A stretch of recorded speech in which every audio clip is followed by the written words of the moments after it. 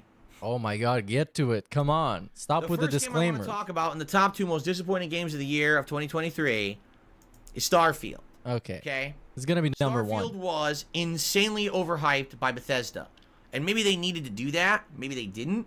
After some subpar releases, you know, when Fallout 4 came out many years ago, people were not in love with it. Well, you know, the whole thing, because I watched the Starfield Direct, the whole thing was that they didn't really lie about anything, as far as I know. They just forgot to mention a bunch of stuff that were issues, you know? They just kind of omitted those details. You know, such as space being pretty much worthless, where you can't actually fly from planet to planet. You can just fly from loading screen to loading screen. I had hoped they would be, but it still sold like hotcakes. When Fallout 76 came out, it was broken and a buggy mess at launch. Over the years, it actually has gotten tons of players because they've improved it over the years. But again, it was considered a failure at launch. There really hasn't been any Fallout content since, when you really think about it. Elder Scrolls. Well, let's be honest, we've all been waiting for Elder Scrolls content, and what do we get? Elder Scrolls Online and 17 re-releases of Skyrim. We haven't gotten any new Elder Scrolls content either that we've been craving.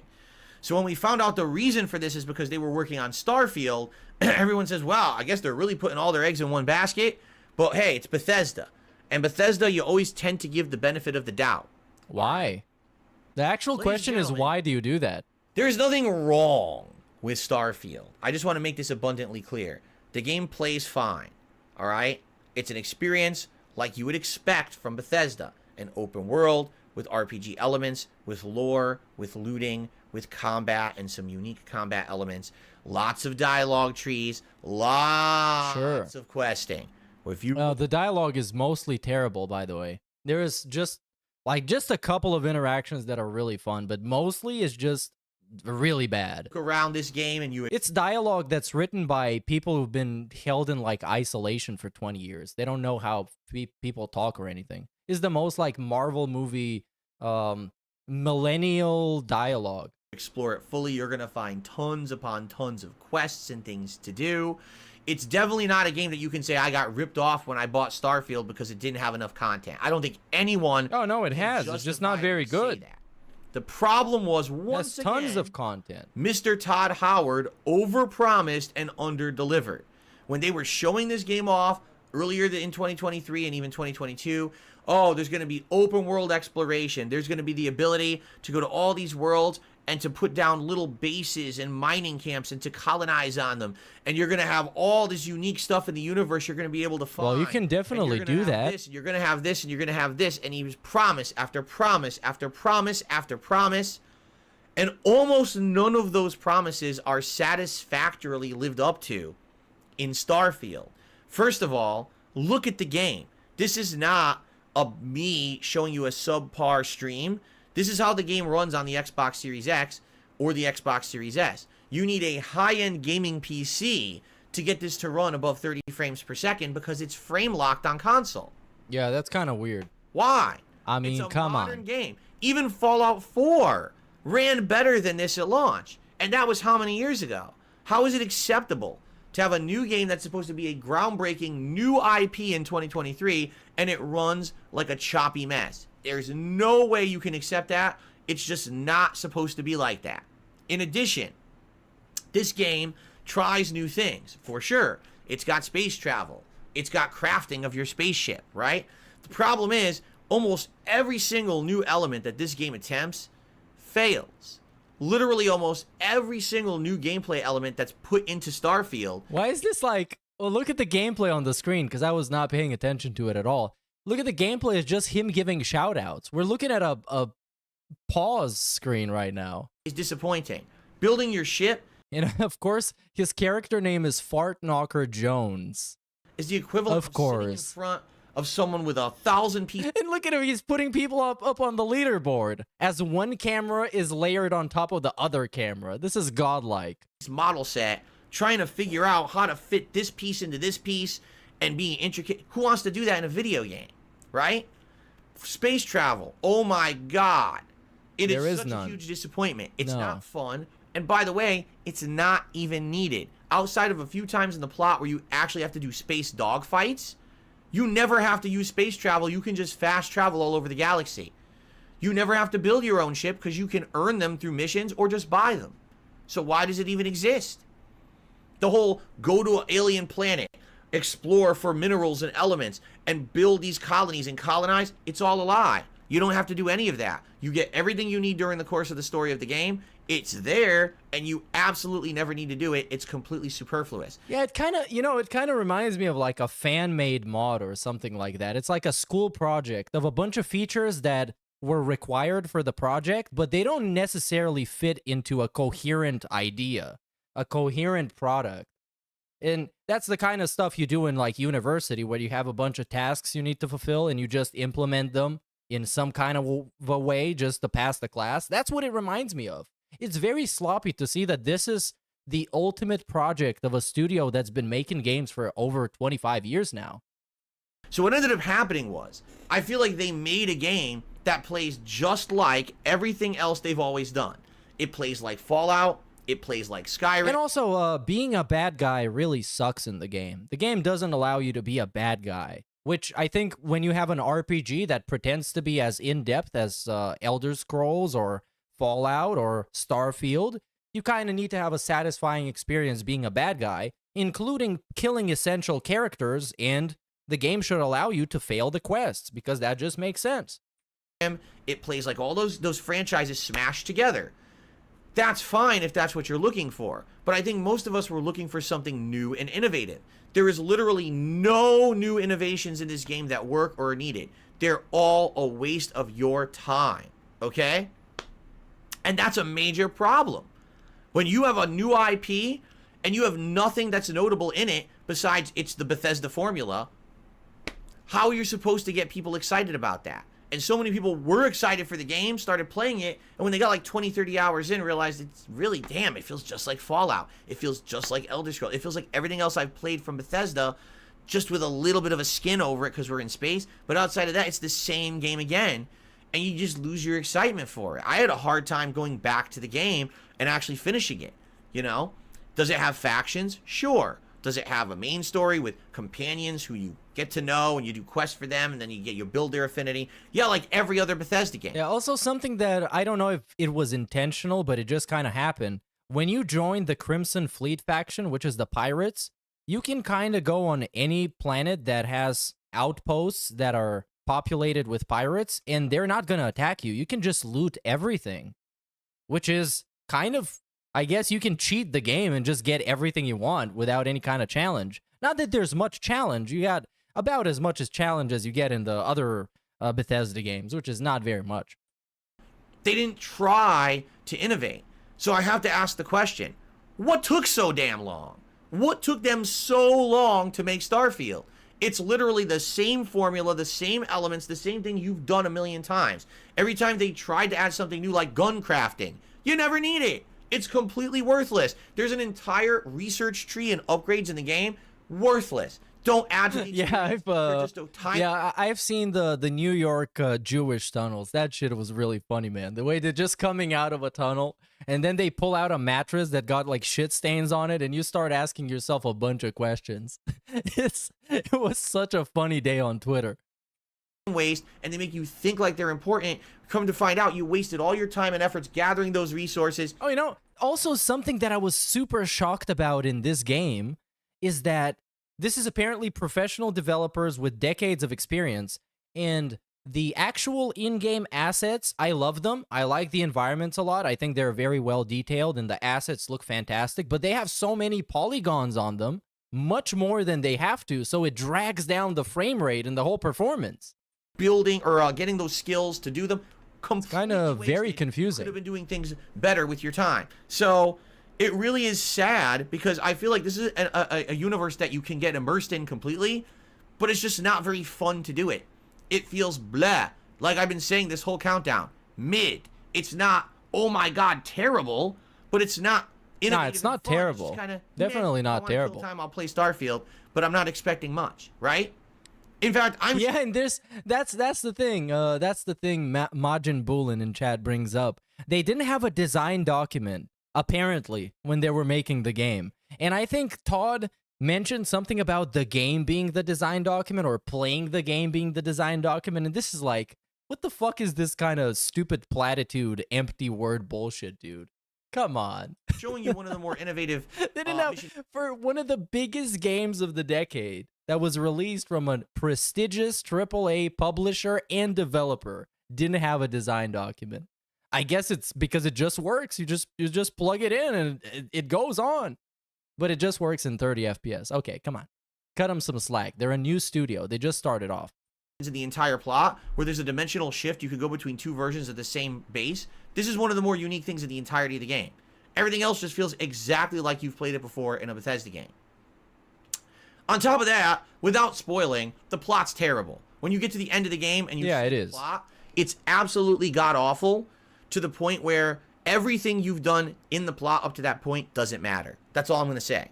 I don't want to spoil the plot for those who haven't played it, but it's just like, you will spend 40, 50, 60 hours in this game, get to the end of the plot. Okay, so the guy is about to start. Let's see which is his second one on the top. Of course, it's Final Fantasy 16, because it had too many cutscenes, and it had button-mashing combat that was easy, and it had sex scenes, I would assume. And number one is his, I think, his Starfield. The whole thing is, if Starfield allowed me to kill all the essential NPCs, I would have enjoyed it much, much more than I actually did. Much more than I did. But this restriction and this restrictiveness, even, in a game like this, it's really crippling of the overall experience. Because then I can't have multiple playthroughs, because I know that I'm not allowed to do the things that I want to do. I'm not allowed to be an asshole and just shoot somebody in the face. I'm not allowed to fail a bunch of quests and just complete them on a second playthrough. I just don't get why they would do that. Just allow me to fail. That's all right. I have a save like 10 minutes ago. That's fine, dude. Chillax. That's not good. That's not a good look. That's not a good balance. The pacing is so atrociously bad. Multiple times during the playthrough, you're like, wow, I'm not even kidding you. My streams are around 3 to 4 hours long of game. Yeah, if it came out in 2015, it would probably be a game of the year, and I would have nothing against it. But the whole way that the game is designed and structured and organized just screams outdated. And it just doesn't fly nowadays. It just doesn't. All right, let's dive into the Copecast for today. Welcome to the Level 1 podcast for Tuesday, the 9th of January. Oh, he's wearing a fancy black shirt today. Show with a warning. Or maybe is it dark That's blue? Right. I opened today's show with a stern warning.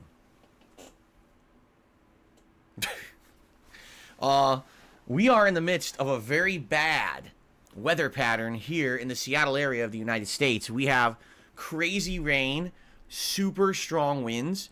Last night the power went out, and it actually scared me, because you got to remember, number one, I don't have a battery backup anymore for my PC. It died a few weeks ago, and I haven't had a chance to buy a replacement yet. In fact, I kind of forgot about it. So number one, I'm like, oh crap, what about my equipment? And number two, I have the hard drives of all the backed up archived throwback gameplay plugged in. And I was like, oh no, don't tell me. Oh my god, we're going to talk about the DSP throwback a bunch today, aren't we? Oh, I can't wait. That's my favorite part of the podcast. I ran up here when the power came back on, and I turned everything back on. In a fat snort. And everything is fried. I'm just kidding. No. Oh god. No, everything's fine. Luckily, everything is fine. But it's like, damn, that was a close one. I mean, because the winds are still so strong, I mean, they've been this way for over 12 hours. Like, it's been crazy windy out there. Everything's whipping. You're going to hear today a loud crashing noise in the background. I said, what's that noise? It's my blinds, because I need the window open to stay cool, or to stay, nicely fresh air in here. But the blinds are going like this, crashing against the window. And there's nothing I can do about that. The wind is that strong. Oh, the drip is going crazy today, too. If today I am broadcasting, and all of a sudden the stream goes completely dead, it's probably because either the power went out again, or maybe due to the inclement weather, something happened with the internet. All right? So far, so good. But I obviously want to give you the heads up that that might happen today, very high chance with how bad the weather is. In fact, our scheduled weather for the next few days is quite bad. We've got this kind of weather for the next day or two, and then this coming weekend, our temperatures are supposed to dip by anywhere from 15 or more degrees, and we're actually supposed to get snow. Now, how much snow right now is up for debate, so I'm not really too worried about it yet. Why are we having a weatherman segment right off the bat, man? Neither my wife it's not and I that are important. really Come on, just tell people that your internet might go out, and that's it. Days. So we're hoping that the snow, if it does hit, won't really negatively affect us. If you're wondering who I'm looking for Jasper. He was just around here. Oh, he's vanished. He was jumping on my lap, and I was wondering if where's Sir Jasper? Podcast. He'll probably swing in at some point. Jasper. Anyway, welcome to the show. Fingers crossed that I can get through it without the power going out. Let's talk, guys. We got a lot going on, man. We got so much going on right now, which is cool. What could have happened so much since yesterday? Which are going very smoothly, and it's fun, and it was a really exciting stream last night. Obviously, we had some Baldur's Gate 3 progress yesterday I'd like to talk about. Today, particularly, I have two things I'd like to talk about when it comes to my content in 2024. Titling and thumbnails. And this is not specific to just the new Dog, get the fuck out of here. This is You're gonna have a board meeting about titles and thumbnails? Okay. So, out of all the things we can have a board meeting about, it's usually money, and now it's just thumbnails. Today on the podcast, I hope you will give me your feedback live, and if you watch this show on demand, get out of here. Because I get him out of every here. piece of constructive criticism I get. Shove him down the New York Jewish tunnels. Get him out of here. Hear your opinion because we've send him to the tunnels. Some changes already that you may or may not have noticed. And so I'm curious to hear that. But also, for many years, people have always had issue with the way that I title my videos. And basically, when I started off, I used this very basic style of titling videos. Then over the years, people said, well, you should do better than that. You should add more information, more descriptive stuff so people know what's in specific videos. So I've been doing that for ages. But now I guess what people are saying is, no, you don't understand. YouTube has changed. YouTube has evolved. YouTube is different now. This is now how you should be titling your videos. I'm like, oh, so it changed again, so maybe I should update. So we're going to talk about that today. If I were to begin titling videos differently, obviously we should do it, you know, maybe starting now before big hot new releases hit. So when the new releases start coming out, already those effects are in place, okay? So we're going to talk about that today. Oh my God. I mean, in a way, I kind of appreciate the stubbornness. Good stuff. Of course, we're going to talk about everything else going on too. So let's begin. I don't even know how to call it. There's a little defiance bit of as well. Not defiance. Much, but if we have time for it, we'll squeeze it in. Just it's not give that up. big of a concern that we and have he's to gonna talk try throwing right now, everything at the wall to see if at least one thing is gonna stick. The CES Consumer Electronics Show or whatever. But it won't, because the problem is him, like everybody knows. New TVs coming out. You know me, I'm not really into the tech side of stuff. So I'm not super interested, but there have been one or two tidbits coming out of that show that I would like to discuss eventually as news, so we'll see if we get to it today. Okay. Okay. Let's begin. Okay, so first of all, before we even get started, whoa, right? Ladies and gentlemen, we hit a new record of members on this channel. Last night, during the most disappointing games of 2023 countdown, I was gifted another 200 memberships, among others, and added all together, we hit 1,080 members. That's the most. Yeah, hype style, hype. You know, 15-year running history here. Well, actually, it's around 14-year running history of the channel. Didn't he have more during the Team Ico Gamer whaling sessions? Amazing, right? Didn't he have around 1,100? Who made it possible? Particular, it's Nikita. Dude, the way he forgot about that guy is unprecedented. So we hit a new record, okay? That's excellent. That's amazing. That's why you see the goal what it is. As you can see, we dipped a few overnight. We were at 1080. Now we're down to 1074. So obviously every day the goal is to get a few new ones, right? So we'll see if we can get to 1085 by the end of today's streams. But someone asked me a pertinent question last night, okay? They said, hey, so this means we have new emotes unlocked now. New emote slots, and we can add new emotes to the channel, right? No. Because here's the deal. The last time around that we had anywhere near this many members, it was a little over 1,000. It was around 1,030-ish, and that took place I think I want to say it was like late 2022, where during the fall, a very generous viewer came in and gifted, again, hundreds and hundreds of memberships that boosted the numbers way up. The way YouTube does it is it's every milestone you hit of members, you unlock a new emote slot, but every time that you grow, all right, it basically changes it so that now it's harder to hit. So, for example, you start off, you only have to get another 20 members, you get a new emote. Then they say another 50 members. There is no way this guy is actually fucking real right now. Well, he's begging for fucking emotes? Are you serious? After getting hundreds of members yesterday. That's insane. Members. So we already, a year and a half ago, unlocked the 1,000 member emote slot. All right, and we have it. It's filled. The next milestone is 1,200. Now, will we ever hit 1,200 members here on DSP Gaming? Well, I'll be honest, it's going to be rough. Why? I don't get a lot of viewers like that on a stream. Like, even now, we just started the stream. We got like 250 viewers. I'm sure that the viewership will increase, especially when we get to the gameplay, right? But on average, how many viewers am I pulling in a stream? 300-400, right? When you have that much viewership at any time, it's hard to have 1,200 paying members of a channel. Yeah, no, that I don't have no shit, bro. I absolutely do. As no you know, shit, it's very hard. Content that people come and watch at different times and different places. This dude is actually fucking Someone insane. Today watching Resident Evil 0 might not be the same person who will be watching Baldur's Gate 3. They also might not be the same person who watches me play Street Fighter 6 or Sea of Stars, or might watch my year-end series, or might watch this podcast. So because of that, even though at any given time maybe I only have like 200-300 people on a stream, chances are there's thousands of people who do come to the channel and check out the content every day. In fact, my unique viewer count is quite high compared to other YouTubers. So that being said, I do have a variety of a viewer base, but not everyone usually becomes a paid member. Typically, paid memberships are from people who watch the streams. Okay? So, it would be pretty rough or pretty hard, I feel. Like a big stretch to expect that this channel is going to hit 1,200 members. Yeah, it's straight up unrealistic, to be honest. There's always potential. This channel could grow at some point. It could get an influx of new viewers from somewhere, right? You know, I don't want to shoot it down and be like a negative person and be like, well, never hit it. But I just want to be realistic for all of you, right? I don't want you to expect that we're going to be unlocking tons of new emoji slots and things in the future. We already have like 20.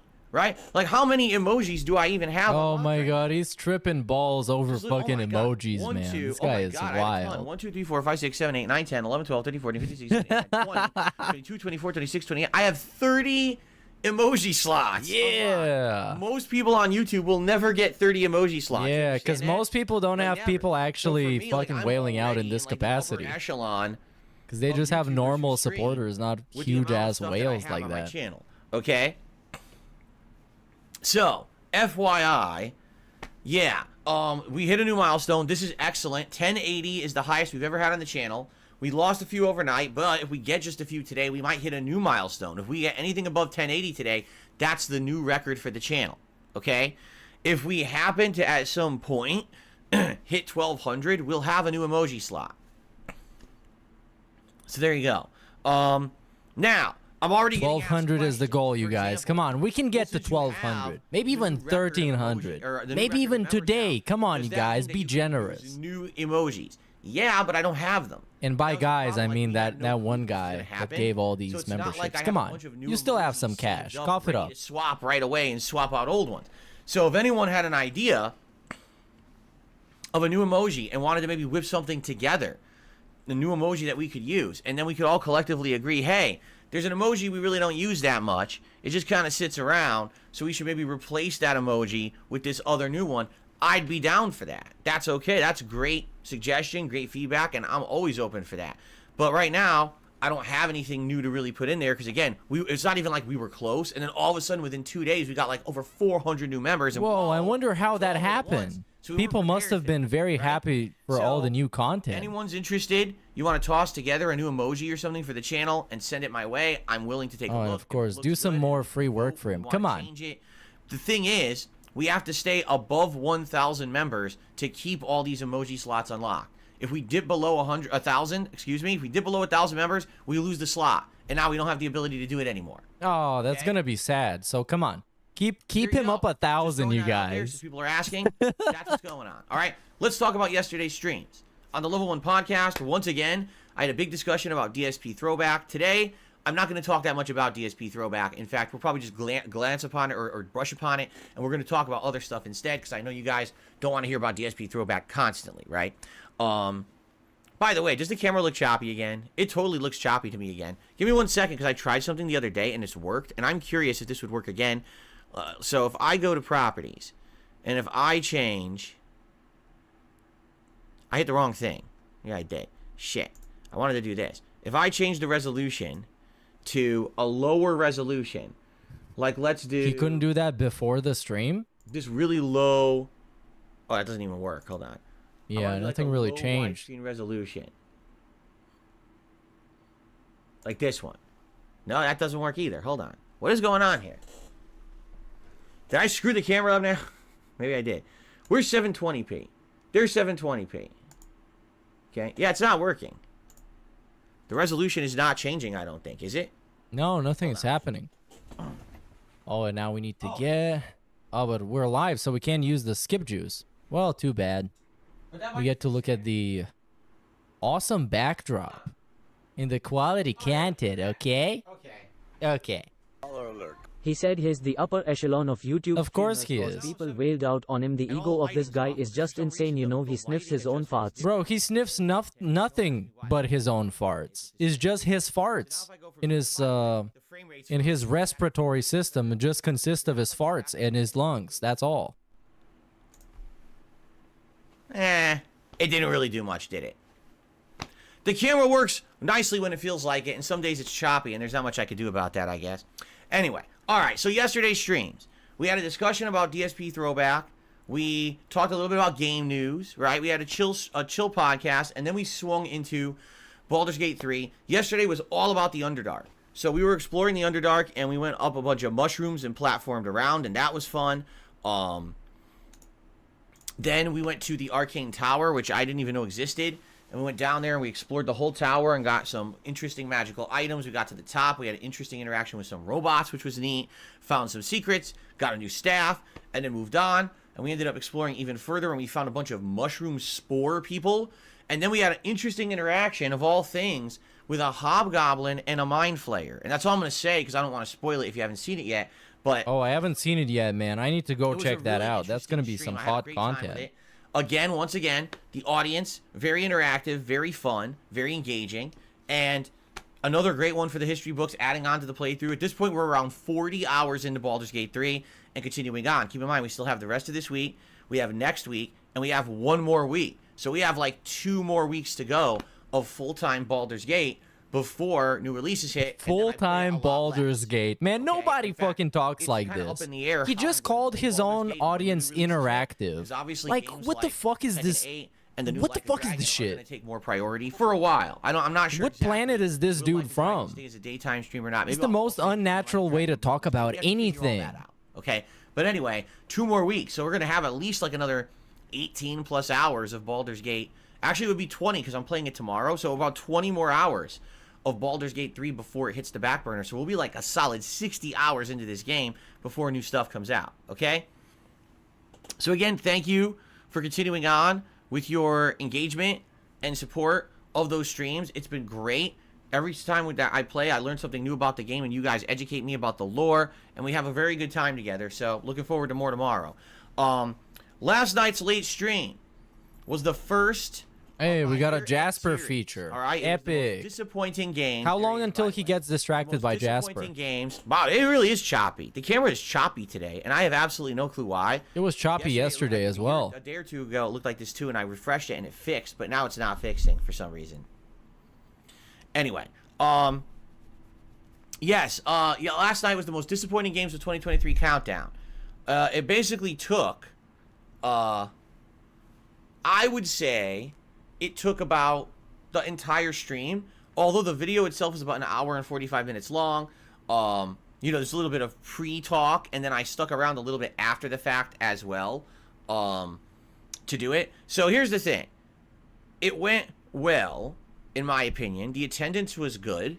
People really seemed to enjoy it. I liked the interactivity. I liked that as I was going down the countdown, people had stuff to say about each pick that I had of the most disappointing games, and it added to the show rather than just me talking for 2 hours. To actually have interaction with everyone was actually quite neat, and I felt it made it better. Really? I just watched it and nobody really added anything. Well, I'm being attacked viciously. And there we go. We're already distracted. This is a very nice podcast, by the way. Jasper, are you tired of me talking to the audience? Yep. You trying to get my attention? Meow. I think he's trying to get my attention. Are you trying to get my attention? Is that what you're doing? Jasper Kitty. Jasper Kitty. Suck a dog off. He just laid down on my lap.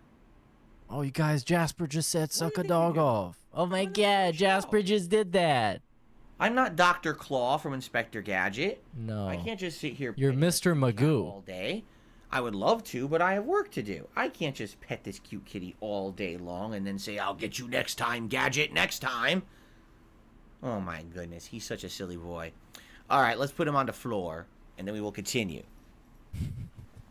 Jasper's purring. He always purrs when he's up. Oh, this is such a fucking pathetic moment, dude. This is like I'm watching a cat lady that has like 16 cats and everything smells like cat piss. It's fun being a cat. It's the same energy. All right, what was I saying? I got so distracted. Oh yeah, the disappointing games countdown.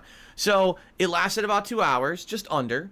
It went really well. As you already know, we were gifted a ton of memberships during that stream. If you happen to come on stream today, you're like, whoa, I got a membership. I wonder what happened. It probably came from last night's disappointing games countdown stream. Oh man, I didn't get one. Nikita, if you see them around. I can't use all the high quality privileges and perks I get. First they gifted a This ton of chat memberships literally on tell him yesterday's, everything, where to go, who to talk, who to fight, what items to use, Literally. and the rest, how to win every fight. Literally. He is only there to operate the controller pretty much and to just ask questions. And everything else is just some cuck in chat. That's basically it. Days ago podcast. This is probably the least he's ever played a game in a playthrough ever. Like the least actual input and cognitive ability that he's ever invested in a playthrough. It's almost remarkable. And then they get to the memberships last night, which is so Big amazing. ups, Copeside Phil. There you go.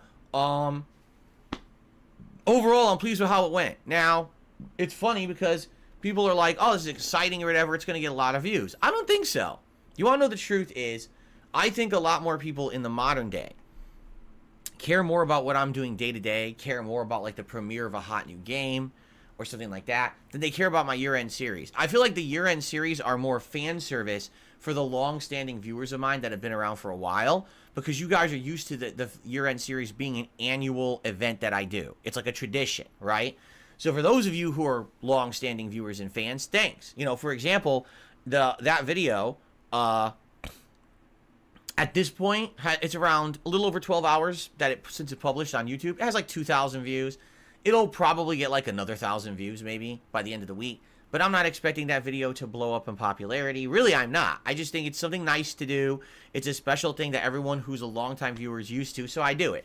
But in reality, I do feel like playing the new games, doing the daily streams is more of the attraction of this channel, not me doing this kind of stuff. I mean, I don't even review video games anymore, right? I just play them. So there you go. Anyway, went well in my opinion. I really enjoyed it. I had a great time with it. And I want to say thank you. Anyone who's leaving comments on the video, you know that helps. That just makes that video better, because people who watch it after the fact want to hear other people's opinions, not just mine. And so now they can hear your opinion on what you thought about what I said in the video, and it makes the video better. So by all means, if you watch that countdown video and you like it, or you disagree with it and you want to voice your opinion about a game you think shouldn't be on there, or maybe there are games I didn't have. Yeah. Oh, I have some skip juice. Let's go.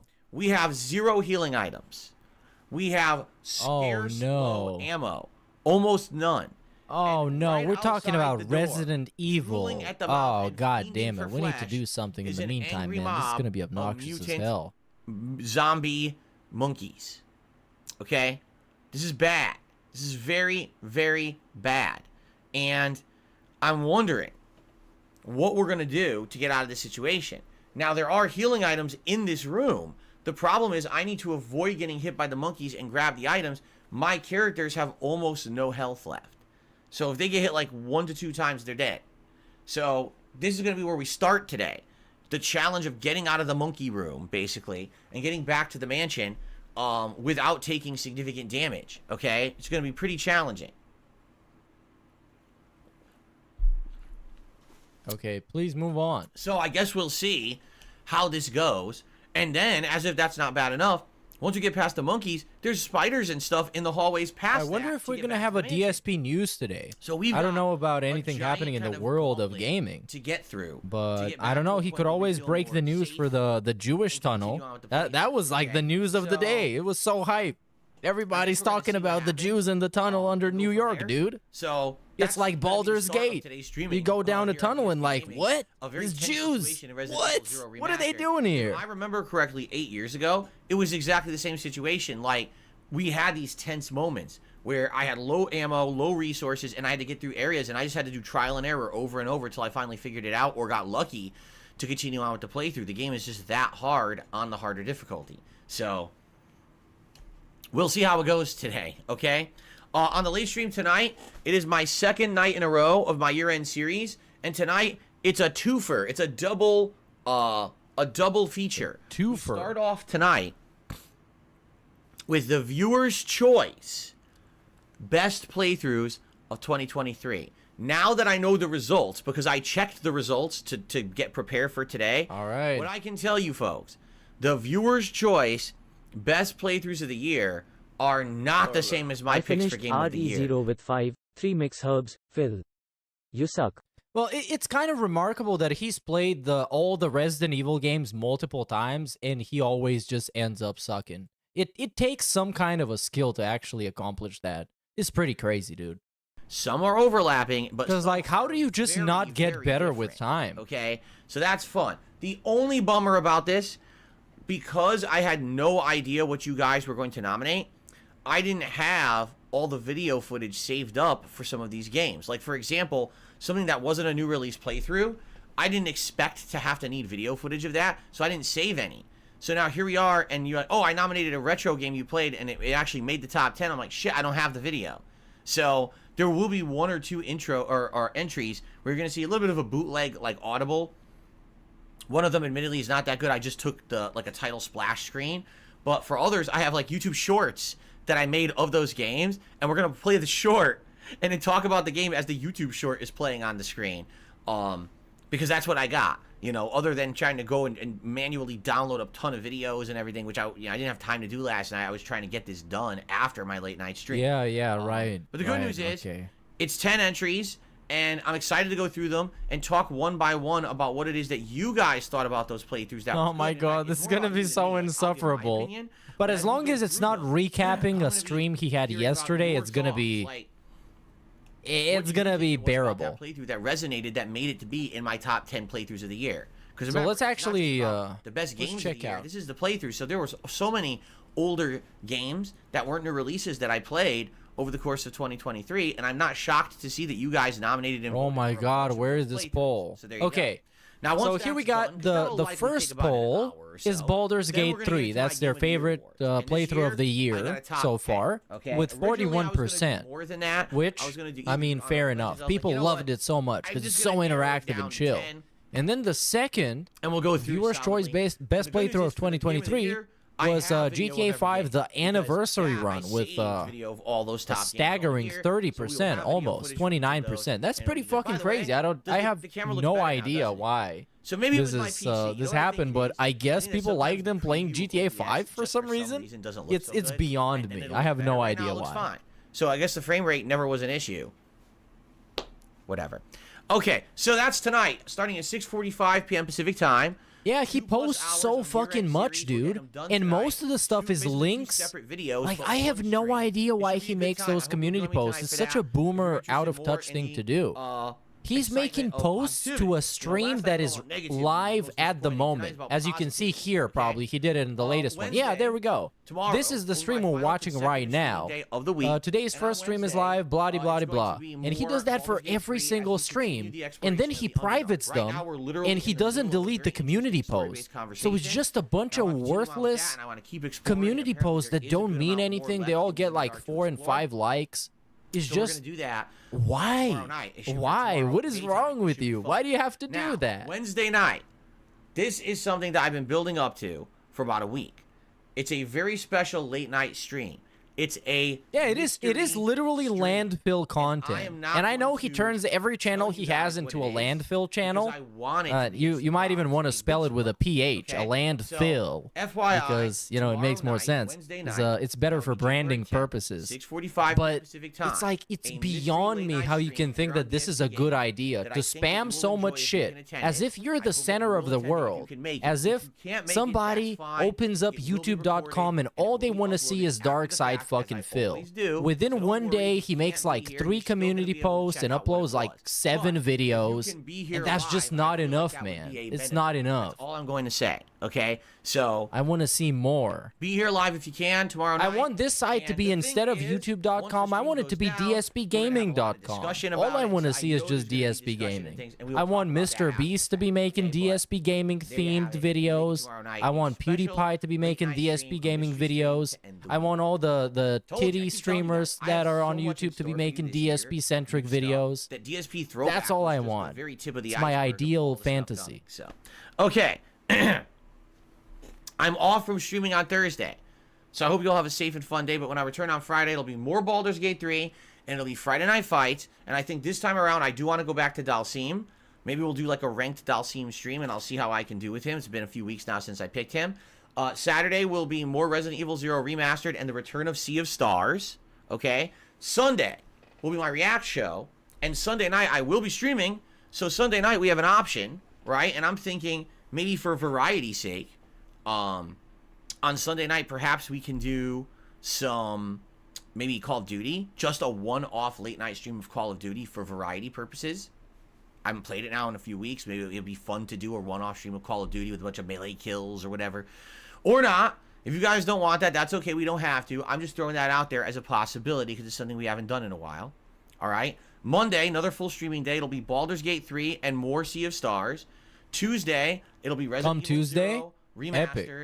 Epic. My favorite day of the week. Probably I need some more wrestling-related sound bites for the soundboard. There's a lot of cool ones. Oh, dude, I wanted the LTG one. Okay, let's make this guy shut the fuck up for a second. So, in case you haven't seen this video, this is the best wrestling promo cut in like a non-wrestling context. It's literally the fucking greatest promo cut from one YouTuber to another. Get a load of this shit. This is a fucking video to some fat fuck on YouTube. This is so good. 2988. Now, I'm tired of this fat fuck popping up in all my fucking search engines when I'm looking for a fucking workout video. I don't give a fuck about the aftermath from any of you Boogie fans that feel sorry for this greasy fuck. You fat fucking disgusting ass smelling, blob, cheese drinking, Crisco bathing, lard gargling. Bro, I can make a whole ass soundboard just from clips of this video. And as you might know, I love the insult of fat because fat is such a great insult that you can tie up with anything else. You can combo it with other stuff. As you can see, LTG is doing it quite competently right here. Calorie thieving, Cabbage Patch face having, Dr. Robotnik looking, Wingstop eating, McDonald's gorging, T-Rex arm having, non-vegetable eating, cook on a George Foreman grill just to drink out. Yeah, and another guy that loves calling people fat is, of course, everybody's favorite, Scotty Steiner. So we got Scott Steiner, fat, or maybe even fat asses, because the fat asses promo is fucking fantastic. I might get taken down from TNA from this one, but it's just worth it, man. It's so fucking good. Rick and Scott Steiner, let me welcome you back. Oh, Team 3D, you guys are out of your mind. Coming to Atlanta, Georgia, the place that the Steiner brothers got their start in professional wrestling. You guys are out of your mind, making it a table match, because tonight we're going to beat you at your own game. And after it's all said and done, you're going to be taking sprinters out of your fat asses all night long because you got some fat asses. The only chance you have no chance, but you had a chance, is that you can run lickety split. And this one is also awesome, man. This is so good. It's a part of wrestling, you know? And in this one, he gets genuinely pissed off. And this is one of my favorite wrestling moments is when the main event mafia was a thing. These motherfuckers was so fucking entertaining, man. TNA is super underrated promotion. There was so much entertainment happening. Even if you don't like wrestling, some of these promos are just peak comedy. But you gotta look at the person that's making the threats. This fat son of a bitch is challenging all of us, has been world champions before, been in this business 15, 20 years, and this fat son of a bitch is gonna challenge us all out. Calm down, okay? All right? He's fat! I'm gonna... about this. I don't care if he don't... I'll make him bleed. Oh my god, the perk angle had to put a stop to it, man. Scotty Steiner was getting really worked out. And that's the thing, even if you don't like wrestling, some of these promos are like, you just look at it like some innovative stand-up comedy, and it just works so well. It's so fucking funny. And yeah, the respect promo from Booker T, when he was just saying respect every time somebody else said respect, that's just so fucking good. But let's catch up with Phil. For in the video comments, you know. And by the way, now that we're at like part 5 or 6, oh no, he's talking about DSP throwback. That's a boycott for me from now on. Anytime he does a DSP throwback segment, we're doing a TNA promo segment. So now we're gonna do a TNA respect, the Booker T respect thing. Yeah, this is it. We want respect from this point on. I mean, this business is always... So this is, to catch you up a little bit, a bunch of old legends made this kind of a faction in TNA. Show the Lex Luger Super Brawl clip. I don't know. Oh yeah, that one was very good. So yeah, they made this faction that was called the Main Event Mafia. That was basically about all these old legends, and they're taking over the company, and it's like really fucking fun. All these promos are really comedy gold. 3 things: money, power, and respect. Respect. You know, Joe gave me no respect. Respect. And every time somebody says respect, Booker T gotta say respect. Scott Hall, no respect. Respect. This business was built on honor, dignity, and respect. Respect. All we wanted was a little bit of respect. You know, between... And the last one is just a covert. Now, it's a low-key respect. Only the views of the playthrough, as expected, have Steiner trailed. was amazing in TNA. You have to pull the promo So, he I'll cut let you on know- Somao Joe. He's fat. Yeah, this is just like, it's so fucking fun, man. We have more information So about fucking that. fun. And I've probably never even watched a single entire TNA match. I just watch it for the promos because they're all so fucking funny. But that's what we're working on right now for you. And one Steiner had to be an announcer, and he had to read from a piece of paper, and it was absolutely terrible. There, okay? So, that's an update on DSP Throwback. Respect. Please keep checking out the information or the videos over there, and please let me know what you think. Should it be 30 frames like part 5 and onward are now, or should it be like 60 frames like part 1 through 4 was? Are you okay with the ghosting or not?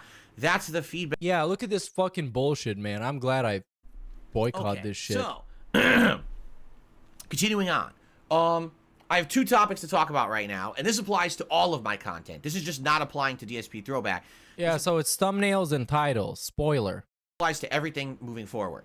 First of all, you may or may not have noticed, but already this year, there has been a significant change to my thumbnails. We don't give a fuck, bro. They're still fucking trash, and he doesn't do them. Right now, are you ready?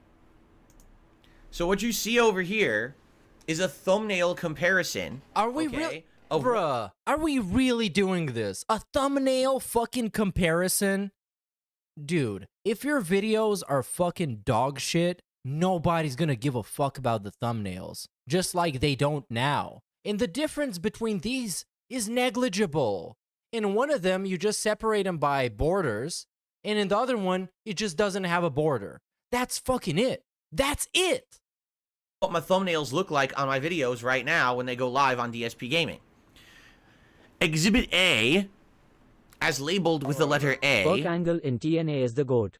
He was a whole another level, no one could touch him. Oh yeah, absolutely. Perk Angle is literally my #1 GOAT. Because that dude is such a professional. Even though he went through so much shit, he had his wife, as he was divorcing her, involved in a storyline. Shit was crazy. That guy is he's fucking #1, man. I respect that man so much. And nowadays, he keeps doing his podcast and he's making his money. I wish him the best. He recently became a meme, too. I wish that guy the best. I'm gonna drink for him. Appropriately, is what my thumbnails used to look like. Usually it would have half of the thumbnail covered with, say, an image from the game, and then it would have the logo of the game, and then it would have a number. However, they were very uniform, and what I mean by that is that image of the game would remain the same image on every thumbnail. It would never even change. It would just stay the same image. So a lot of the times, that would actually be like the logo of the game or the box art of the game. That's what you would see on the thumbnail. So that was thumbnail A, okay? Thumbnail B is what we're currently doing in the new year, whether or not you noticed it, okay? So thumbnail B, what happens is you still get a number, you still get the logo, but that's superimposed over a frame grab from the actual video. Oh my god, why are we diving in so scientifically in this? This is fucking simple, man. None of this makes any difference. So it's video specific. So for example, if there's a big boss fight in the video, I'll probably take a frame grab of that boss fight, and that's what that would be. If there's a notable character who's introduced, if there's something important happening, that's what you'll see in the art there, okay? So that's what we're using right now is style B, okay? Now what you see here with style C is kind of a hybrid of the two, and what style C would be is very similar to what A was, but instead of using a static image that never changes, it would be a changeable image for each thumbnail. So half of the thumbnail would be the logo and the number. The other half would be a picture that would change per video, okay? So really what you have are three options, okay? The old style, which is very uniform and will look the same on every single video. The only difference is really the number. The new style, where you're going to have it change every single video, but you don't really have that uniformity. You don't really have like order to it. It could be like a number or the logo kind of anywhere on it. And then we have style C, where you'd have half of the thumbnail is the uniform number and logo. Oh my god. Half is an image that changes I per just video. don't know, bro. I can tell you right now from what people are saying in the chat, people are saying that B is the best. Like, oh, because coincidentally, B is the one he's currently using. Wow, he's currently on the best. Well, there you go. Everyone is typing B, B, B in the chat right now live. Yo, that's a good idea. Shark Boy becoming Stone Cold? Yeah, that's a really fun segment. Okay. But come on, it's going to alienate all the dudes that don't care about wrestling. Come on, we already did that enough. So, if that's the case... But I want to figure out some kind of a gimmick that I'm going to do when he's having a profoundly insufferable segment. That is just going to be the exclamation mark eject. And we're going to eject and do something else. And you guys like style B. But I can't think of one that is like really good enough. I just haven't talked about it. That everybody's going to like. At all this year that we had changed the thumbnails. So, if you would like to see a certain thumbnail type. No, you can't do the eject now. It doesn't work. The eject button doesn't do anything. It's not connected to anything. But it seems like in it's just sitting there. People are liking B on the chat right now. A few are saying C. Oh, I'm saying option 3. Okay, and G-Turnal says ban anyone who says A. So it looks like 672 said A. So let me go right ahead, and I'm going to click right on 672's name, and he is permanently banned. All right, and he's never coming back. Very nice. Good job. The thing is, you know, the actual thing is, none of this shit fucking matters. Your thumbnail doesn't fucking matter. It does to some extent. If you want discoverability, if you want your video to be clicked on, you're just starting off, it kind of matters. But in his case, none of this is going to make a difference. A, B, C, D, E, F, G, H, I, J, K, L, M, N, O, P, all that shit is fucking pointless. Because the actual content is dog shit. Great suggestion. So this is just a simulation of work. It's like we're pretending like we're doing something, but we're actually not doing anything. Okay, it's cool because it's like, it feels like it's the game, but you also get to see what part of the game, you know, with the number and everything. I like that. It looks more natural, and I like that it changes, because much like what I've been doing with my titles over the years, where I'll, with the words, give you a preview what's in the video, in this case, you kind of get to see a visual of a preview what's in the video, all right? Now, directly already based on feedback over on DSP Throwback, we added an additional thing. We added the year of the playthrough. So, for example, Final Fantasy 13 thumbnails will say 39, Final Fantasy 13 2010. And so that way people see it, say, oh, this is from 2010. They would understand. Whoa, it's not from like, who is your target demographic? Patients that have recently undergone a lobotomy? Are you going after people that just woke up from a 15-year coma? Who are you actually targeting as your fucking fans that this is supposed to matter all that much? God damn. And being like, oh, this is from today, right? So you kind of know that on the thumbnail. And that's the cool thing too. Yeah, it is the cool thing. Thumbnails like this, you can add extra stuff on there if you need to. There's been a few thumbnails with me on them because it's like a notable my reaction during the video. I'm like, yeah, it's a notable reaction. That's the case. However, and yes, I will say this, Fed Roger brought up something very important. Okay, and I feel like this is a huge important thing. Spoilers. Because some people over the years have big issues that if you do a thumbnail like this, you're going to create spoilers. Okay? Well, guess what? You're right. I mean, it's unavoidable. If you have a thumbnail that's going to How are you show going to a create scene spoilers from with that part a of the still game, image? It's going to spoil that part of the game. Get out of here. Right? So, I don't know. Like, is there a line that you should tiptoe on? Now, I understand why he's doing this, because this makes it interactive, right? It makes the little retards in his chat feel like they're doing something, like they have some kind of a fucking purpose, outside of jerking off and looking at hentai and browsing Twitter for some shitty memes or something. But actually, in reality, this is dragging down his content to such an extent that even I can't stomach it. And I'm pretty much fucking desensitized to this bullshit at this point. But this is like a profoundly brain-damaging segment and really worthless when it comes to actual content. Should be you know, safe about it. I don't know. I like feedback about that. If we're going to roll with B moving forward, if you like that style of thumbnail, right? What's the criteria? And like the whole thing is, right? The whole thing is that he doesn't actually have an opinion. This might be able to work if he was willing to put something, some of his own input on the table and say, look, guys, this is what I, with all my YouTuber experience, think is going to work. And then he proposes this, and then they quote-unquote discuss it, or he runs a poll or something. But this is not that kind of a segment. This is just tell me what to do, and I'm going to do it.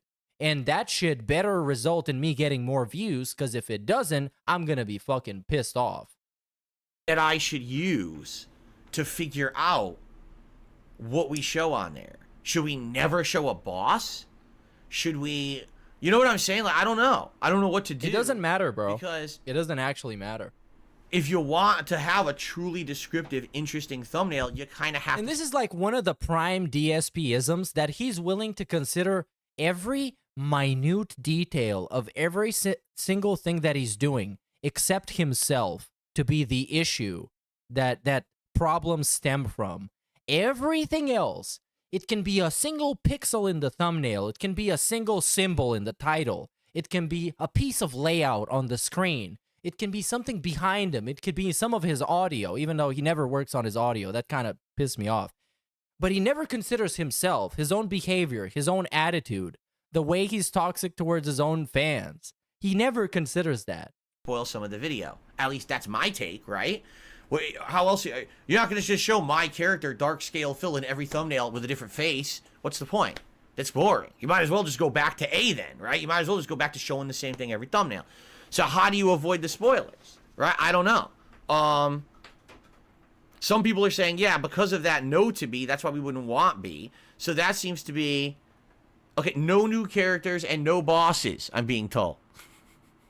But here's the thing. No new characters and no bosses. At what point is a character not new? And I think one of the issues with him is that he's not really... He thinks he might be accessible to a new viewer, but he really isn't. Because the way he does things is so unconventional, it's so different, not in a good way, that it repulses people, it pushes them away. It makes them want to actually click away from the page because it's all so dragged out, it's all so slow, it's all so boring. And every once in a while, he gets somebody swing by and send him like a super chat and tell him, hey, Phil, I just discovered you today, man. Good job, man. Keep it up. And he starts feeling like he just needs to keep up this thing that he's doing and things are going to get better, which is, you know, it's good for me because he's going to keep failing and I'm going to keep having something to laugh at, but it's not good for him because he has absolutely no idea how to be objective about himself and judge his own product based on what it is and not what he wants it to be or what he thinks it is. The second part of a playthrough that they're in, not the first? You know what I mean? Like, how would you even judge that? Okay, so they were introduced in this part, but then if you showed them in the thumbnail of the next part, well, that's the spoiler. Because you didn't show them in the thumbnail of the previous part, so you still spoil. Do you see what I'm saying? Like, at some point, the thumbnails, if you're gonna have that style of thumbnail, it's gonna show something. You know what I'm saying?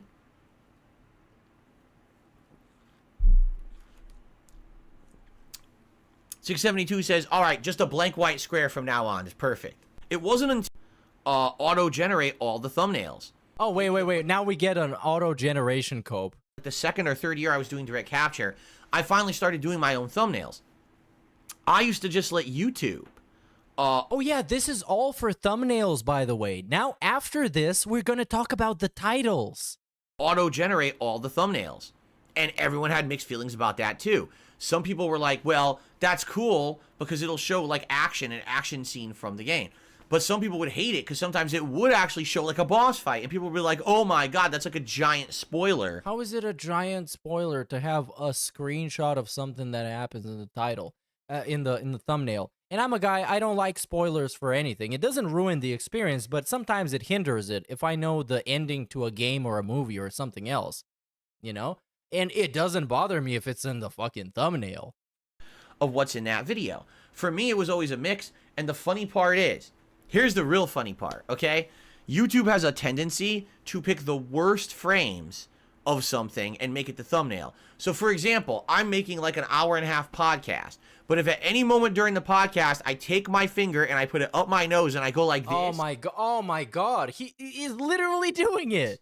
Is he going to wipe it in his jammies? That's the real question. This is now the thumbnail for the podcast. Where is he going to wipe this away? This will be the thumbnail if I let YouTube But he's like unironically picking his nose. He couldn't just make the gesture for picking your nose. He needed to go all in.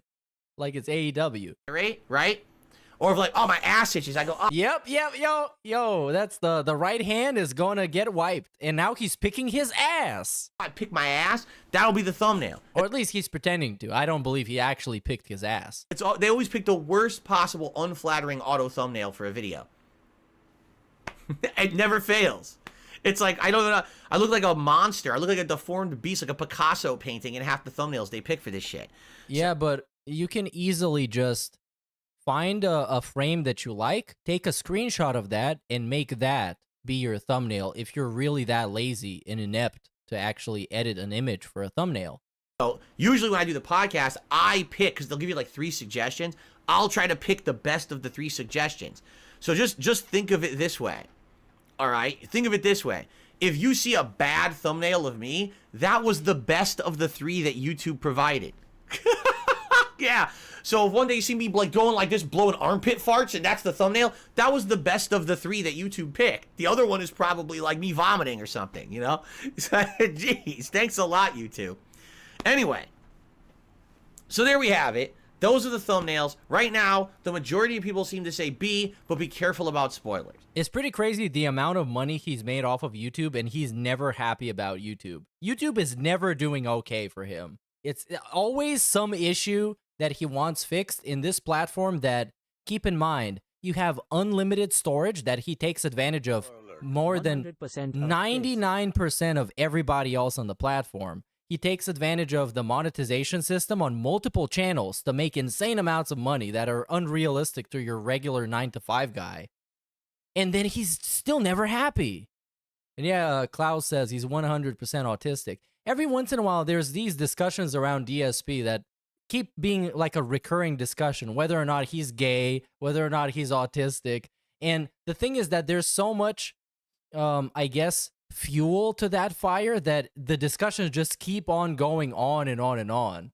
Fair enough. That's without any kind of conclusive, we have another any kind of conclusive, just as important evidence, and that's the titling or point. Videos, okay. So let's talk about the history of me titling videos, because this has actually changed a lot over the years. When I used to do playthroughs, it was literally the name of the game, playthrough, part, and the number. And now we're on to the second point, the actual title. I did that from 2008, like all the way through like 2014 into 2015. And I mean, that's a long span of time to do that. Like, that's like 6-7 years of me making content that it was like that. And then all of a sudden, about halfway through my YouTube presence, people started to complain and said, Phil, you're like a dinosaur. You're outdated. He still is. What you do doesn't align with what everyone else is doing on YouTube. Aren't you aware that everyone says that kind of titling is outdated and bad?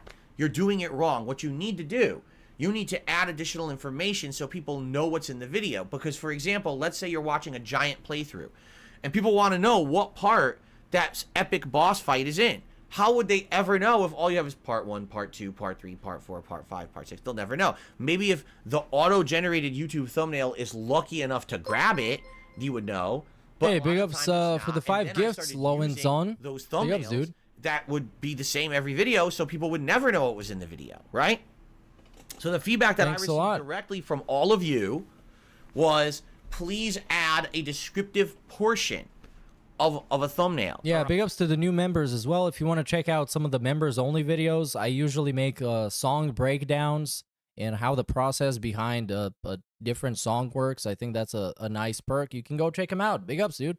Of a title to a video. So to give you some examples, just I'm gonna pick my most recent videos here.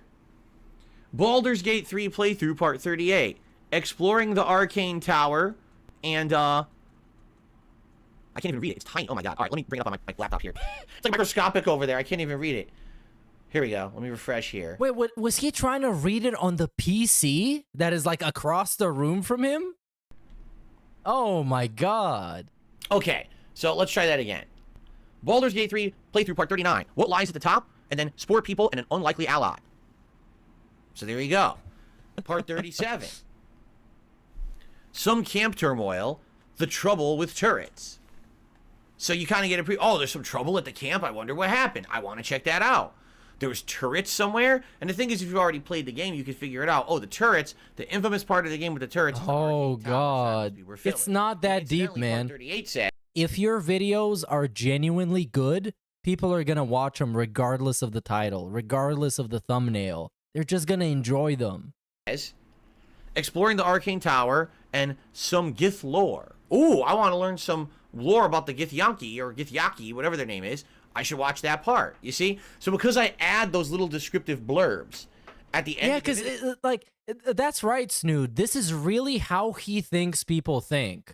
Videos, it allows people to, because is this like simulation of him getting feedback? You know, because technically he is receiving feedback, but it's about the most superficial things that wouldn't matter if your content was actually good. Which parts they want to tune in, and maybe there's parts they outright just want to skip because they're not finding it as interesting, right? And that's fine. So that's why I add those in there, okay? Now, here's the feedback I'm now getting, okay? This is the feedback I've gotten recently. I'm doing it wrong. Okay? Again, I've done it wrong. So I'm not doing what everyone else is doing, all right? So I'm not even kidding you. I've been a YouTuber for so long. I've now been around the block for so long making content. I've seen it come full circle. At first it was, I was just using the game and a number, and then people said, that's not good enough, you have to put descriptives. This is not a flex, that he's been around for so long, because if he was, he would have actually learned how people make clickable thumbnails and catchy titles, and he doesn't. So obviously that is clearly his issue as a content creator, is that he's completely out of touch with what actually works today. I've been using descriptives for many years, and now people are telling me, no, that's not good enough, you're doing it wrong, you're putting too much information. I'm like, wait, what? Yeah, I'm now outright getting complaints that I'm doing it wrong. That most YouTubers, here's what they'll say. Part 1, getting started, Baldur's Gate 3. That's it. That's their title. Part 2, Baldur's Gate 3 playthrough. Part 3, Baldur's Gate 3 playthrough. That's it. Or, if you want a clickbaity title, you put the clickbait first. So, for example, catfight breaks out at camp. Baldur's Gate 3 playthrough part 12. That's how you title your video. So you don't actually put any useful information first. You put a clickbaity title first, and then you put the other information. So, for example, going along with the same videos. Yeah, because, well, here's the thing, right? Let's give an example. Let's give a quick example. And think about the logic, right? Because here, okay, let's say this part. part 37 of his Baldur's Gate playthrough. You can see in the thumbnail, because when you're a person looking at YouTube, the first thing you're going to see is the thumbnail, and it's going to catch your eye. And if it engages you enough, you might even read the title if you're interested. So you can see from the thumbnail that it's part 37 of Baldur's Gate, right? Cool enough. The background really doesn't matter, which character is in it or whatever.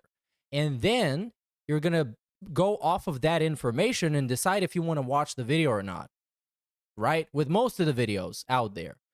So this whole first part of this, Baldur's Gate 3 playthrough part 37, it's completely obsolete. It's completely redundant, and it doesn't really tell you anything new because you've already seen the thumbnail. You can tell it's part 37 because it's in the thumbnail. It has number 37 on it, and it says Baldur's Gate 3.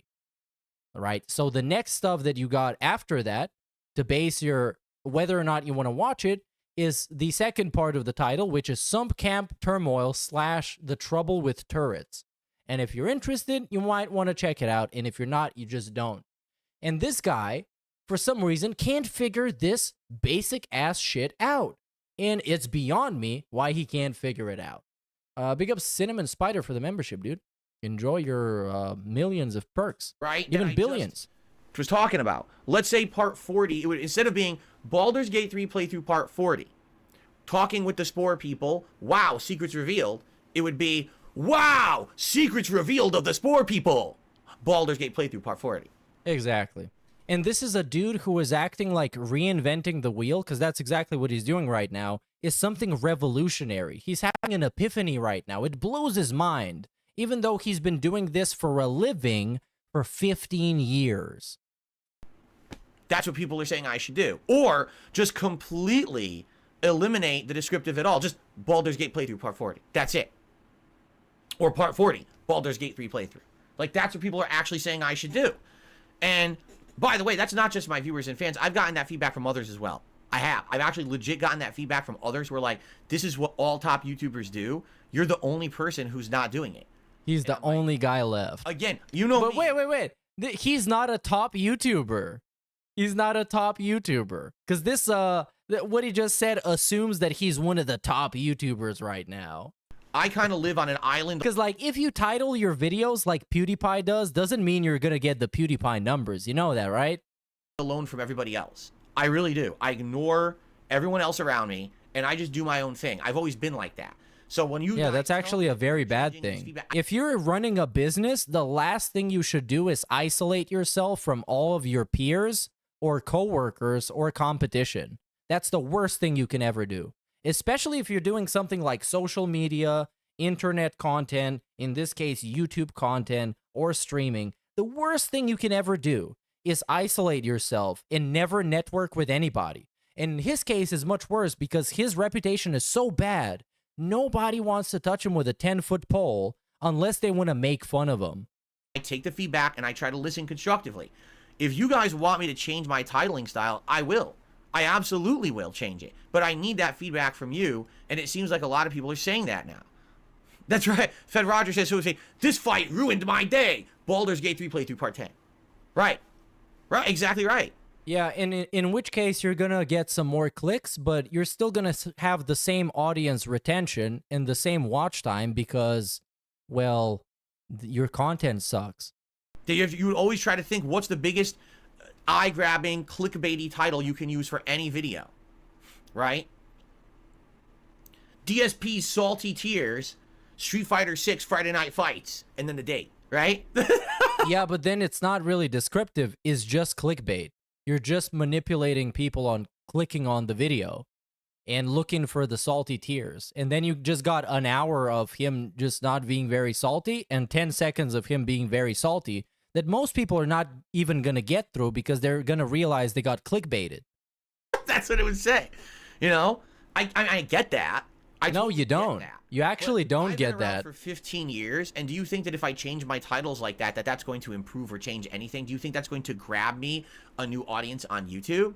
I'm personally skeptical. I'm not shooting down the idea, all right? I'm just telling you, I'm definitely very skeptical about it because I feel indecisiveness gives me anxiety. Yeah, well, it's not indecisiveness. He just doesn't have anything to bring to the table of his own. He's just saying things and what other people are telling him to do. That's it. He has no suggestions of his own. He has nothing along the lines of like, this is how I think this is gonna work, you guys. Do you agree or disagree? Let's talk about it. He doesn't bring anything. He just puts it out there and be like, tell me what to do, and that better make my videos get more views, or else you're giving me the wrong feedback. As if those people in his chat are supposed to know how YouTube works. I have a dedicated fan base who's going to watch my stuff no matter what. Yes, every once in a while, a few new people will find my content, but they're not going to watch it based on clickbait. They're going to watch it based on, oh, I heard about DSP from other sources, and I'm here to finally figure out if he's true what everyone says about him. What are the other sources? The troll videos that are swarming the internet? The documentaries that make him look like a terrible person and a terrible gamer and a terrible professional? Let's watch a stream or a gameplay video. It's not going to be, oh, I'm here because I saw the title said Sonic has a bunion on his foot and runs really slow. Sonic Superstars playthrough part 27. Right? So I don't know.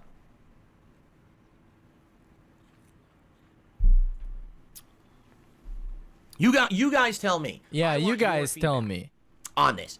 Would you prefer to see me continue with my titles as is, which would be the game, playthrough, the part number, and then a little bit of a description? Or would you prefer to see some kind of just part 2, well, okay, with no script at all, but flip it, title, part first, and then the game? Or would you prefer actually some kind of clickbait thing first, and then the video? You guys tell me. Alright, seriously, I want your feedback on this, and if this is something that you want me to implement, we can implement it with new playthroughs. I probably wouldn't do it with the current playthroughs I'm doing, but maybe we could try it with a new playthrough. We could try it with, say, Like a Dragon, or we could try it with the story mode of Tekken 8. And see if that actually pans out to be something that works, or because this whole feedback thing is something that you probably learn about in business school because it's actually a good thing. Of course, it's always good when you're running a business or just generally in any facet of your life to get feedback from a neutral third party or from somebody else in general. But for him, it's almost like a thing that absolves him of any kind of responsibility. Okay, you give me feedback, I'm gonna lean back and relax, and you tell me what to do, and then I'll do it, and if it doesn't work, that's your fault, because I didn't take any personal risk and any personal responsibility in this matter. Sound good? I'm saying? Fair enough.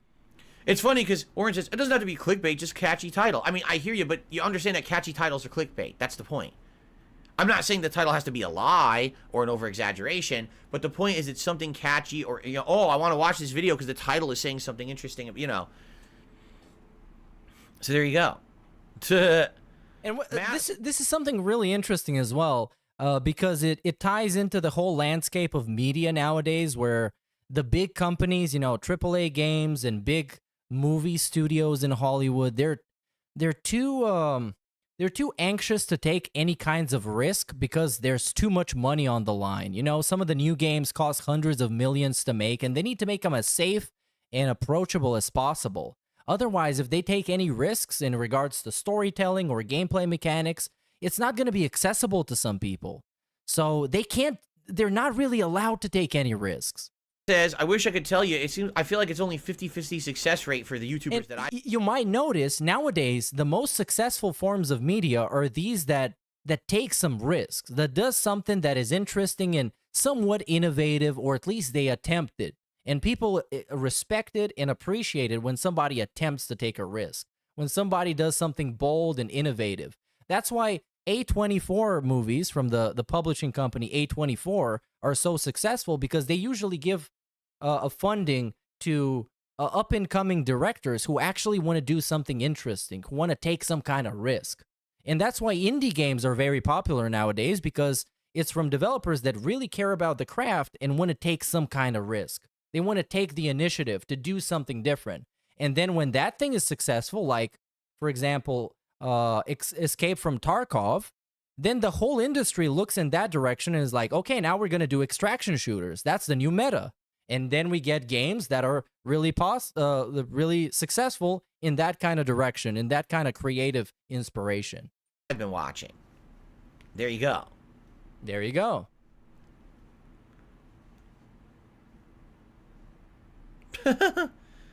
Borkworm says if you try it, and you can always go back. I mean, you're right. Snowblind says try. Have you ever noticed that YouTuber that cut games into parts always have 200 to 300 views each? The big videos are an entire game cut down into a 90-minute video with scripted entertaining commentary, and then they move on to the next game. Yeah. He is outdated. Well, a lot of things that I see people do is playing the game on stream and then editing a video of the whole playthrough, but just kind of the most interesting parts, or kind of condensed into a more digestible thing with the timestamps and everything, because people like to take advantage of the features that YouTube provides, like the timestamps. I love the timestamps. They're fucking great. It lets you see what is in the video, and it lets you skip the parts that you're not interested in, which is very user-friendly. All of the above. Upload the same video 3 identical times with 3 different titles. See which ones people watch. Now, that's ultimate bait.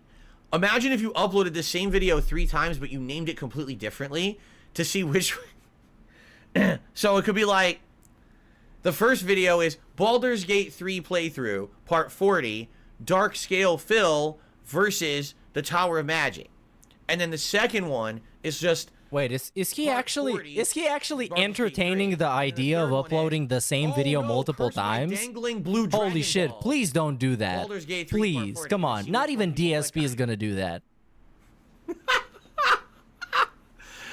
The tower cursed my dangling blue Dragon Balls. Baldur's Gate 3 playthrough. Yes. No. That'd be perfect, right? Like, which one would you click on? Oh my god. That's pretty funny. But I wonder, right? I don't know. Dragon Balls get the views. Oh my god. See, the thing, here's the thing. This is me being very transparent right now. At the end of a stream, okay, when I'm done streaming for hours, you know, this stream turned on at what, 11 a.m.? A little earlier than that. And I started work 11:15. I'll be on this stream till 4 p.m. The stream goes off. Now I got to upload all these videos because I want to go down and eat dinner with my wife for a break before I come back to my late stream. Do I really want to go through every video I just made and think of some kind of a clever clickbaity title for each part of the gameplay that I just recorded? Oh my fucking god. Right? It's difficult enough skimming through and just finding what happened in there. But now I gotta sit here and be creative about each... Man, Then just fucking give up. I mean, just fucking give up at this point. If this is too much work, just let it go. Don't do any of it.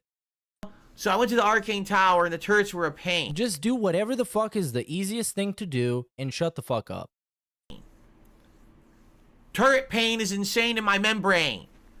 Arcane Tower turmoil. Baldur's Gate 3 playthrough. You know what I mean? Like, I had to sit there and try to figure it out for every part. You know, there's a difference between if something actually notable really happened in each part and it sticks out. That's easy titling. But there's gonna be times when, like, there's nothing going on or it's a more boring part. Do I just make shit up? Right? Do I just literally just make a title up? Like, what if a part was just like I hit level 6 and now I spend half the part leveling and the other half is walking to a new area, right? So what the hell do I title that part? If I was titling it right now, it would be Baldur's Gate playthrough, part 41. We hit level 6, let's do the leveling, or something like, you know, something very basic. So what should I put there? You know? Holy leveling, Batman! Amazing new powers unlocked at level 6. Check it out, right? Like, oh my god. To me, that is so stupid. I mean, this is me, again, being honest with you. I'm not saying I won't do it or try it. I just think that is so fake and stupid. And the fact that people tell me, oh, that's what every YouTuber does now. It's like, so you're telling me... Oh my god, and now we're gonna shit on everybody else. I was lazy. Yeah, well, he's lazy on a different level. But he also feels the need to get compensated for the amount of money that he believes he deserves. And to quote Dwight from The Office, there is no limit to what I think I deserve. And that's DSP in this case. He thinks he deserves the world. If you ask him if he deserves to have the popularity of PewDiePie, he can definitely gaslight himself into believing it. Every fucking YouTuber is a fake, and all they want is your view and money. There we go. They're not caring about actually accurately describing what happened in the video. They don't care about... This is the same dude that just said that it's too much work to accurately describe what happens in the video. but now all the big YouTubers are trash because they actually care to put a relevant title on their videos. People, you know, liking the content, just as long as you clicked on it, that was good enough for them, right? Like, that's bullshit to me. To me, that's always been bullshit. Like, oh, now I got him. Now I got him. Because I remember, children, back in the day, when he was talking about ads on YouTube, when he was making all of his money on ads, he was straight up saying, I don't care if you watch the whole video. As long as you click on it and you watch the ads, that's good with me. And now he's saying, I never cared about it like that. When we have him fucking recorded on video admitting that. It's in one of those emergency vlogs when he got demonetized. Yeah, if we can find the actual vlog, that would be great. But there's so many of them, I just can't fucking figure it out. I've watched it on stream somewhere in time. You know, stretching the truth or whatever. Like, the one video that I ever extrapolated like that was the worst game I've ever played, Homefront the Revolution review. And that review got over 1 million views back in the day on KO Gaming. Because I extrapolated. Oops. Oh, he was going to say I lied. Hold on. Hold on. He started saying the L word. The L word. Look at this. Let's do a nitpick of this segment because it's very curious. Played Homefront the Revolution review. And that review got over 1 million views back in the day on KO Gaming. Because I Oops. He caught himself. He caught himself. Instead of saying I lied, which would make him look bad, he said I extrapolated. Extrapolated and over-exaggerated. Is that really what everyone on YouTube wants? Is everyone just so, like... Oh, and this is, ladies and gentlemen, why he's the GOAT. That's why he's the GOAT! The fucking GOAT, man. The fucking GOAT. And susceptible to this kind of tactic that you should just do this for every single video you ever put out. You know what I mean? Like, to me, like, I understand. Maybe I would get. And the whole thing is that he didn't really lie because he tried to justify in the video comparing Homefront to a bunch of other terrible games that he's played, why it's actually the worst game he's ever played. So he didn't literally lie, but he almost caught himself here saying that I lied. A little bit of a view boost. But the view boost is going to be from people who are kind of dumb. You know? And they're not going to watch your video. They're just going to get clickbaited and realize it's a boring-ass video. You know what I mean? So it's like, do I care? Do I really care about getting a few dumb people on my content? I don't know. I don't know if I do. I don't know. Again, if you haven't noticed this year, you would have noticed, I say this year, but it was last year now, right? In 2023... DSP Gaming saw a decline in views. Oh, no shit. But the weirdest part about that is that my support stayed the same. How is it that I could have a decline in my viewership, but my support is the same? Because you begged like a fucking bitch. That's why. I mean, dude, like, how is this a fucking surprise? Because the people who are... Because he begged for memberships all year round. He begged for fucking tips. He did weird gimmick events where he was taking shots and exploiting his former alcoholism for money. You wonder why? Watching and left weren't positive people who were supporting the content or liked it. They were hate watchers. There were people who were here just to shit on me, and they left, and they went to watch the toxic restreams instead. Hey, shout out for hate. Leave. I don't need you here because you don't help. You really don't. Those views don't help me in any way, shape, or form. They probably had an ad blocker on regardless. Or oh, yeah. Now we're pushing the narrative that they probably had an ad blocker, which I do. I have an ad blocker. You know what I mean? Like, they weren't... How does my actual earnings stay the same if I have less customers because they weren't customers? Do you get it? Yeah. So they were just looking. They were just looking. They didn't buy anything. They were just looking at the merchandise. And also, his revenue didn't actually stay the same. He made less. If you look at the analysis that some detractors have done of his actual income, because they fucking do that, because the money he gets is sort of transparent to some extent, to the point where we can have some kind of an estimate of what he makes, it is declining year by year. Slowly but surely, it is declining. The way I see it is like that element, that clickbait element of titling with clickbait or whatever. Yes, that will bring you attention, but this is not attention that's positive. It's fleeting. It gets someone to be tricked into watching a video. Out of all the people who were tricked, what, you get 2 people in a week that maybe might stick around and watch another video? Well, everyone else just watched the clickbait, said, it was clickbait, and then they leave. Or, on the flip side, they just shit on you. This was a clickbait video, fuck you, blah, blah, blah, blah, negative, negative, right? So, that's the thing, like, for me, I really don't know if it's important. But I want your feedback. Okay, I do. Leave me your feedback on the thumbnails, and please leave me your feedback on the titling. I'm not going to immediately make the change, but I want feedback because I want to improve. Again, this is a discussion I would never have had years ago. Really, I never would have went into detail about this. This would have been just, I'll just do whatever I want. But today, I want to change for the better, and I want to make content you like, and I want to be sure that I'm in line with my viewership. Yeah. We've heard this already. Should I stay the same? Should I change? Should I adapt somewhat? How do I adapt, right? If the feedback I'm getting, like, I'll tell you, I'll be honest right now, an outsider to my content outright told me flat, straight to my face, you need to change your titling because you can't. These types of people are called tire kickers. They look but never buy. These are the people that kicked out Phil's tire though. It's all coming full circle. Oh, maybe they stole the tire because they figured out, maybe I've been looking at that tire for a long while now, and now nobody is looking at me, so I might as well steal it. But I have some experience with those people that just look, and they sometimes just look at the prices and they compare them to other places, but sometimes the thing with them is like, you can't be an asshole to them because maybe sometimes they're going to come back. Maybe sometimes they're going to think that you offer the better service, you offer the better merchandise than compared to somebody else, and they're going to come back and buy stuff. And I have personal experience in this happening many, many times.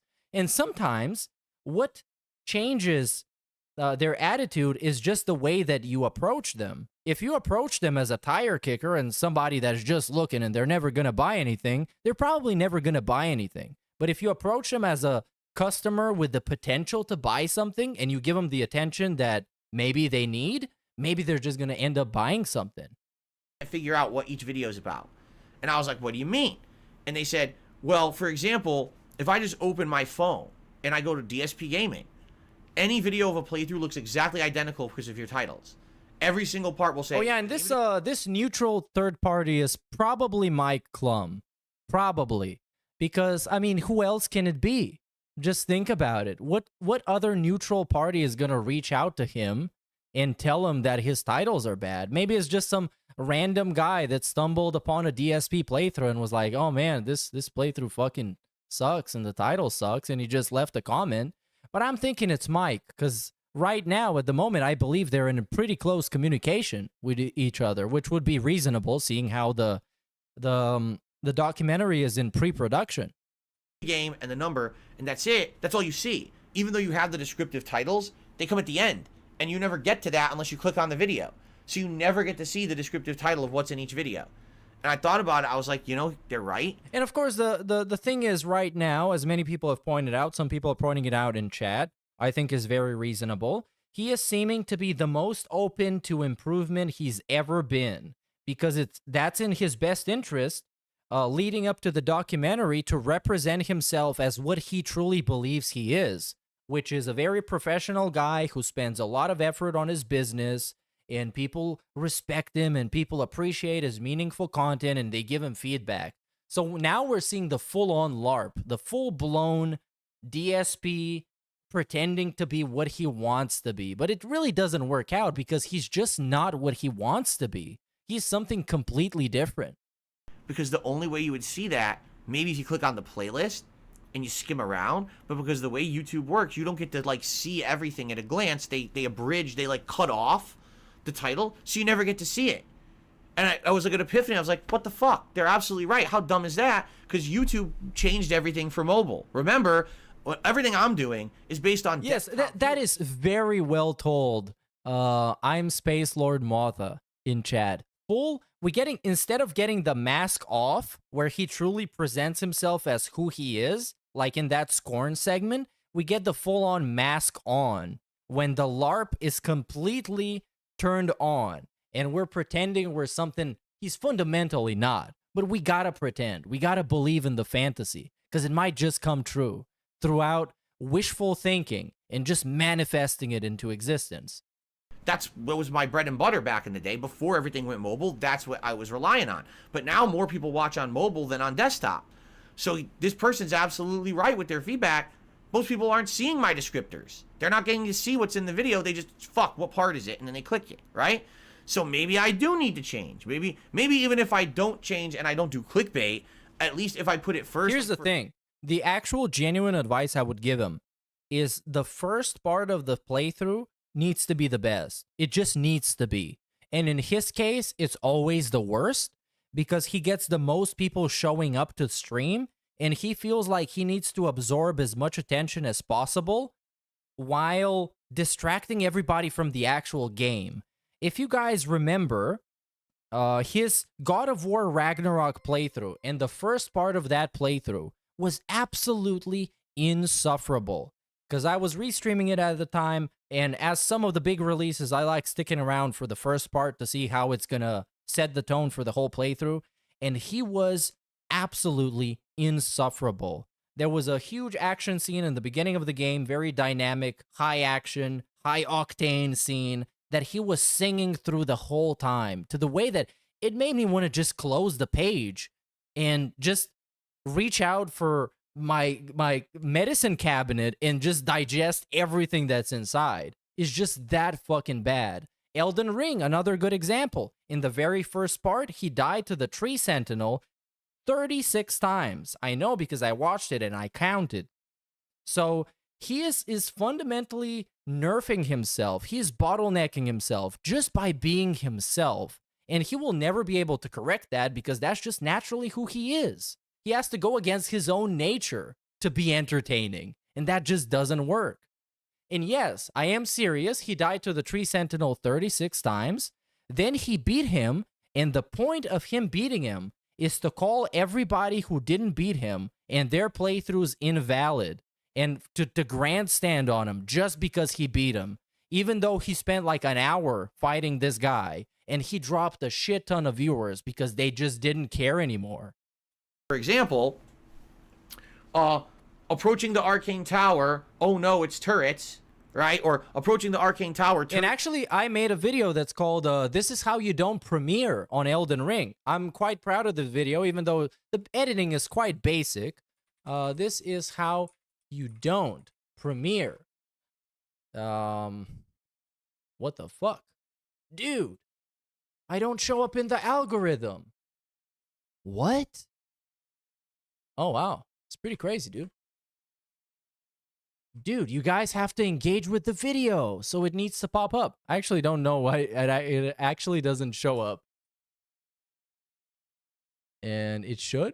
It still doesn't, but my other streams show up, but that one doesn't show up. What the fuck, dude? I'm gonna find it right now. And I think it's a pretty fun video because it summarizes the whole experience of him premiering Elden Ring and how truly and genuinely bad it was. Because it really, really was. I'm not even faking. I'm not bullshitting. It really was fucking terrible. For some reason, I can't actually find it. Maybe it got taken down. Did it get taken down? I don't think it did. Huh? Dude, I can't actually find it. What the fuck?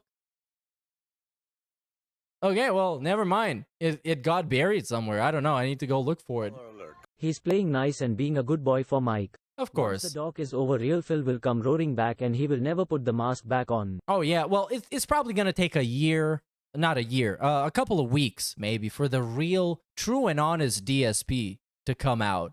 Because initially, he's going to think that there's an influx of new people, so he needs to be extra fake for them so they can like him because that's how he is. He can't just be himself because he's toxic as fuck, if you haven't figured out already. And then after that, when he realizes that it's not really something that is going to change his life, he's going to go back to the usual DSP gimmick. Trouble. Baldur's Gate 3 playthrough part 20. But at least then you get to see the descriptor first to see what's in it. And if the feedback, or excuse me, if the thumbnail is the new style of thumbnail, by the looks of the thumbnail, you're already going to know what game it is because it's going to have the name of the game and the number. So maybe that's what I should do. Should I reverse the order of my titles? Hey, here's the video. It is live.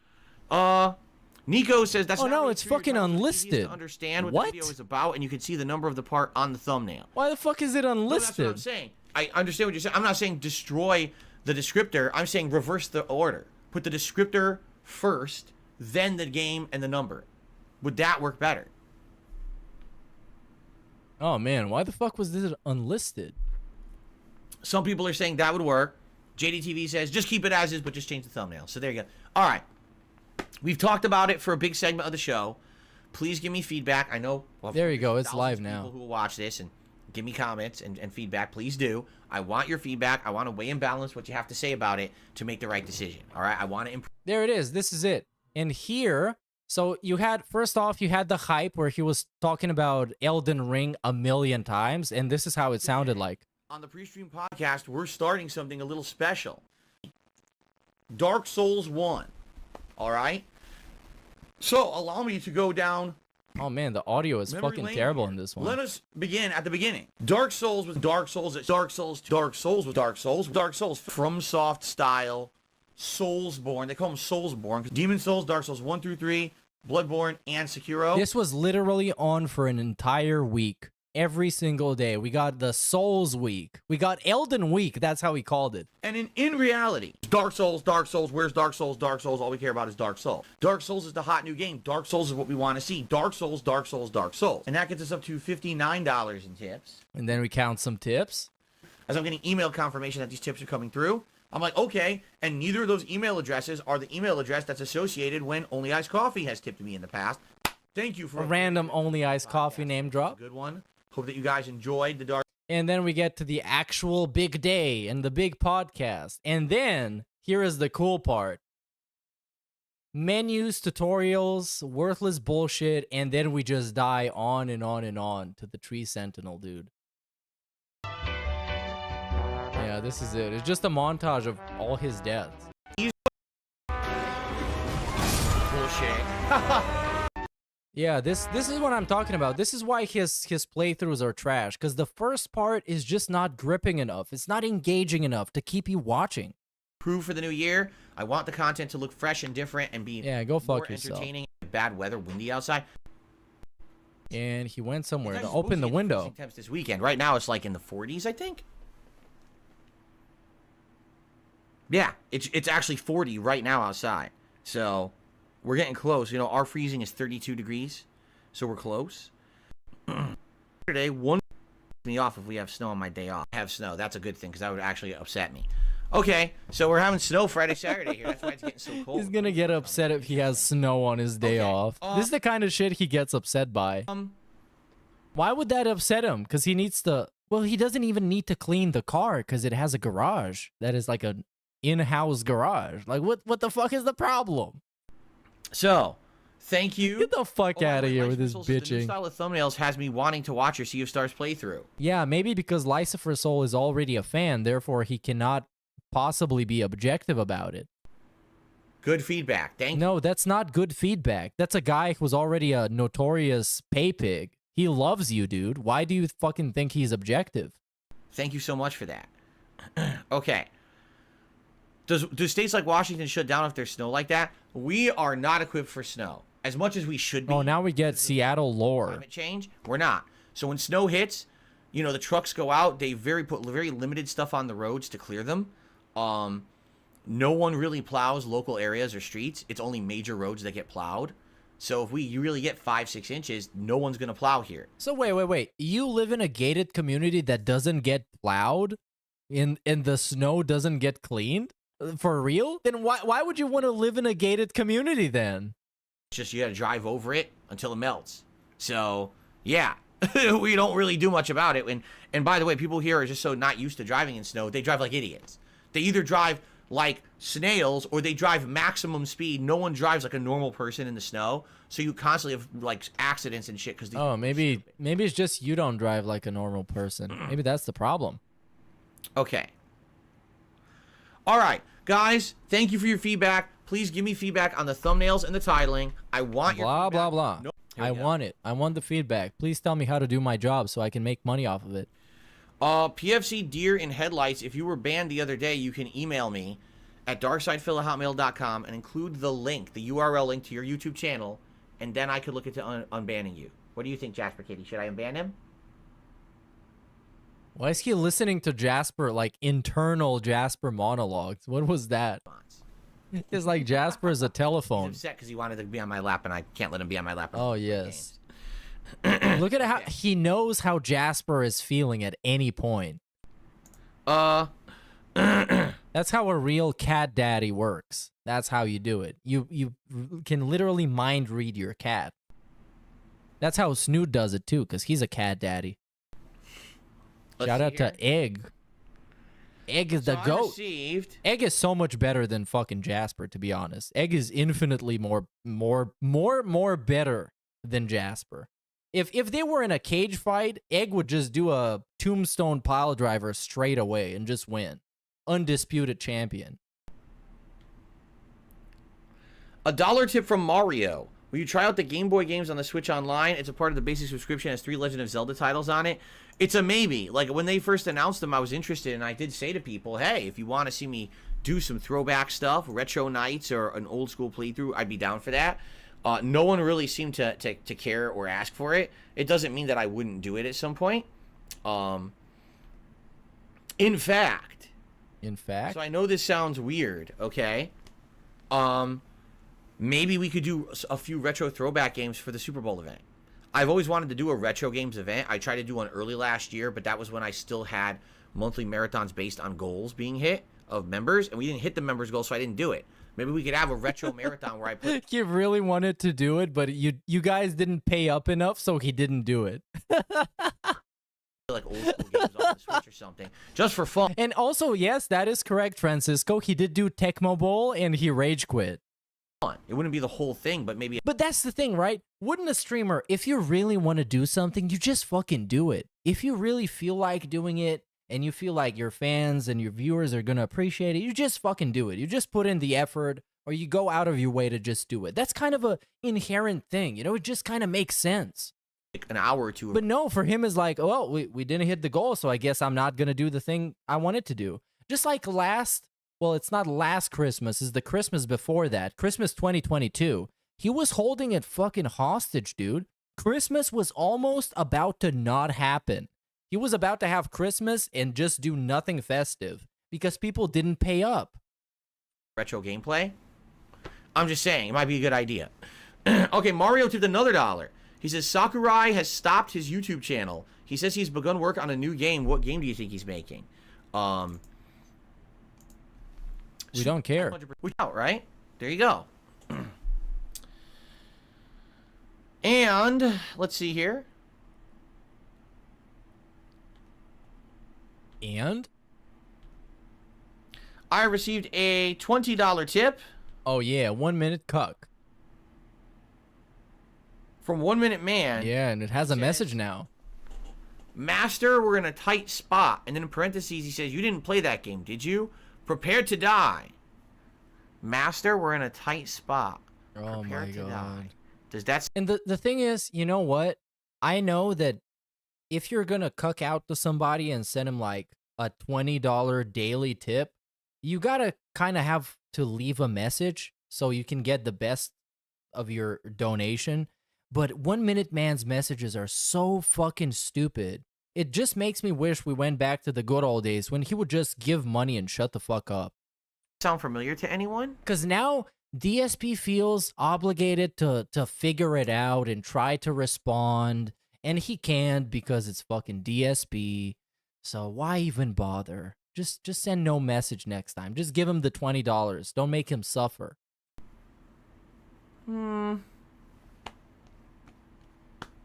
It's not ringing a bell with me.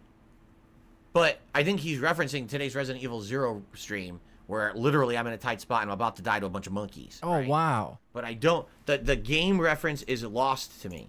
So it sounds like I am a noob in this situation. I don't get the reference. So there you go. Uh-oh, hold on. What just happened? Token mismatch. That's not good. Oh no. Mismatch. What? A Super Bowl party with a guy who doesn't watch sports, actively hates talking about sports and ingo sports questions when asked. Sound good? You know what? Out of all the events he does, this is the one that is the most obnoxious because he has to actively pretend like he gives a fuck about football or any sports in general, even though it's clear that he doesn't, and he shuts down every kind of discussion of sports that happens in his chat. And it really fucking sucks because the only reason he's doing it is to capitalize on a media event that is happening, an event that people are partaking in, just so he can make some money off of it. What does that mean? I don't know. Hold on. It means that I was logged out. Okay, oh, wow, no. You need to log in, dude. Oh. That's interesting. Hopefully it still works. Hopefully it doesn't. Oh, dude. I wonder why I was logged 26 minutes from now, he's playing the game, so we get to clock out. out. Let's find out. Alert. Or maybe I'm going to actually play some Dead Space after the podcast. And donations. Oops, donations. And we'll go down. Yeah, click on the favorite menu. Donations menu. And it still works. Hate that. Oh, maybe. Jade is saying, how about having some animation for your tips in Tekken, like maybe Paul or King? Yeah, I'm not sure that's exactly what Jade said. I think it's a little bit different because I saw it when he actually posted it, but it doesn't matter. I love Jade. Jade is my favorite dude. Because, like, out of all the DSP dents that I would want to talk to, because I don't want to talk to any of them except Jade. Because he's just a genuinely positive guy who always brings the positive vibes. He always engages in chat and he tries to spark up a conversation with people. It just seems like a genuinely nice guy, unlike all the other fucking degenerates in his chat. And I would just like to talk to the guy, like, really nice and friendly, because that's how I feel about him. It's not like it's fake or something. And just tell him that this dude doesn't give a fuck about him. He doesn't appreciate him as a fan, doesn't appreciate him as a chat member. He's just like, he's wasting his energy on DSP, man. Maybe. I would have to talk with the people who make my animations and see if anyone is interested in possibly doing some Tekken animations. We already have Yakuza animations, right? So that's cool. So maybe we could actually have some Tekken animations too. Put my face over Paul or King or something. All right, I'll have to look into that. Thank you for the suggestion, Jade. Is the game over sign turned on? Yes. Why do you not think it's turned on? It's on and it's changing. Oh my god, the Q&A is one I did not play back. It's amazing. And there was a Dungeons and Dragons one because again, I got my Genesis so late. Inputs and then after that, we might not see snow again the whole season. Or I played it during the launch of the. Well, first I did a co-op playthrough way back in the day with my friend John. That was 8. Hey, his friend John. I played it again at the time when the Genesis Mini launched. Yeah, this getting skipped. Things like that, crime. Oh, now we get to skip, dude. Now we got plenty of skip juice. I'm so fucking glad. Dramas. They're too long. There's too much dialogue that you have to read because there's no voice acting. We don't give a fuck.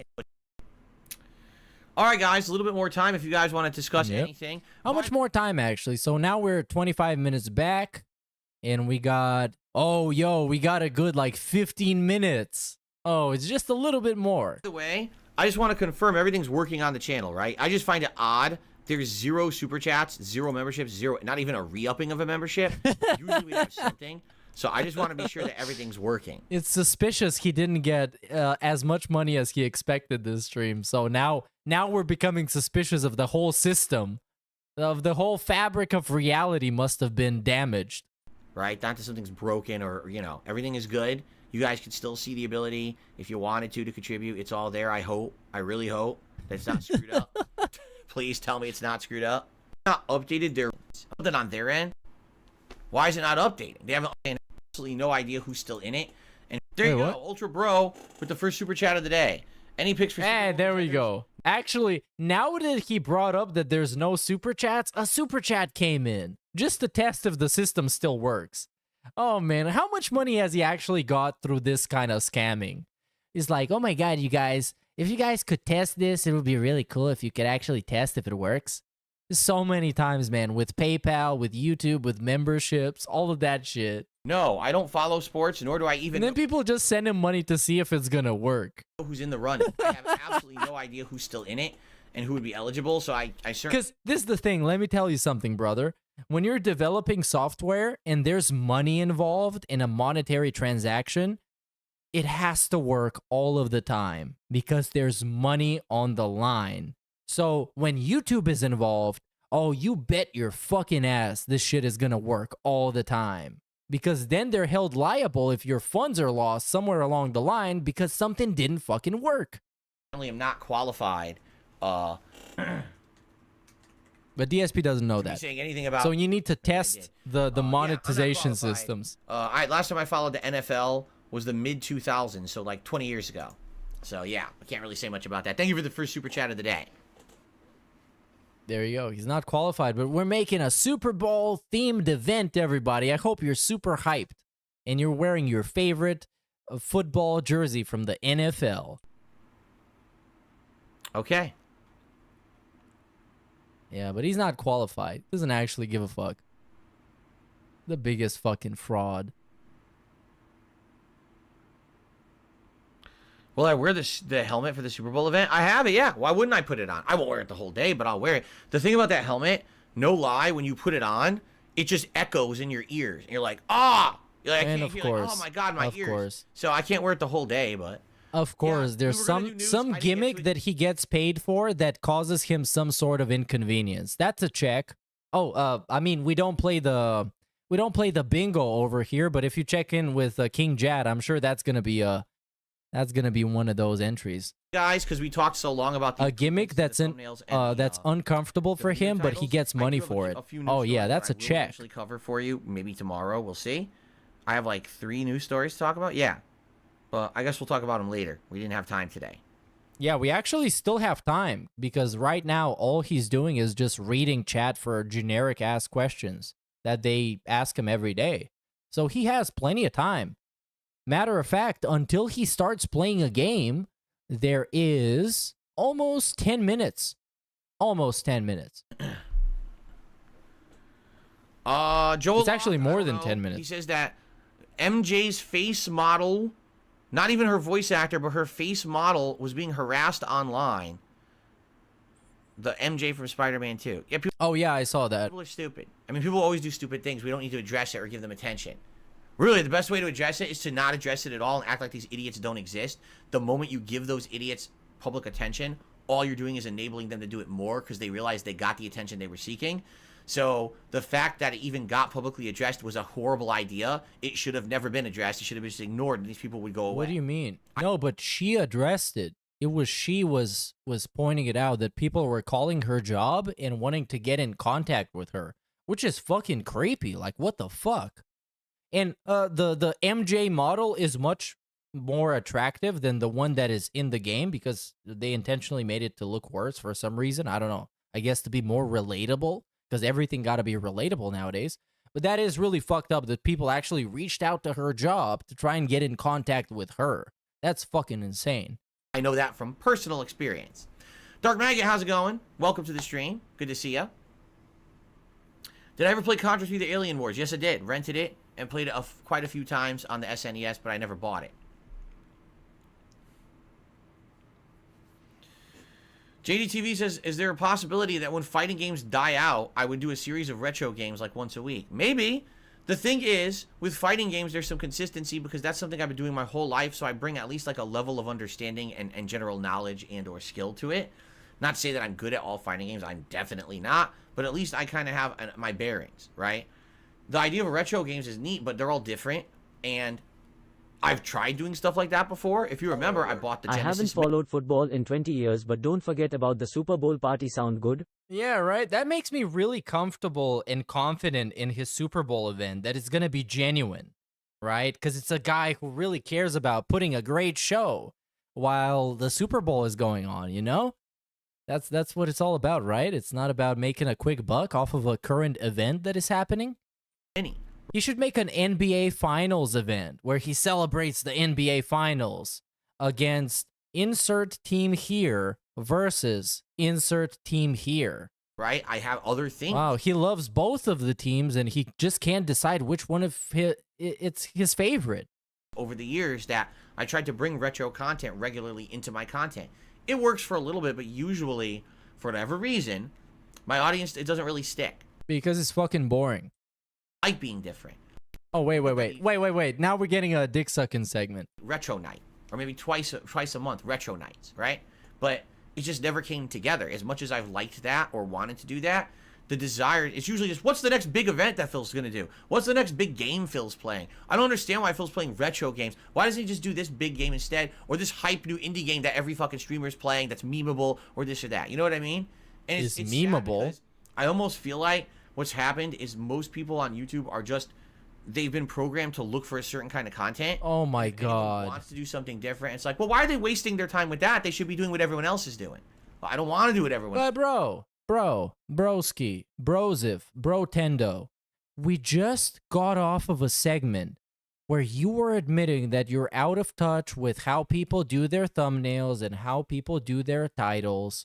And now he's fucking acting like he knows how everybody is structuring their channel and the games they play for whatever purpose they play them. Like, how am I fucking supposed to believe that guy? Does. That's my point. I want to be different. I like being different. He likes being different. Something different.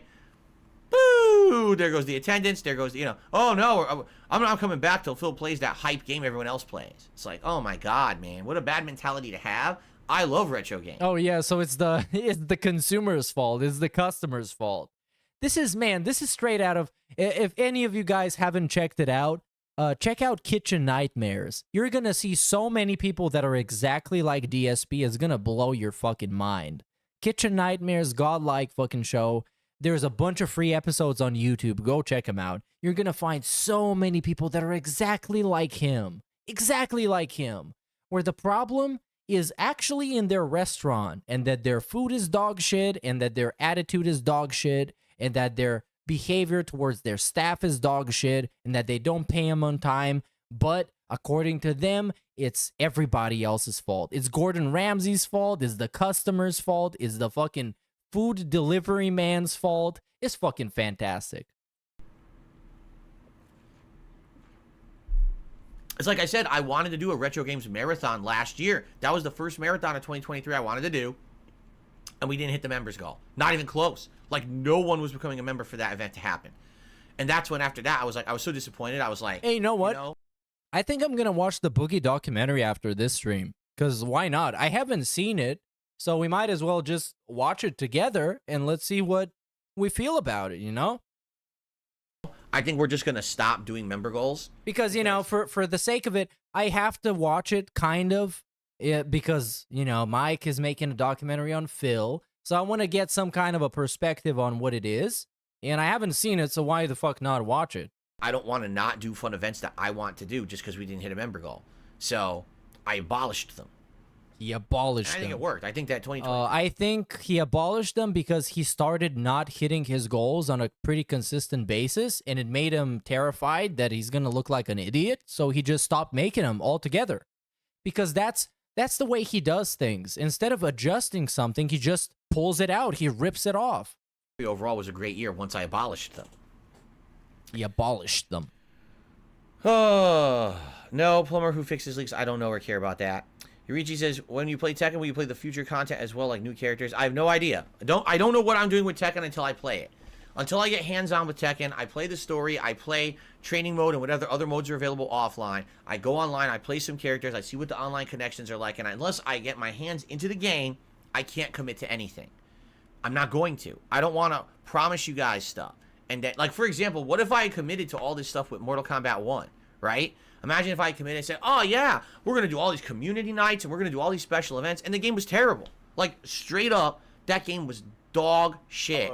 The Kitchen Nightmares community tab on their YouTube channel is amazing. They are Oh yeah, I got you covered, dude. I got you covered, because I know what you're talking about. Because the Kitchen Nightmares YouTube page is managed by somebody who is probably my age, so they're just pulling out some nice memes, because kids like memes nowadays, right? So we got some Gordon eating food, which, the caption is, this is shit.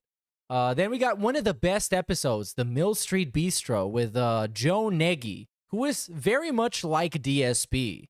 And we got this meme, we got these memes, we got a bunch of memes. And here we got even a poll about which is the best Gordon Ramsay face. And I would say it's probably the second one, because it definitely shows his pure disgust. And clearly, everybody agrees with me. You know, Chad agrees with me.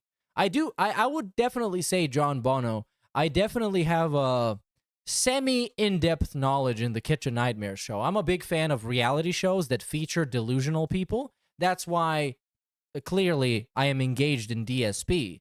Any reality show that has delusional people that are getting exploited and people are laughing at them is fine in my book, and I love watching them. And as you can see, this feed, it's all a bunch of dank, deep-fried thumbnails and weird-ass titles. This one is literally called, I Love Raw Egg, and just called Hotel Hell.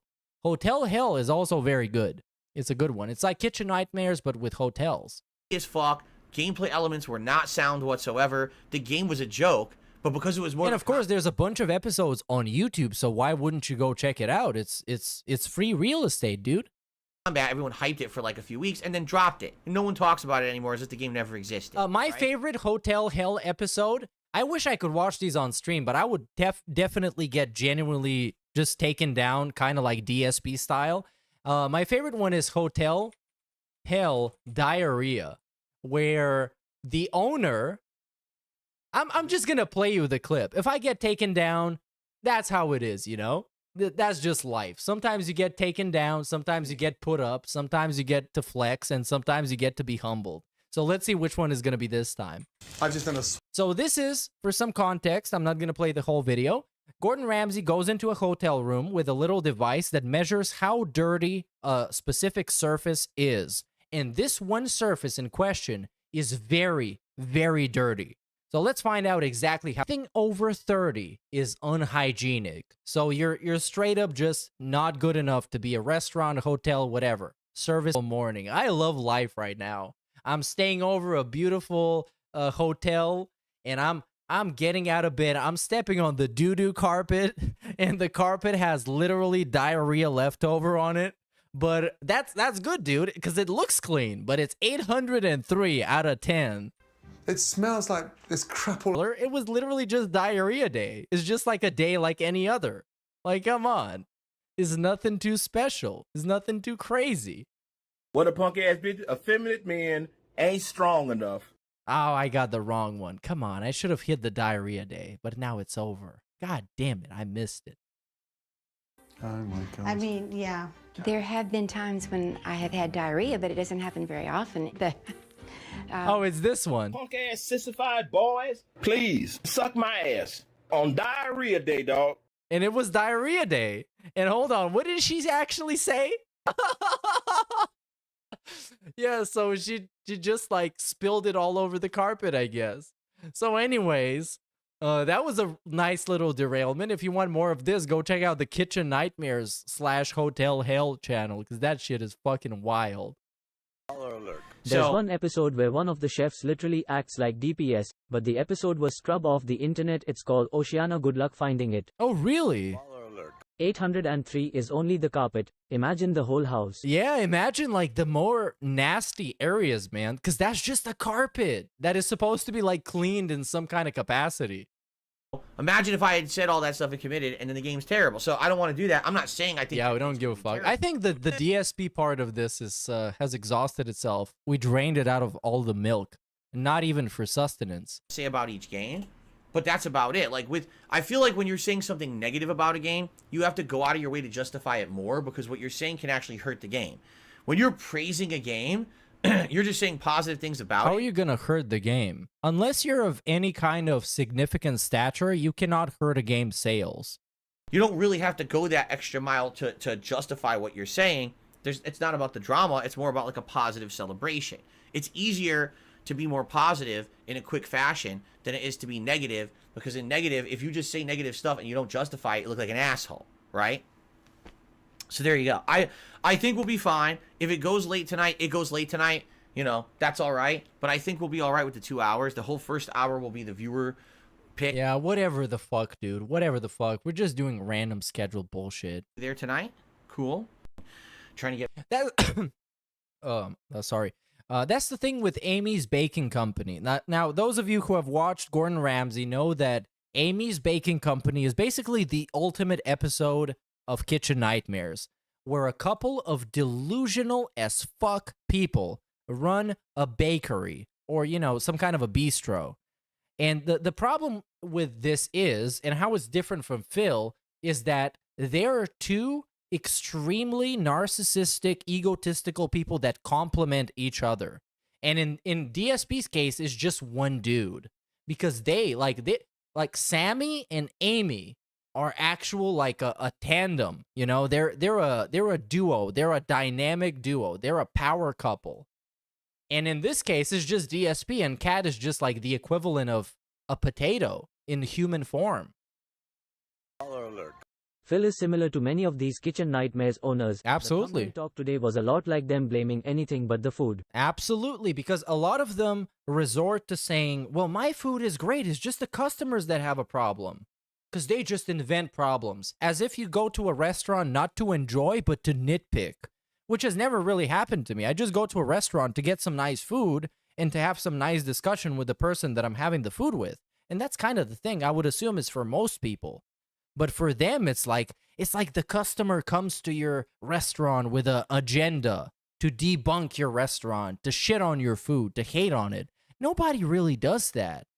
Out of this room with these monkeys. Just like with DSP, you don't come to his channel to inherently just directly hate on his content. You just happen to because it fucking sucks. This is going to be a pain in my ass. I literally cannot believe how poor the grenades are on hard. Like, I'm shooting the grenade launcher at regular zombies, and the zombie's like, oh. It keeps walking. It's a grenade. That used to blow all the enemies in a room apart. They really made this game difficult on the hard difficulty. Like these guys just don't care.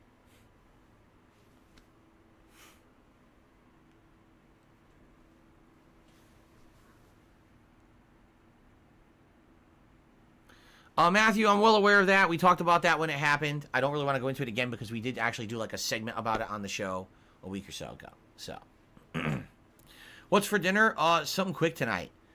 Because my wife is working, so I don't remember. I think it's, I don't know. It might be like hot dogs and rice or something like that. I don't even... Hey, you know what, David Dent? You're actually very correct. Amy from Amy's Baking Company actually had some very good cakes. And even Gordon Ramsay gave her a bunch of compliments about how her cakes are good. Meanwhile, I have no idea what DSP said because I just went to the bathroom. So I'm going to rewind by 10 seconds. I apologize for that. But seeming like the chat is having a big pop is probably kind of interesting. Matthew, I'm well aware of that. We talked about that when it happened. I don't really want to go into it again because we did actually do like a segment about it on the show a week or so ago. So, what's for dinner? Something quick tonight. Because my wife is working, so I don't remember. I think it's, I don't know. It might be like hot dogs and rice or something like that. I don't even... Hot dogs and rice. I leave the cooking to my wife, and if it's a day when she's home and she's making like a really good meal, then I'm interested. But wait. Dude, okay. Like, now I'm gonna fucking just shit all over him. So get ready for some toxicity. You fucking dog shit, piece of shit, rat, retarded, piece of shit motherfucker. Your wife has to actually get up in the morning, get ready for fucking work, go to work, and actually put in a fucking shift of work while you're sitting on your fucking dog shit, piece of shit, retard, fucking disabled ass, motherfucking lobotomized ass, playing fucking video games and crying about thumbnails and titles of videos all day. And then that bitch is gonna come back from work that she just actually worked a shift. I don't care how hard it was. Just the effort that it takes to go to work, actually do the commute, interact with people, do your purpose, and earn your paycheck is enough. And then she comes and you make her make fucking dinner? Like, what kind of a fucking stupid ass fucking bitch are you? You piece of rat shit. These fast days, it's like, what are you gonna do? She's gonna get home late. We're not gonna have time piece to of cook anything shit. crazy. So it's just like warm something up fast and just wolf it down between the streams, It's all good. Cause like, I know she might be working in the most low effort, stupid ass place ever, selling whatever the fuck. It's still more than whatever he does. Cause he just sits on his ass in his pajama pants all day, complaining about having to play video games and which video games he's gonna play. And he can't even fucking make the food? He can't even do that, provide for his family like that? Go fuck yourself. Big style. I received $1 tip.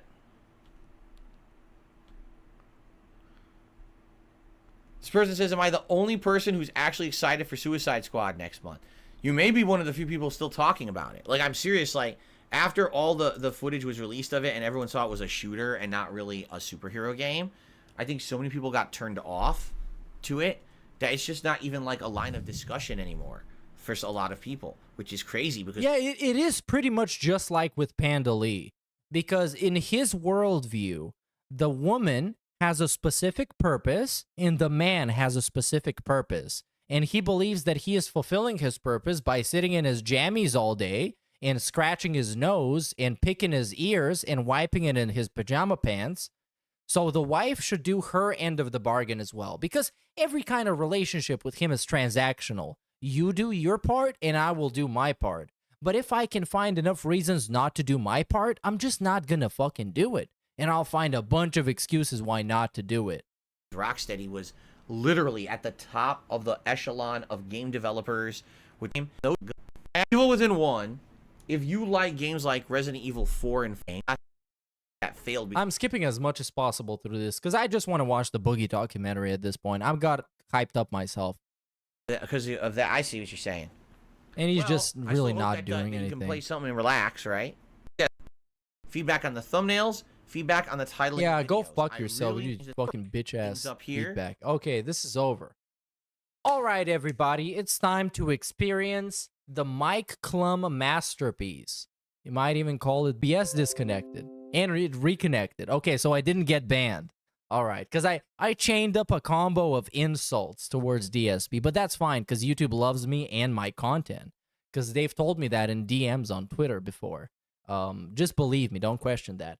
So Boogie Documentary is what I'm going to look up. And through the power of the internet, much like Boogie himself, it's going to get to me. And wait, what? Did the actual documentary just has 140,000 views? I thought this shit got like 2 million views. Because everybody been talking about it like it's the hottest shit ever. And then this video that it's with Caleb Hammer, and I believe it's a good video if it got 1.2 million, but it got 1.2 million.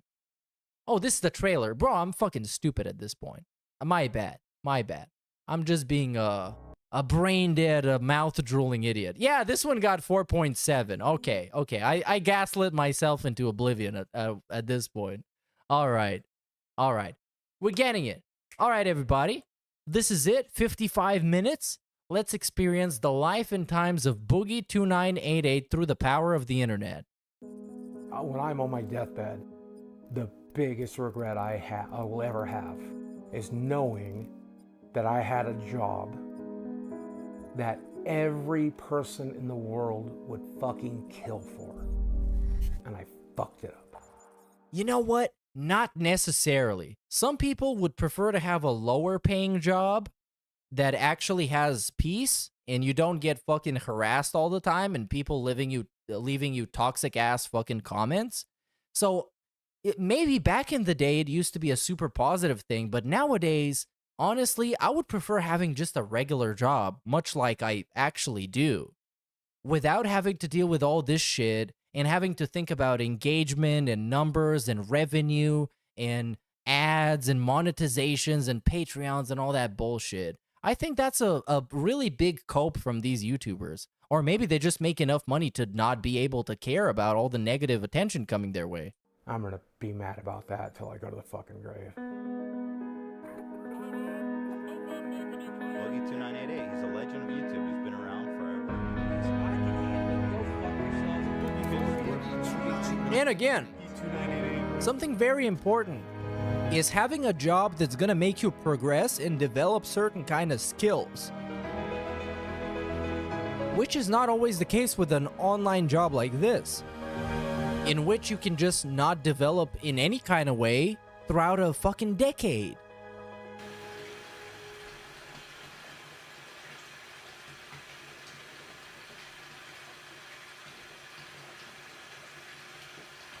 Alright, so for a period of 9 months, I had exclusive access to his day-to-day schedule, personal contacts, and financial statements.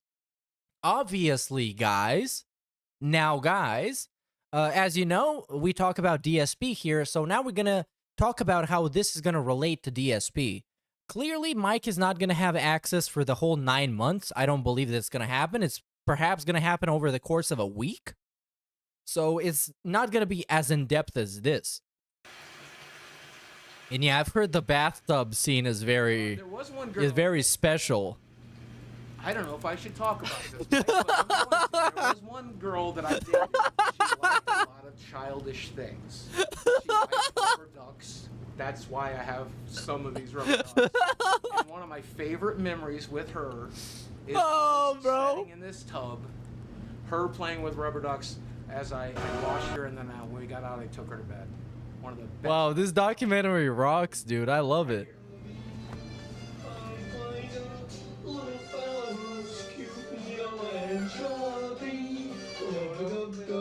Yeah, so when it comes to financial approach, I don't fucking know.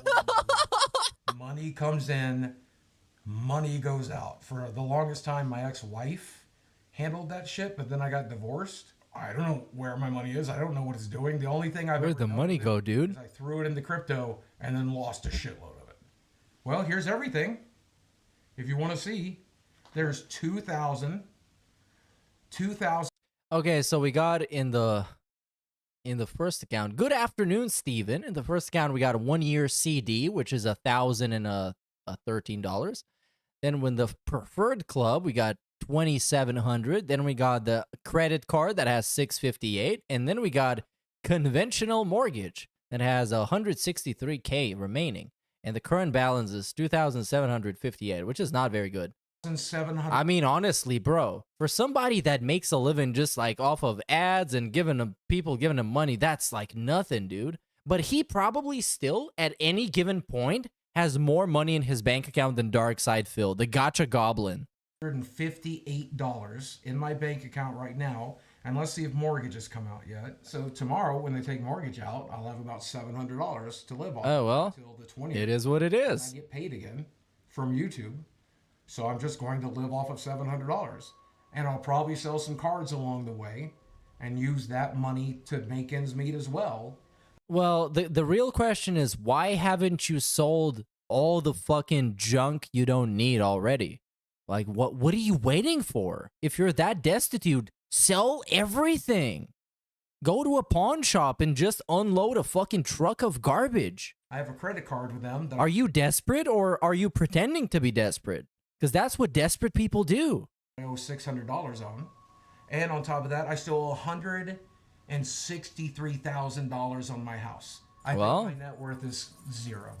Once you pull the equity out of the house, get rid of the house debt, sell off all my collectibles. So now we have a very nice balance sheet. We got the assets at 165K. Liabilities at 165K. I think that puts me and the net value is, as you could probably tell, zero. At $0. Shit. I'm worthless. And as you can see right off the bat, this is a documentary that has as its purpose, as you can see, the subject of the documentary also wants to portray it as desperate as possible. That's the whole narrative, that Boogie is desperate. He really needs that money. He really needs it to pay his bills. Yeah, this is the hard part. Back to reality. Oh.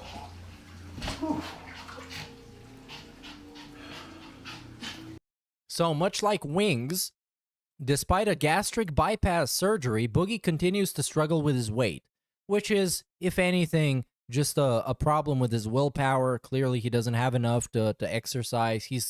Because at some point, when you get to that age and you're that fat, you just kind of come to terms with just dying because you're morbidly obese. What else are you going to do? You don't really have enough time to lose the weight and hope for a better life, because that's also a very difficult process. You just kind of come to terms with it and you're like, you know what? I'm just going to die a fat dude. I'll just go fuck some hookers instead.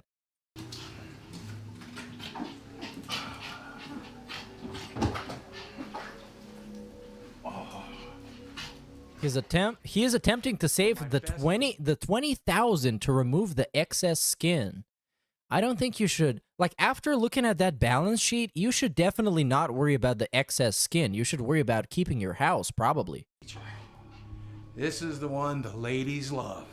Because, like, I don't know why those dudes buy houses that they can't afford and pay massive mortgages when they can just rent out something that is smaller scale, something that you can just, you know, casually use and you're not going to have issues paying for, so you can actually focus on saving some money instead of sinking all that shit into mortgages.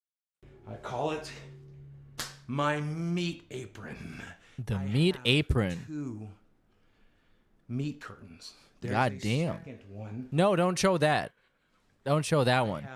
That's what got him banned off of Twitch. If you don't know, he got banned off of Twitch for basically going full-on nudity. He was full-on naked, nothing on him, just like his mother born him. Or birthed? Gave birth to.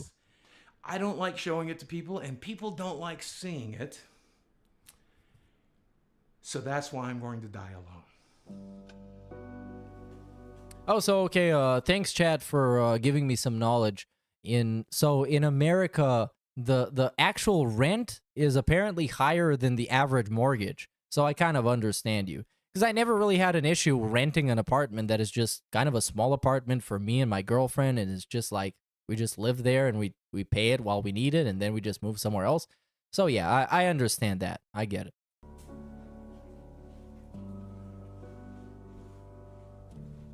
Well, my real name is... Yeah, there are probably a bunch of factors that come into this. It's probably not as simple as that. 2988, because there's a lot of famous Steve Williamses, and I'm not one of them, right? I started a YouTube channel back in 2006, right at the very beginning, and I got famous for comedy sketches as well as like life vlogs and just sharing my personal life with other people. What's up, ladies and gentlemen of YouTube? Boogie to 988 coming at you. My ankle on my left leg and head. But that's just the kind of woman I married. So give her some love in the comments So section. 2018, he was having around 280K per video. Give her as much money as I used to make. 2023, what do we got? 17,000. Oh my God, this is tragic. Make ends meet just.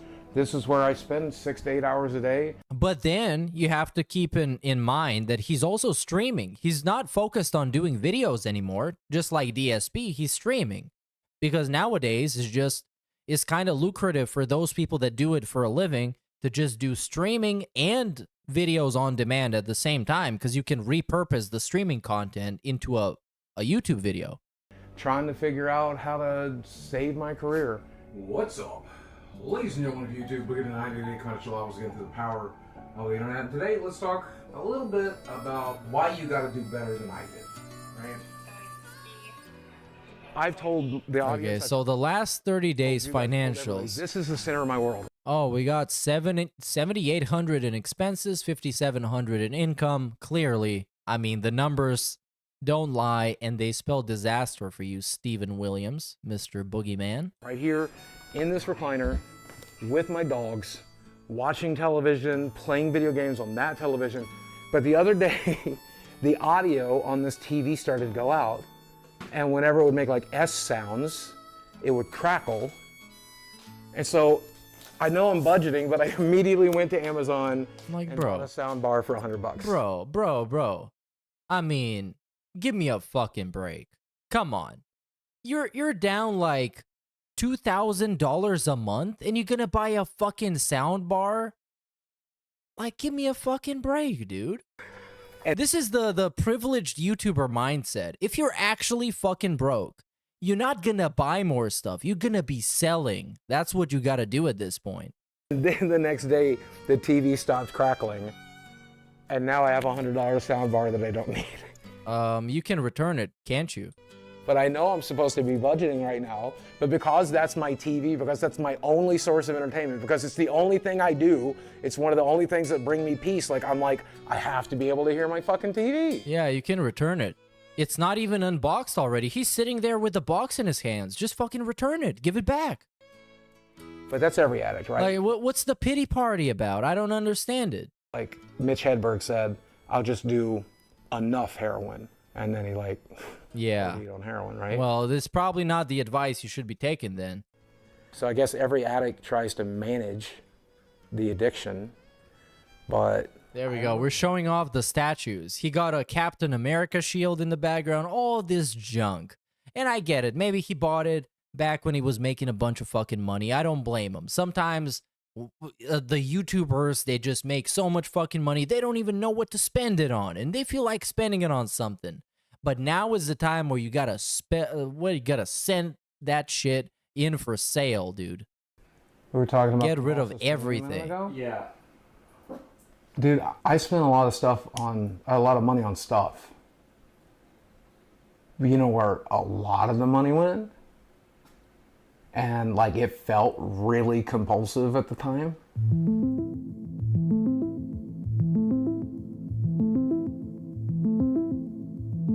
So okay, now we get into the juicy stuff. Between 2018 and 2021, Boogie spent over $200,000 on sex workers across the US. And you know what? Compared to DSP, I actually give him a big ups. Because what I've heard he says in this documentary is that he decided he was just gonna fucking blow through all his money and then, you know, take the option 3. And the way you're gonna blow through your money, if it's not on drugs and hookers, I don't want it. If you're gonna have to blow through money, that's the way you do it. You get some hoes, you get some blow, and we get right into business.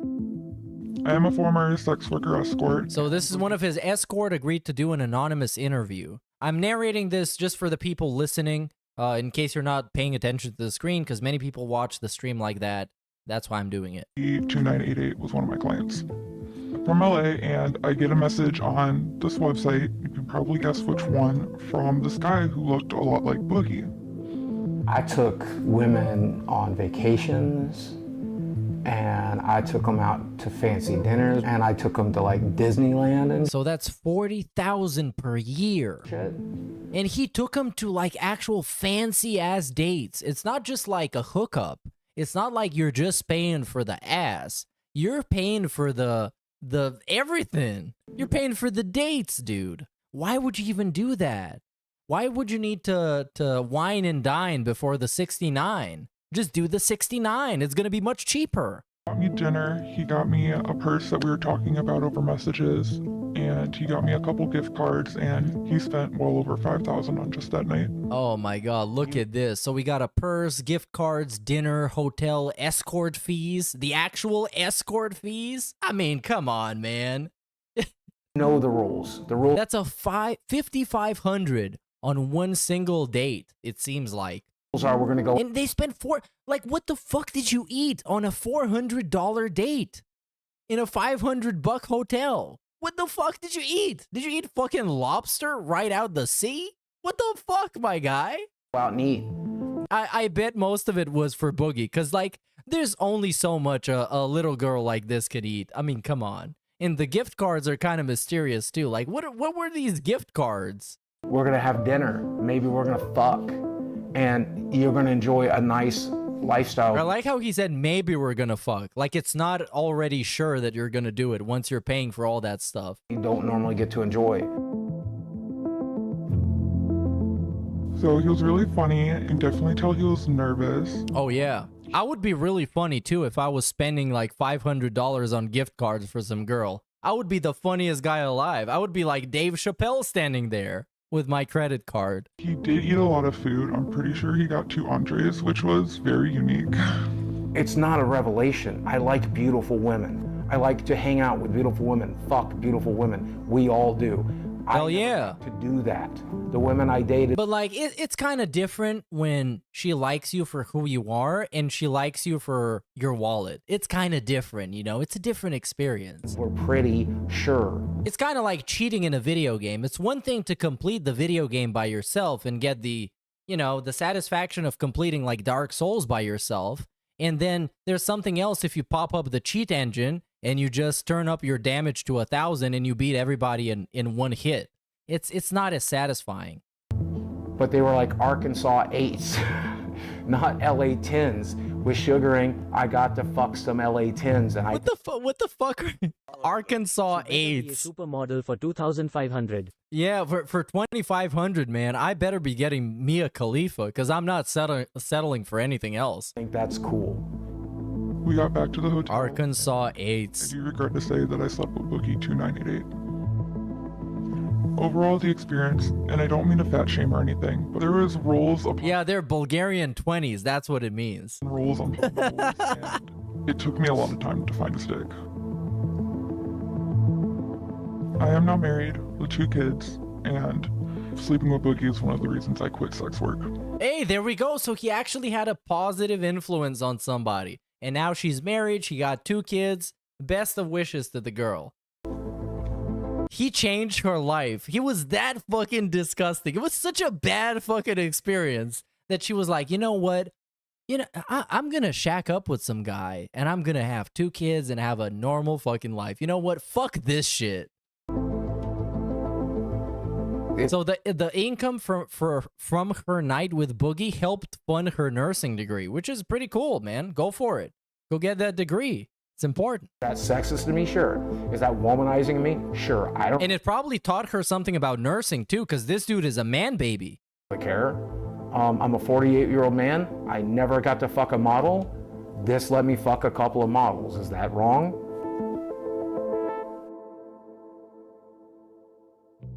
Here we have some of the women in this area that are local, and it's not wrong if you both consent to it. It's like fine, but still, I don't know why would you do it. Like, I don't know. ready to go out. They'll go to dinner with you, they'll go to a show with you, maybe they'll come back to your place, but they are expecting something in exchange. Yeah. But then it's window shopping, right? Like any other meat market like Tinder, you kind of scroll down the list of photos until you find someone that looks interesting to you. Not necessarily. I think this girl's really cute. Because sometimes the girls on Tinder are just looking for a relationship like many other people on Tinder. They're not just looking for somebody to buy them a bag and a bunch of gift cards. Oh yeah, yeah. She's definitely a little thicker than I necessarily would always go for, but there's nothing wrong with that. Oh yeah, I think Charlotte is pretty nice. Hey, she's, I mean, she fits my profile. I'm pretty open. But I still wouldn't be, I still wouldn't be up for buying a bunch of gift cards for a chick just so she can suck my balls, you know? I deserve to go to Disneyland with a beautiful girl, right? I deserve to go to New York and explore Times Square with a beautiful girl, right? Like I deserve it. But who determines what you deserve? Is it you? Because DSP thinks he deserves everything. And I want that, and I've never had it. Man, if I had that money back, that would be half of my mortgage right now. That $1,000 is my entire health insurance payment. Hell yeah. I don't know what the prostitutes did with it, and I hope they spend it in good health. But I sure could use that shit right now. So it's already clear the DSP documentary is going to be completely different from this because DSP does not want to embrace that he is a pathetic piece of shit. Instead, he wants to embrace being amazing, which is not real. So it's going to be a fascinating look into the mental state of Darkside Phil, if anything. You know? You want to go for a walk? So he knows. You can't tell me he doesn't know. Hey, we got cute puppies. That's nice. Yo, up, baby. I know. We'll go in a second. I gotta prep your brother. He's great. He's actually, I actually really love him a lot.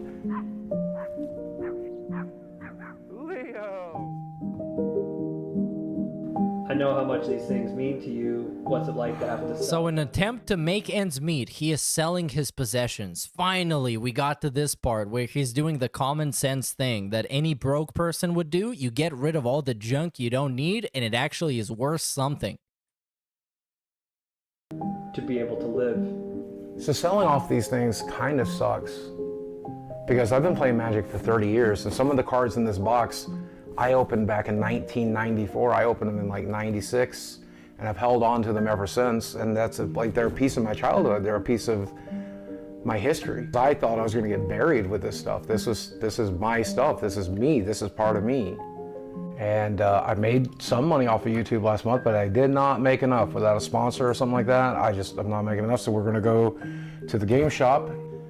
But this is gonna keep me from going out on the streets, right? Like, this is gonna keep me in a house. Yep. Well, that's where the priorities come in, and clearly the priority is keeping his house. And in a way, I can kind of respect him putting his ass on the line and clowning his ass off for Keemstar just so he can make a buck, so he can keep his house. It's a thing that I can respect, you know? The dude is fucking lost it all, and he's trying to get something, or at least keep something. So I think it's bittersweet. I think he would find it bittersweet. He would have wished. At this pace, Boogie will be bankrupt in 6 months. I'm selling Magic cards on Whatnot. I'm selling collectibles on eBay. I'm selling arcade machines locally. I'll sell it all. And I'm going to sell enough to help with mortgage. But I'm also going to sell enough to be able to play Magic tonight. Because I don't want people wondering why I'm not there. I don't want people, like, knowing I'm broke. Like, that's embarrassing. I can't afford $30 to play Magic. So I'm spending $30 to play Magic tonight. Well, I mean, come on, dude. Okay, so this month I need from you about $1,000 to make mortgage. So I need you to... Wait. Who is he talking to? Who is this dude in the absolutely fucking outlandishly awesome shirt? This shirt is fucking godlike. Look at this, man. Check out. This guy is fucking based. Like $1,000 for the stuff. Like, there's a couple of cradles in there. There's a City of Traders in there. Well, I could do 200 a piece on those. What? Dude, I thought we were looking more like 400, 450 on each of these. But look here, listen, dude. You're the guy who wants something out of this. So that guy with the badass shirt, he has no interest in entertaining what you actually want. He tells you the value that he perceives. So that's not really how it works, my guy. 175 is what it's down to. Good Lord, that took a beating. Fuck, these are reserved list cards, Glenn. Yeah? They're not going anywhere but up. Okay. Well, you say that, but the dual lands went down. I mean, yep, the guy knows what's up. As long as I'm getting mortgage money, as long as I'm getting some cards here tonight, okay. You gave me these back? Mm-hmm. And I respect the guy for not budging on his estimate of what this cost, because this whole scene started with Boogie telling him how much money he needs to pay his mortgage, and the guy was just standing his ground. He told him, well, this is how much this costs. That's what I can give you. You know, best I can do is like $400. You want to sell on until I come back in here, because I'm not going to sell them to anybody else but you. Okay. Make it 3 chicken quesadillas. And paying for this? Shit, you're paying me back. and right away, we're at the drive-thru. Right away, immediately. $15 at Taco Bell. They all look the same. And going to the Magic Mob boss nerd face money. Yeah.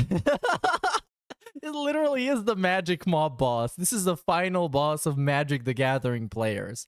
That's why he wears the legendary 6-star t-shirt. That's why. Game shop. It's because we're fucking outcasts. We're in a kind of small town. We're fucking autistic as shit. We're awkward around women. We're awkward around people. We don't know what the fuck we're doing. And then I come back here and I'm looking at all the shit I need to sell. And I'm surrounded by all this shit. Yeah, look at all these arcade cabinets, man. This shit costs thousands of dollars. What we're doing. And then I come back here and literally I'm looking at all the shit I need to sell. Look at this. I don't know shit about arcade cabinets, but this is thousands of dollars worth of assets right here. There's like what? This is like 6, 9, 10 arcade cabinets. He got 10 cabinets.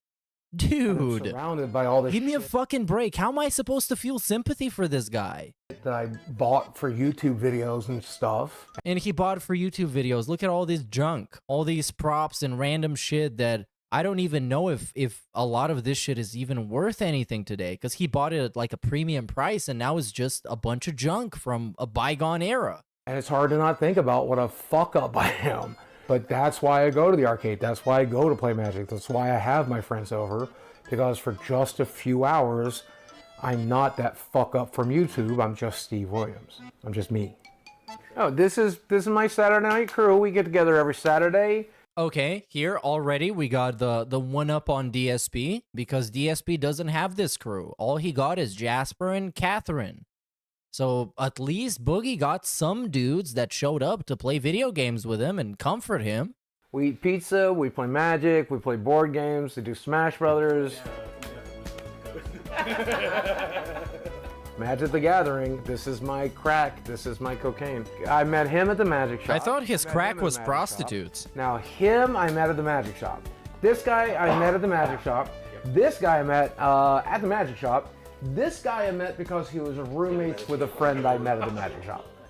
Okay, so I have $1 million question for you guys. Every Saturday we get together. Every Saturday I order what? Pizza, chicken fingers, tacos. Those are the things I normally get us, right? Like, I normally spend like $100, $150 every Saturday to like feed us. And okay, why does he need to pay for all his friends though? Can they just gather up a bunch of money from everybody and just do a collective order? Or everybody just buys their own food? Why does this dude who is fucking broke need to pay for everybody? Like, I showed them my bank. Because he's a nice guy? I guess he's a nice guy, yeah, because he was buying a bunch of gift cards for some random escorts that he was getting. I've never wanted to burden you guys with this. Why doesn't he get a bunch of frozen stuff that he can just unfreeze in an air fryer? This just seems like fucking lazy to me. But like, I'm at a point where saving $300 a month would be useful. I mean, we've been telling you for years that we don't care about the food that much. Okay. Don't get me wrong. I like having snacks and soda. Oh yeah, and this dude is just ruining his whole victim narrative right now. Hey Boogie, we actually told you we don't really care about this. You don't actually have to pay for us, you know? I'm over here because I don't eat those at my house. Yep, you know, I don't even eat those, dude. we definitely said it throughout the years, like, you don't have to feed us, but you do it anyway. So when are we gonna start bringing girlfriends? So yeah, we told you, dude. You don't actually have to spend money on us, but you keep doing it. So stop making yourself look like the victim. Around. Also, when are we gonna start bringing girlfriends around that aren't hookers? Because that's all I've brought around for 5 years. I mean, like, we haven't had like legitimate girlfriends over in a long time. Boogie being highly regarded with his possessions. Never sell to card shops. SMH. Well, I wouldn't know about card shops, but I'm late. Is that DSP watching the Boogie Doc? No, that's me watching the Boogie Doc. As you can see, there's no DSP face cam anywhere, so it's me doing it as preparation for the DSP documentary. And since I actually have to do this at some point to have some idea of what the Mike Klum documentary on DSP is going to be like, I figured at least let's just do it on stream. You haven't dated in a while. You haven't dated in a while. I mean, yeah, a while. That's fair enough, yeah. I mean, you've like had some, I think you have like I think he's a good guy, yeah. I think that Boogie's definitely a good guy. He loves his friends and his family, and he cares about people a lot, and he cares about what people think about him a lot. He's a fun person to be around and to laugh and make jokes with. I don't know, man. The impression that I got from this whole segment is that Boogie is paying all this money to feed these people so they can keep showing up to his house, so they can keep still being his friends. Kind of reminds me of what DSP was doing back in the day when he was going around with people from the FGC and he was buying the meals and stuff, trying to kind of buy himself friends because he couldn't naturally get friends because of the person he was. So he was trying to, in a way, convince those people to be his friends for the benefits, not just because of his personality. Sometimes we open up and we have like really personal conversations, and I enjoy getting to know him in that way as well. Willing to do things for us. He's offered to, take care of us or offered us a room if he needs it. He's still going to make some of the same jokes. We all have a sort of dry sense of humor. Sure. Kindness. It doesn't always show up, but he does have a lot of compassion for people. I think he's just a guy with good and bad. But I don't think he's as bad as a lot of corners of the internet think he is. I think as long as he stops tweeting the N-word, he'll be fine. All right, that's I think everybody can agree with that. I'm gonna take this piece of advice very close to heart. Tons of fun in that room. No gores allowed. Hey, there was just a girl on screen, but she wasn't what was it, an Arkansas 8 or a Bulgarian 20? So obviously, she didn't fit in the profile of the girlfriend material. The N-word is just a word. If you guys... Wait, what is this segment even? A huge transition into the N-word discussion segment. And these cameras weren't rolling. Yeah, I know, Bulgarian girls are very attractive. Don't get me wrong. Don't mean to diss them. It was just a joke. They're very attractive. Balkan girls are very attractive, and in some cases, very well-cultured and mannered, and grew up in very nice families. I was sitting here alone in the dark, and I said the N-word. There's no magic power to it. So say it. Oh, no, I'm not going to say it on camera where it could hurt somebody. I like offensive humor. I like dark jokes. I say fucked up shit. I think the darker something is, cancer, rape, what? Murder, child abuse, the darker it is, the more important it is to make jokes about it. But the joke has to have a setup and a punchline. You can't just say rape and expect people to laugh. You need to have something that is humorous, that it makes it clear that it's a joke. Something that is clear to see that you're making fun of it and it's clever, and you actually figured out how to make it clever. The punchline is not just the N-word. The punchline is something that is elaborately constructed, that is actually comedic and entertaining. Yeah. I'm sorry you had to go through that, bro. Yeah, it's okay. All right. I mean, I didn't go through it. I'm still alive. She's dead. And, yeah, so fuck her. And now she's dead. That's a lot of money, I guess. Okay, that wasn't really a joke. That was like, this person is dead. Fuck him. Not very funny. For a person of color, or is it not? I don't know. Someone says you can't put your finger into a clitoris. Somebody here doesn't have a scalpel handy. You splay that fucker just what? You can wrap it all around your fingers. You just got yeah, none of this shit is fucking funny. You gotta shave real thin. Yeah, it's just not. It's kind of the DSP humor of just saying the first thing that comes to mind and then just pretending it's a joke. Disturbing. That's the most fucked up thing. No, I plan to shoot you, bud. You pointing a gun at me? Yes. Oh, wait. Yeah. There you go. We get the badass Boogie, the gunslinger. Is this what we have to do? Where it really went south is when we're getting like some huge Kid Rock energy. It's like, get the fuck out of my face, dude. Get the fuck out of here. Motherfucker! Fuck all you hoes! That's the type of shit Kid Rock says before he blasts your ass. When one guy spent like a month of his time gathering every link, every video clip, everything I'd ever said or done since 1998, and he compiled it into this one huge mega thread. Yo, it's the DSP segment. Pages long. Is the DSP portfolio of hate segment. I love these. And every time my name would get mentioned on Reddit moving forward, they would all link to that mega thread. Well, these people on Reddit began to... So what do we have? What do we have? What are these accusations? Oh man, that's a huge list. So we got abusing his wife, supporting child abusers, had attraction to minors, mocked racial minorities. Man, imagine if the DSP documentary is something like this, where we get a laundry list of everything he's ever done. That shit is gonna be juicy as fuck. But Dave's not gonna let it fly, man. You bet your ass is not gonna let it fly. So then we got lied about mental health diagnoses, claimed good things came from the Holocaust, and then it's spelled as the Halo cost. Wait, what? Halo Quast. I guess this has something to do with Master Chief. Then we got threatened to kill his own dog. Did he fucking do that? Then we got used his friend's death to promote new channel, made fun of a child for having divorced parents, threatened suicide to guilt fans into support, faked harassment emails to gain sympathy. I mean, come on, dude. All these words are like just a right click away. You can't fucking find how they're spelled. There's like 2 spelling mistakes in this one fucking paragraph. God damn it. Flirted with his friend's widow after his death and misused Patreon funds on personal toys. God fucking damn it. And me not knowing too much about Boogie, this makes him seem like a complete fucking piece of shit. Even if like 30% of this shit is true, he's an abhorrent fucking asshole. to make me look Oh, and then we got more, but it doesn't matter. We just carry on. Fuck it. Whatever it was. as bad as possible. Every time I got a new sponsor, they would bombard me. And eventually they dropped me.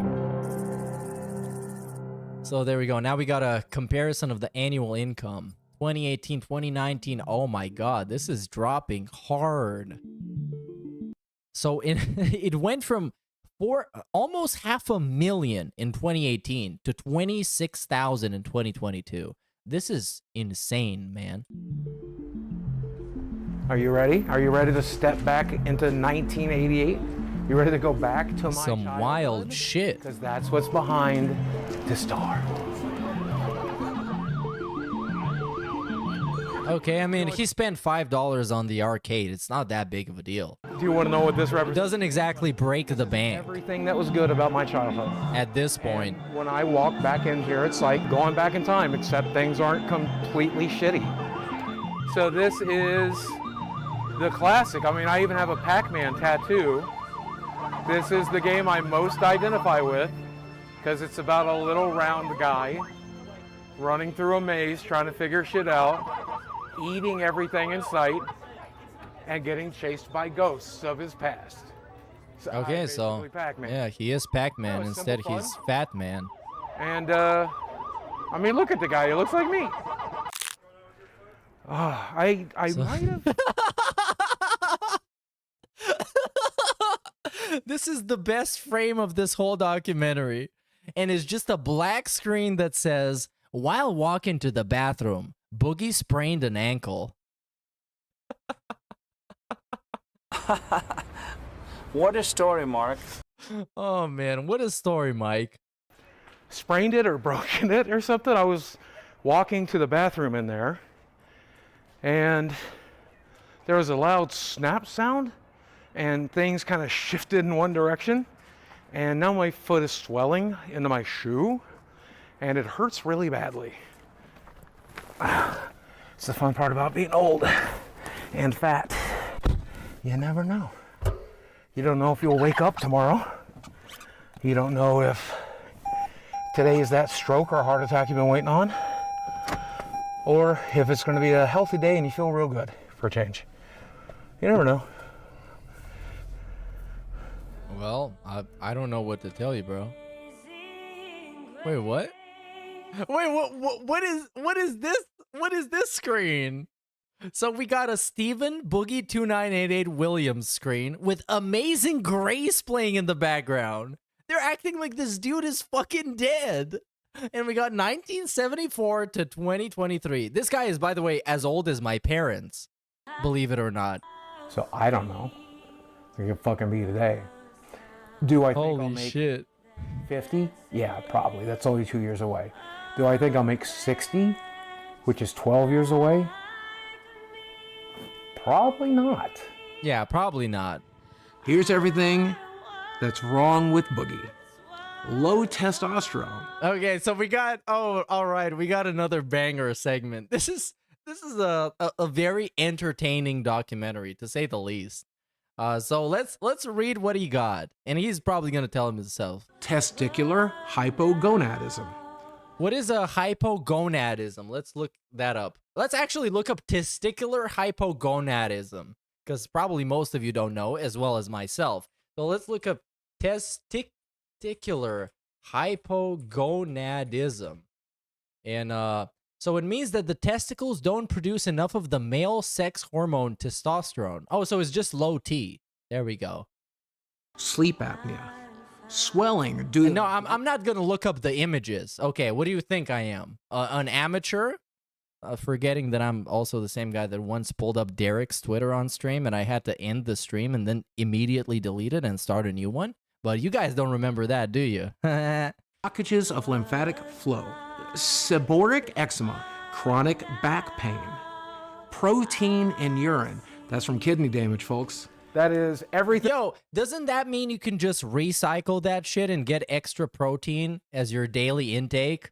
Just do like Bear Grylls. Just sip that shit. Come on. It can't be that bad. Thing keeping me got protein in it. alive. We have losartan, tramadol, bupropion, sertraline. Did I deal with that? Yeah, that way you can unlock unlimited gains by just recycling your body's input and output. It's just amazing. Just think about all the possibilities. You can get ripped in 30 days by just... I'm not going to go on with this. I do a night. You know what I mean. Mirrors. I'm always tired. I don't know the last time I did sleep. Otherwise, if I don't wear this machine at night, when I'm supposed to be sleeping, I've actually... He's wearing the snort strap, you guys. By the way, this is true DSP lore.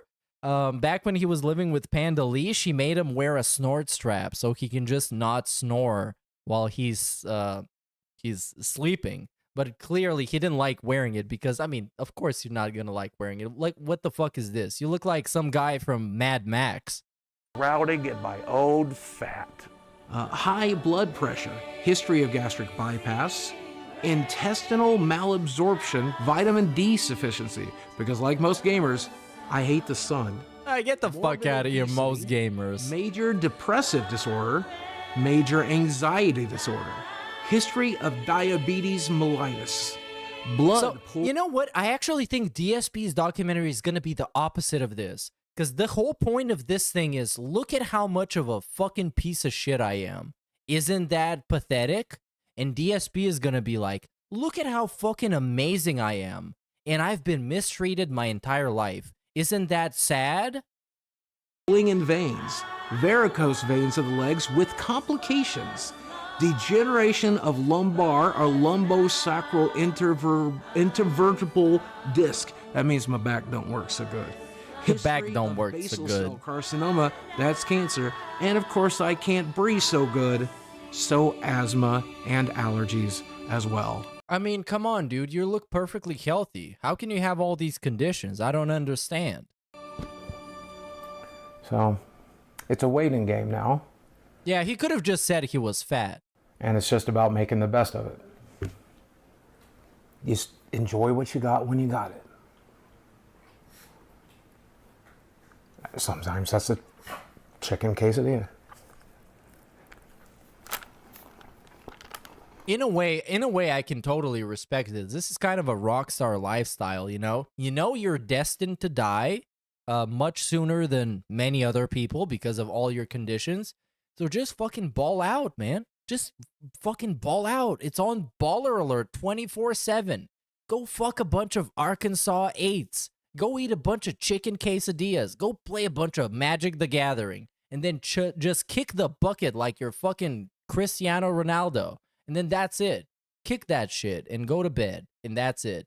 End credits.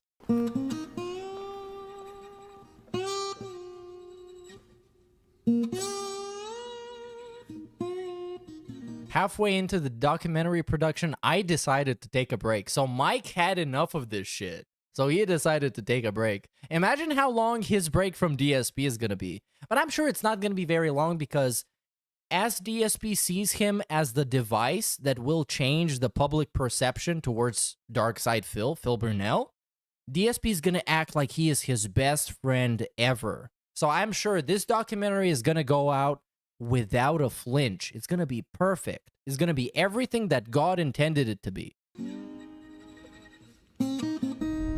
The mood was overwhelmingly depressing. So Mike got so fucking depressed, he just gave up for a while. Big ups Gengar Green for the membership, dude. Like a documentary that was generally entertaining, you realize, wait a second, everything he says is depressing. Everything he says is like the saddest shit I've ever heard. It's almost like that's the whole angle of the documentary, and that's what the narrative you're making is supposed to be. That would be half of my mortgage right now. $10,000. And it's just about making the best of it. This is the first documentary I'm doing. I can't put out a documentary that's this guy the whole time because I don't want my brand new channel to be known as making documentaries about the most depressing people that exist. It's just like, what the fuck happened to this guy? What the fuck happened to Boogie? Now, because as this is going along, I'm also forming my opinion of Mike. And it might not be what I thought it was initially. So let's get to see it through the end. We're almost halfway there, so let's keep going. I hope you guys are enjoying the ride. I kind of am. It's a fresh thing away from just doing the DSP stuff. It's interesting, and we get to see what to expect from the DSP documentary, because that's pretty important. I invited a mental health counselor, excuse me, a comedian, and a YouTube consultant to assist in analyzing Boogie's downfall. Okay, let's see this. Hey, big ups, movie sign. You guys never have to thank me for anything, man. I'm doing it because I think it's enjoyable, because I think I'm being entertained. If you guys are being entertained, that's all cool with me. I enjoy it. I appreciate it a lot. Never have to thank me for anything. Well, he's losing what made people originally like him. Okay, so this is Chad Capper, a consultant and channel owner of over 2 million subscribers. Simple as just that positive attitude. Why not use your only life to make the lives around you better? Fuck you. It's none of your fucking business. It's my Over time, in the content, we see this shift where he starts to become more interested in... Hey, yo, it's Dr. Grande. I've seen this dude. He's like a YouTube mental health professional dude. Money? I just like making content. I just like talking to a camera. I just like doing cool stuff. I just want ad revenue. I just want YouTube to pay me a fair amount. That's all I've ever wanted, right? And his concerns about money. If I could teach you anything, it's to hold on to the money you get. That's the thing, man. That's the thing. Here, you know, the thing that most YouTubers, somewhere down the line, they forget is that those people that pay their bills, those people that watch their videos are real human beings. Much like DSP, who thinks that people that click on his videos are fucking NPCs or drones or bots. No, those are real human beings that are motivated by something, some kind of an interest that makes them want to click on that video, that makes them want to have that experience. And while it's not that deep, it's not that simple as those motherfuckers make it want to seem. Oh, are you trying to manipulate people into giving you money? The answer is yes. Give me some money. And more interested in complaining. I couldn't be more grateful. I couldn't be more grateful that people want to come. Thank you. I'm a walking embarrassment, dude. We do. Look at me. I'm fucking disgusting. Better, I'm a piece of shit. I will never function the way you function. It's not possible. That's why if you're griping to your viewers, if you're complaining to your subscribers, I mean, that just leaves a sour taste in people's mouths. I think my window's closing. And if it's not closing already, it's already closed. Right, so if there was money to be made in making people feel depressed, I think Boogie would be in the right business. Like, that's just my life philosophy at this point. Just face down in the mud. That's pretty much how we live our lives.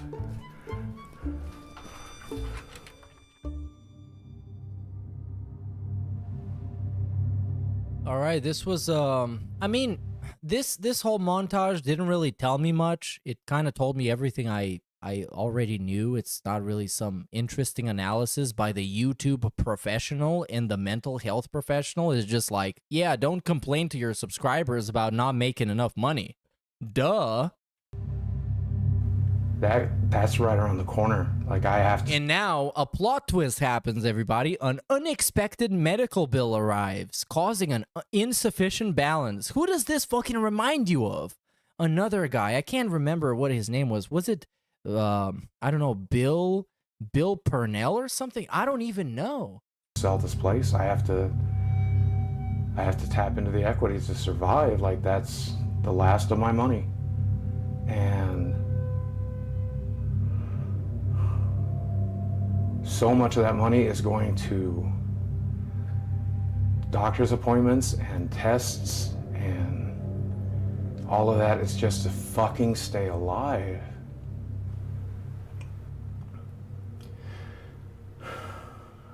Fuck. There are plenty of different content creators that have various mental illnesses all over social media, and some just say, it is what it is, and this is what I'm going to do.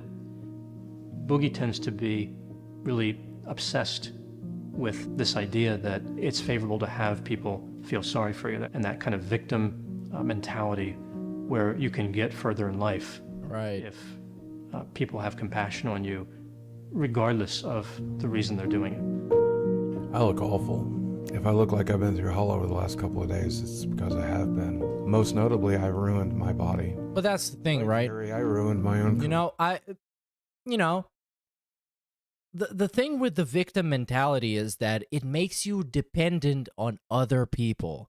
And in life, according to me, that's my opinion, you want to be as independent as possible. So you can struggle by yourself and figure things out. And throughout the struggle, you can grow and you can develop. That's just kind of my thing. I don't know. It just makes sense. Maybe it was the imposter syndrome. Maybe. Because then you end up like DSP, because DSP is a really good case study for the victim mentality where he uses it as a shield and as a device to allow everybody else to just carry him through life. And in this way, he grew up to be like 40 years old and he doesn't know how to install a printer. He doesn't know how to reboot his computer. He doesn't know how to install a Windows. And like, what the fuck are you gonna, like, how are you gonna like make any kind of progress like this? It's because because like sometimes people are just not gonna be there for you and you're gonna be left to your own devices and you gotta figure it out yourself. A method of, I think, covert narcissism. And I'm not saying that you always need to be like that. Sometimes you need somebody else's help because you need help. You're struggling with something. You need somebody else to show you the way, somebody with more experience to support you. That's totally all right. But growing in this whole kind of mentality where this is how you get through life is just going to hinder you, if anything. Phrase. Like, oh, look at how pathetic I am. You should feel sorry for me. You would never be mean to me. Oh, and now we get, this is very interesting. I'm so goofy. I'm such an old man. So now we get the analysis of his narcissism, which is something that DSP has, as we've discussed in the past. I personally believe, of course, I'm not a medical professional, but I'm going to pretend I'm one for the sake of this commentary. A covert narcissist essentially worms their way into your heart. They do this with tales of misfortune and woe. Who the fuck does this sound like? And if this is a part that is featured in this video, oh my god, this better be most of the DSP video, because that's all that there is to his identity. He is just a covert narcissist, end to end, all the way through. I grew up in an abusive family and an abusive home. The amount of pain that's in my head and my heart is... So vulnerable narcissism has a number of characteristics. A person can be considered a vulnerable narcissist without having them all. So with vulnerable narcissism or covert narcissism, we see pessimism. I feel defeated and confused and lost all the time, every day. Hypersensitivity to criticism. I can't handle this kind of hate. I can't handle these types of attacks. I can't do it. Reactive anger, so they're not really thinking things through. And this is a really interesting takeaway because Boogie is willing to embrace this part and have it be in the documentary. Darkside Phil is not. He definitely and defiantly believes he is not this. He is nothing like this, even though he is a textbook example of this. And that's what it's going to make his documentary so much more interesting to me, is to see how his narcissism is going to be addressed, because his narcissism is a massive part of his personality. Pretty much through and through. Is this what I have to do? Who goes by Boogie2988 was booked into the jail this morning. Need for admiration. Can I get a round of applause? The self-centeredness. I'm the perfect victim. I have been victimized my entire life. And again, DSP did not grow up in a household that was abusive. He grew up in a very privileged household where it was above the average standard of life. He got the ability to go to school, to go to college, to graduate, and all that stuff. Boogie apparently didn't get that. He got abused and all that other stuff. Entitlement. You guys want to help me pay for my Tesla? Please go ahead and dig deep. Oh yeah, that is a good point, Innocent Orphan. He didn't get the Wolverine toy, which basically compensates for everything else. I mean, of course. I sure would like a free fucking Tesla. Believing oneself to be special. How many kids went on to get 4.5 million YouTube subscribers. One. Steven Williams! You're just watching the same things over and over again. What's up? Ladies and gentlemen of YouTube, Boogie Documentary, the power of the internet. This is my rambling series, my blogger series. We're talking about life, the universe, and particularly interesting movie films. Boogie 298. And this, yeah, this whole edit is just an artistic edit to push the narrative that, you know, Boogie is failing and he's a narcissist. There's not much substance in this. Race is so catastrophic. Not happy about it. Here we are. People are sick of the shtick. And what would you recommend to him now to get his viewers back? I don't think he's getting his viewers back. I don't think that's a possibility. I think the only thing to do now is go a different angle. But I don't even know if that's possible. I mean, I'm not going to say it's impossible, but how do you change yourself? Like, viewers are smart. Like, they want to see you. They want to see what you're interested in. I don't know. You got to get a job. Maybe in this case, GameStop. There we go. You got to get a job, dude. But I think, you know, having watched more than half of this, my opinion is not complete, but so far, I think Mike might be going a little bit over his head. Is that the right phrase? A little bit out of his depth into DSP, because DSP believes he's none of those things. He believes he is, oh my God, so much better than this. Because at least Boogie is willing to present this, to unravel in front of the camera like this, and embrace all this bullshit. DSP, nothing like this. And now Boogie agreed to attempt to get a real job. So now we get the we're gonna get the interview segment, right? Which is pretty much the moment that has been memed so hard, and it's very entertaining.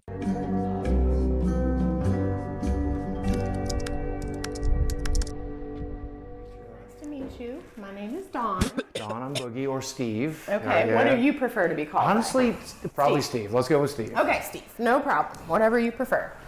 And so you are here today because you are seeking employment. Yeah. You're seeking out new work opportunities. Absolutely. Tell me a little bit about your background and where you think you want to go with the experience that you already have. There we go. I worked at a small gaming store back in 2006, 2007. I am disabled. Recognized by the state of Arkansas, but also the United States government. There's that. Now, the downside of that is I am extremely depressed, so there's some mental health issues that we bring to the table.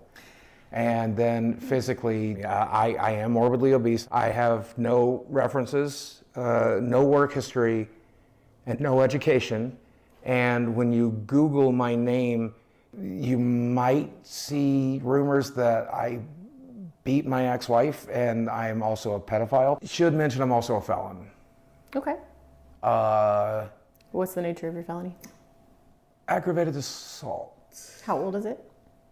Oh, man. About 2 years. Okay. So I think there are some avenues. So now you got to think from the DSP documentary perspective, how this potential situation is going to go.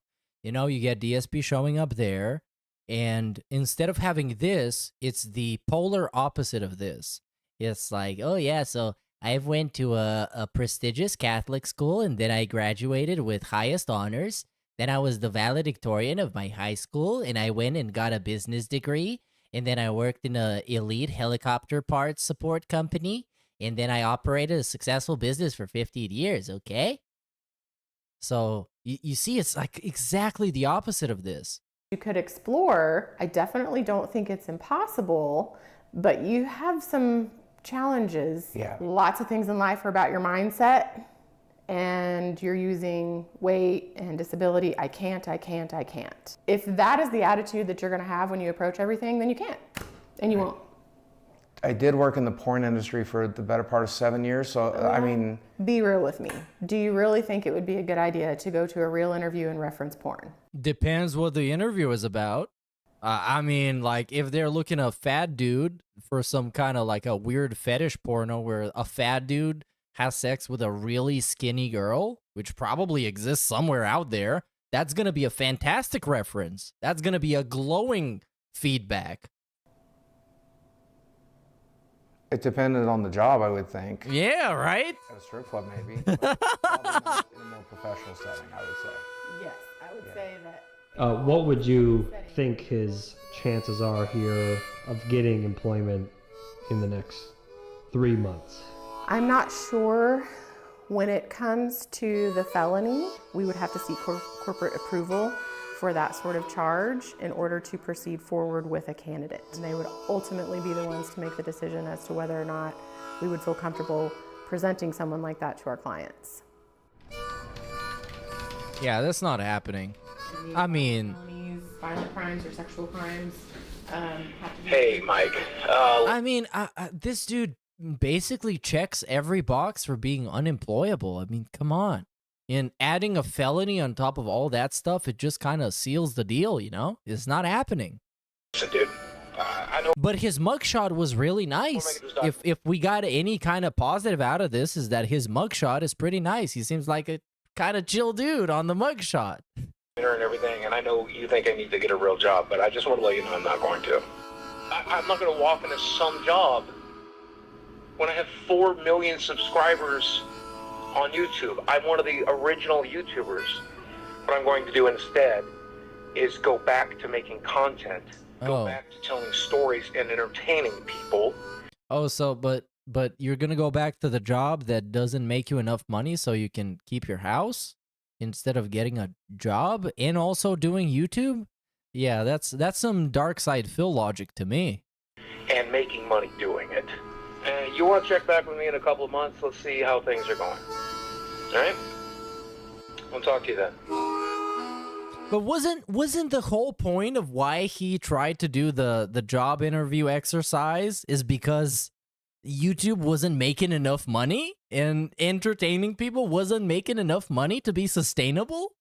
Like, what? Go lay down. Go lay down. Go lay down. But it sounds good to me, you know? Yeah, sure. Yeah, so, I mean, things aren't great. People are still mad at me on YouTube.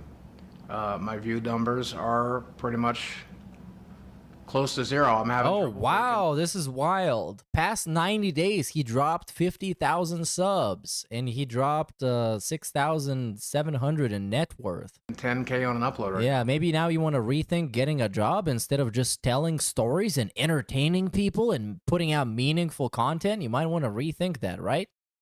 Wrong. And,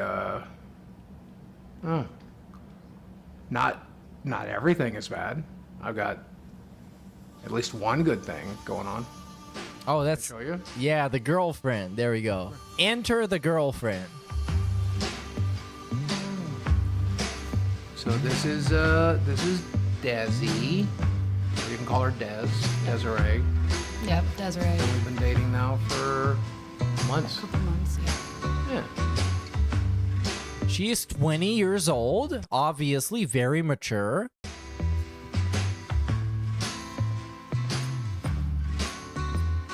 $49 minus 20 equals 29. That's just some random math we decided to do. I don't know how that has anything to do with anything. I don't know what it was. It was, I guess, his energy, his curly hair, his glasses. I must be into nerds. It's, I guess, I don't know. He's just adorable to me. I like. Yeah, it's definitely his energy. He's a very, very energetic guy.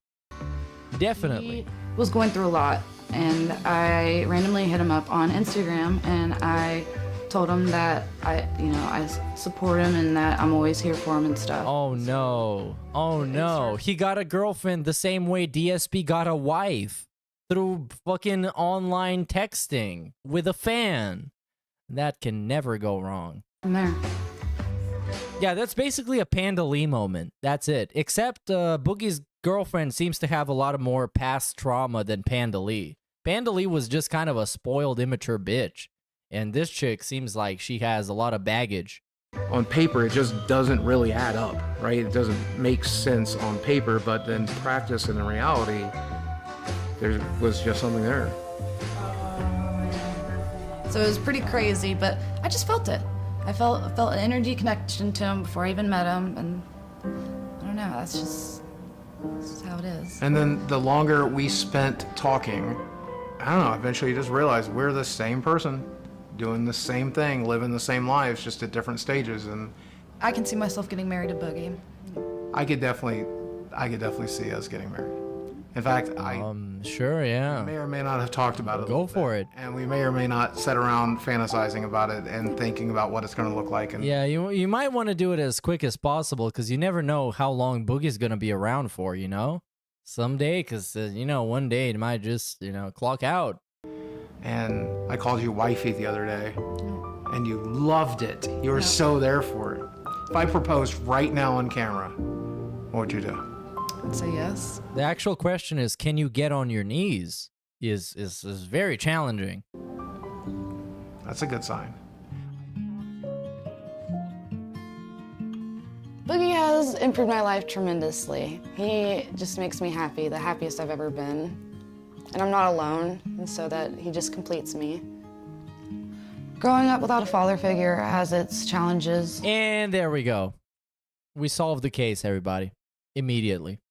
Like, you just don't have that. And now he's just her father figure and her husband figure, and it's a fucking mess. Oh my God. That support system that you would, and the advice that you need. And so it's just difficult.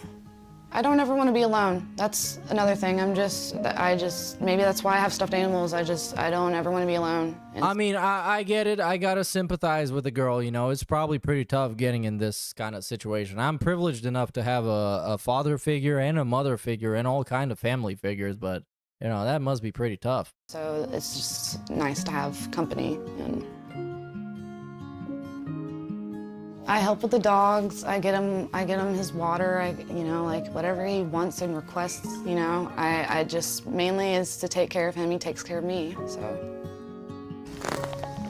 yeah, sometimes I pick weeds out here. So, cause like. Okay, yeah. Well, she got a father figure and he got a figure that's gonna mow the lawn and wash the windows and, you know, do all the other stuff. You know. Yep, yeah, that fits the profile. Trying to trim down these vines, but I'm not doing a good job. I don't do this very much. You know, I used to have a theory, Mike, that if you are a 40-year-old man and you have a Snapchat, that means you're a creepy dude. Turns out my theory was right. I have a Snapchat and I am a creepy dude. Yeah, I mean, what's with the outfit? What is happening right now? Is he wired into a neural network or something? Is he hooked up onto the deep web? Is this a way to hook into a Snapchat so he can lurk into like 20-year-old girls' profiles? What is happening right now? We got absolutely no explanation for the whole cables and networks of stuff. Oh yeah, he might be uploading himself. Yeah, that's right. He's uploading his consciousness, but there's just so much of his consciousness that it's gonna take a while. I found that person and they happened to be 20. And his network speed is like an Arkansas 6, so it's gonna take quite a bit of time. Get that it's creepy to date somebody half your age or younger, but people can call me creepy if they want. If she's happy and I'm happy, then I will be the biggest creep you need me to be. As long as her and I are happy, you can be as mad as you want. Sexually, we both seem to be having an excellent time. I love how the background music is a rendition of Radiohead's Creep. I would say that it's the best I ever had. What? You were...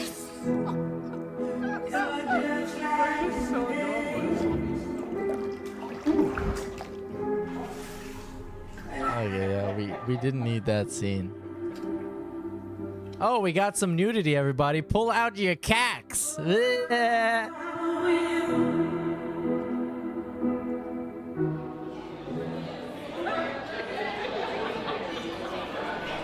All right, so this is date night at the comedy show. Let's see if Boogie's gonna pull out some nice stand-up right here. Yeah, I don't think Phil is gonna do this in the documentary. I don't think he's gonna be willing to put himself in this kind of an artistic scene where him and Kat are making out in the shower. Imagine that, dude. It's just enough for me to imagine it. It doesn't need to happen in the documentary. Just the possibility of it existing in some kind of a multiverse. Yeah, that's enough for me. A little off today. I had a friend tell me I look like a samurai on vacation. I was going to ask if you could see it, but... in the front here, and I think, what are you, a YouTuber or something? Yeah, I've been on YouTube for about 17 years. You've been on YouTube for 17 years. Yo, he has a legacy longer than Phil's. Your girlfriend, who is much younger than you, is suspiciously... She's an adult. She's 20. You know, it's never good when you say, well, she's an adult. Is this a sex trafficking situation? You know what? The dude, I know he's a comedian, but he made a very good point. If you have to say she's an adult, there's a suspicious situation going on. You know what? That's a good comedian right here. You keep looking at him and never answering the question. I'm just kidding.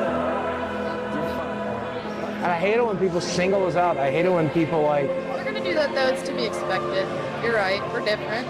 But So another takeaway I have so far, almost 40 minutes into this, there are a lot of scenes that are artistic for artistic sake without actually having some kind of a message.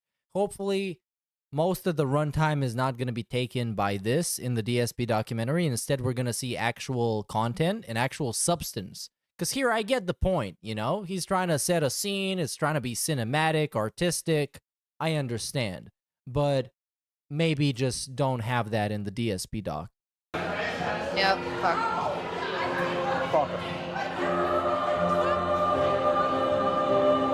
He's not manipulating me. I love him for him. He doesn't control me. We're a team. He supports me in everything I do and everything I want. He's my support system.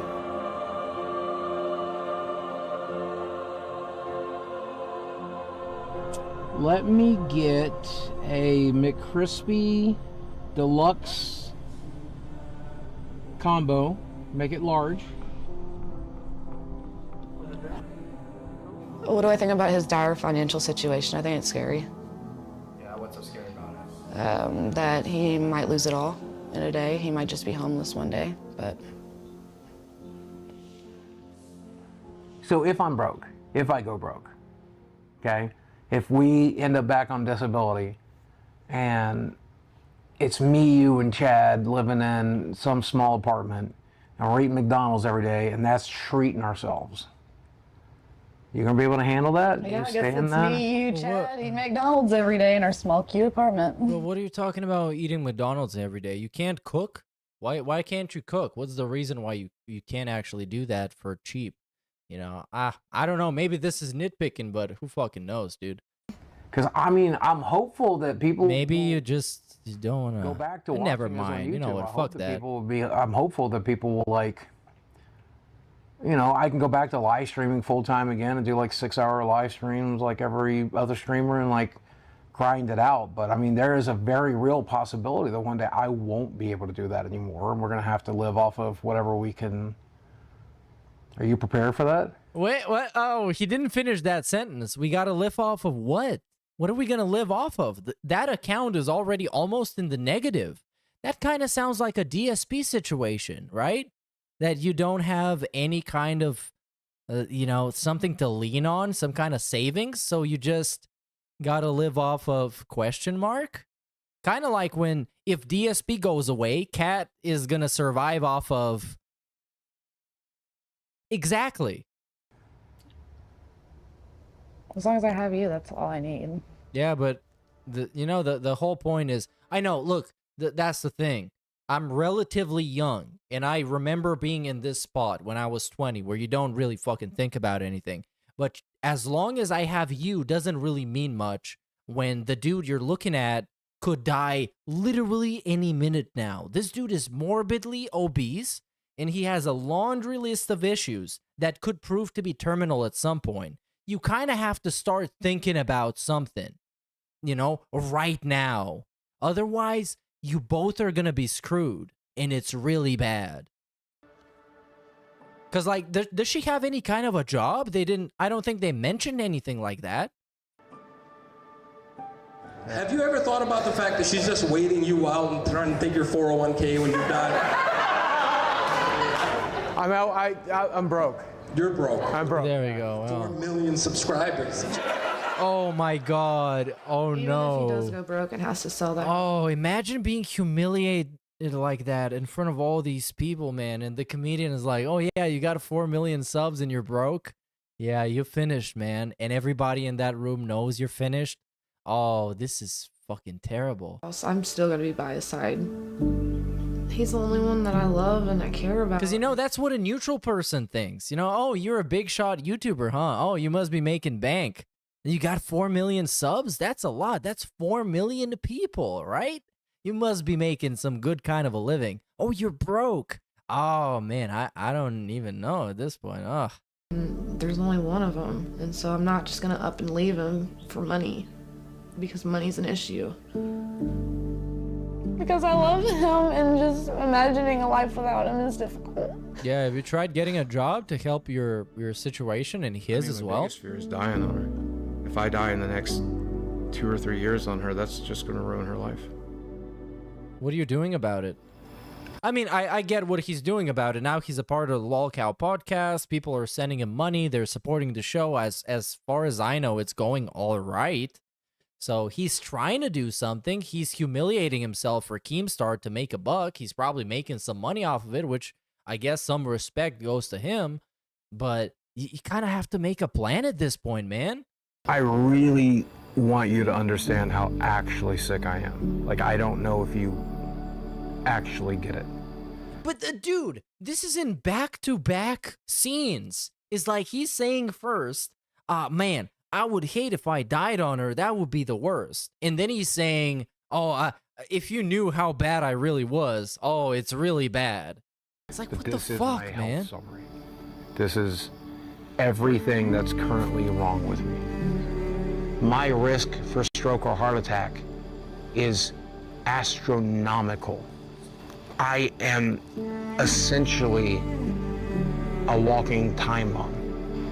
And I'm so fucking sorry for that. I really, really wish I had taken better care of my body.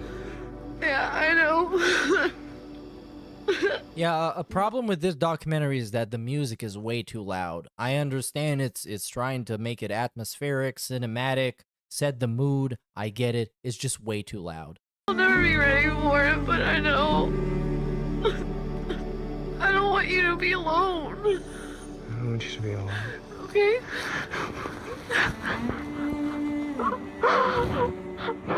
And you know, now she's feeling bad because she's just a 20-year-old girl and she's in love with this fat piece of shit who's just, his whole life is just a pity party about himself and he's not doing fucking anything. Aw, man.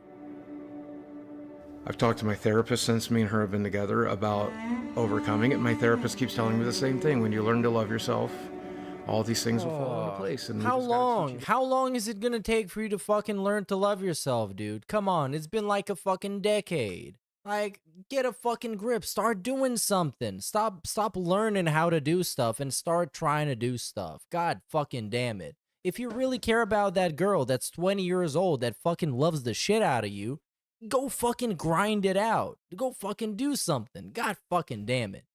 You're just saying the same shit over and over again. The skills. And then I turned to my doctor and I'm like, what do we do? He's like, you've had bypass surgery. You lost 200 pounds. What more can I do for you?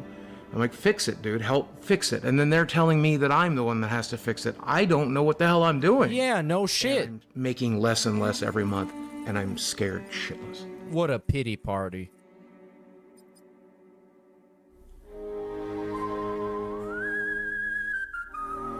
Boogie receives an unexpected call. Boogie! Oh, there we go. This is the upswing.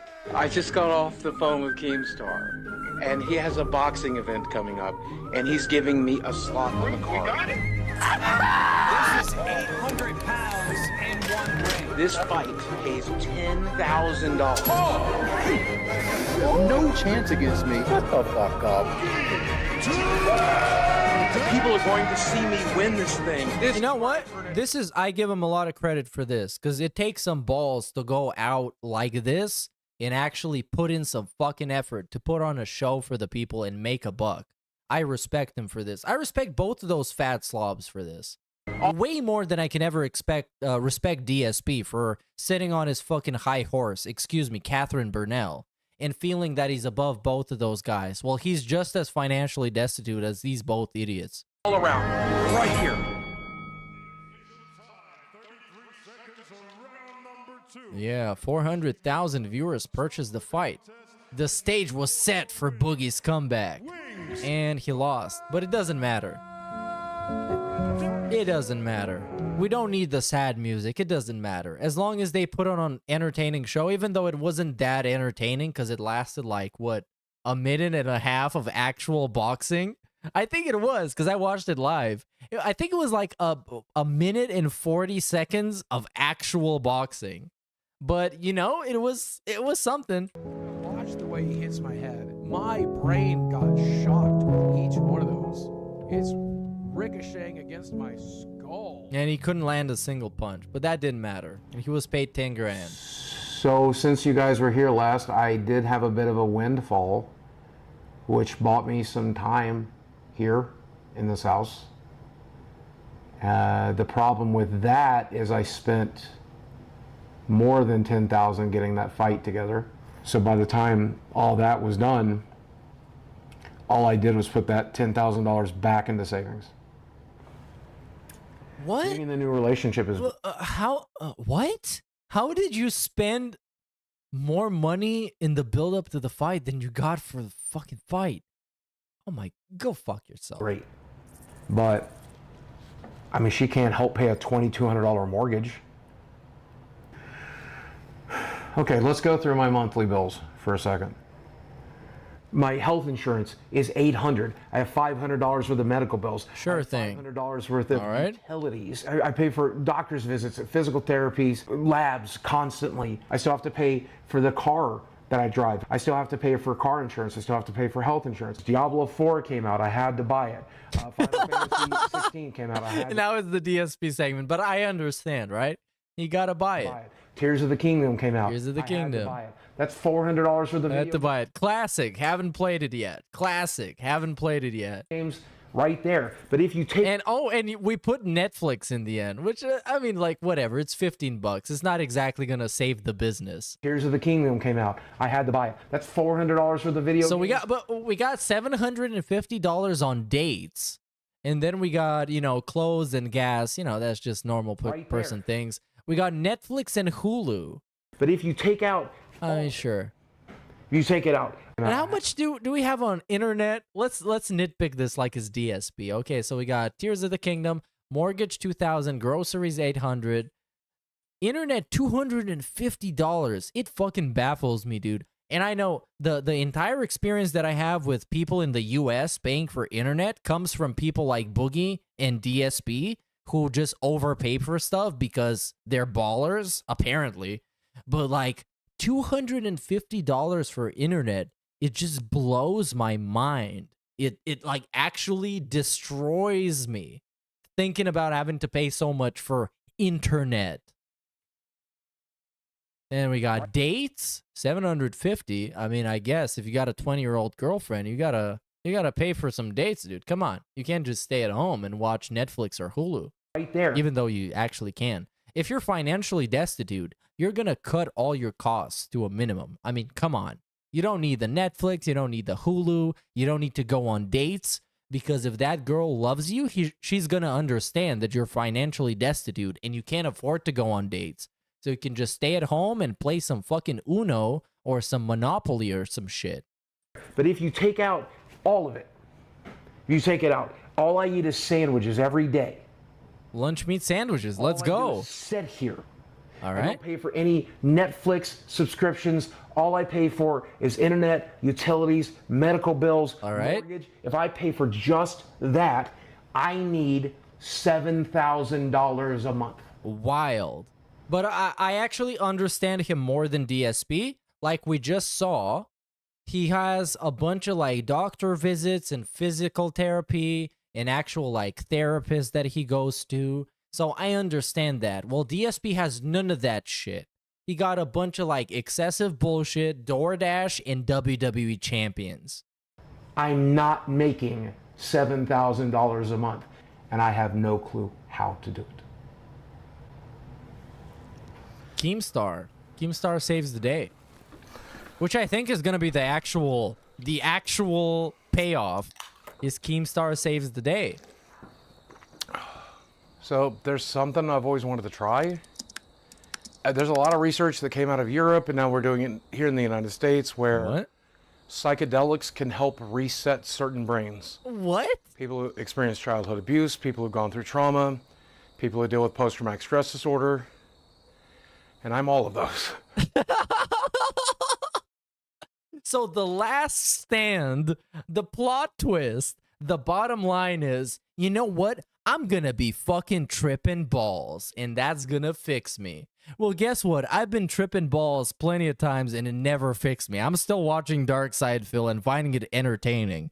So, Boogie, I'm sorry to break this to you, bro, but you need to be hitting up some of that hardcore crack if you want to hope that you're gonna get fixed. Because that shit didn't work for me, man. To be honest, I'm scared shitless. It's one of the only things I haven't tried yet. So let's give it a shot. Even though if you do actual like decent because a lot of the psychedelics depends on your actual mental state in the moment, and if you don't feel good, you're gonna have a very bad time. My positive experiences have been sort of eye-opening sometimes, where you get an epiphany where, you know, nothing matters and, you know, life is just good, and you feel like one of those stereotypical Rasta guys where they just smoke weed and they talk about how life is nice. You kind of feel like that in the moment. Then it kind of wears off, of course, naturally. And I've taken the psychedelics when they've been legal. It's not just some like backwoods incest-driven maniacs, like Pastor Miller would say, would sell me the psychedelics. My given name is Ryan Arthur DiLeolio, and I've adopted the name Flaming Star. There's one thing that's undeniable, is that there's always this question about why. You know, dude, you know you are screwed when you have to rely on Flaming Star as your last resort. That's when you know you should clock out. That's just like, you know what? I'm fucking finished. I gotta rely on Flaming Star. Why am I here? Existence. This is just a random dude that grows shrooms in his backyard. This is just like a pseudo shaman. Really happening? Who am I? That's what happened. And we got the Mongolian throat singing in the background. I like the aesthetic, but a lot of the times in this documentary, it comes down to style over substance, which I hope is going to be remedied in the DSP documentary, because it could be a huge issue if it's just a documentary for the sake of a documentary. Seek out hallucinogenics. It's going to allow everything else physically here to relax. The emotional stuff is going to come out, trauma's going to come out, but afterwards your atoms are going to go back into their original positions. That's why. He'll be mind, body, and spirit all one together. Oh yeah, sure. We're all connected. This is also known as your local crackhead could give you this advice, because it's absolutely generic and it means nothing. I believe When you get to a certain point of understanding inside your intellect mind, that connectivity, you realize your hands are basically like USB ports. What? So these are the. It's crazy to think that. So listen up. Your hands, they're kind of like USB ports, and your brain is kind of like an HDMI cable, and then you plug in to the universe, and you plug in your brain into the universal consciousness through the HDMI port, and you make sure that your hands are USB 3 and not the USB 2.0, because it's gonna be very slow. And if your brain happens to be a VGA port instead of an HDMI, you're gonna need to have some kind of a switch or some kind of a dongle to connect both. So you're gonna have to have more shrooms than this. So anyways, if you're looking for some crack, I can sell you some crack. It's homemade. I made it right there in the backyard, okay? So it sounds good. Something that just grows out of the ground has so much power, and I'm actually holding it in my hand right now. And now you're connected to the universe. Here we go. Ready.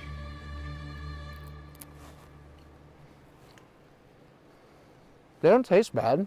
Honestly, that doesn't taste too bad. They're pretty good and dry. Everybody just says kind of earthy.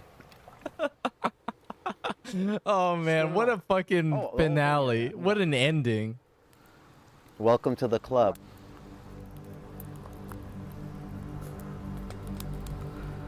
May God bless you and be with you. I cannot believe this is how it ends, man. I cannot believe it. Because there's less than 10 minutes until the end.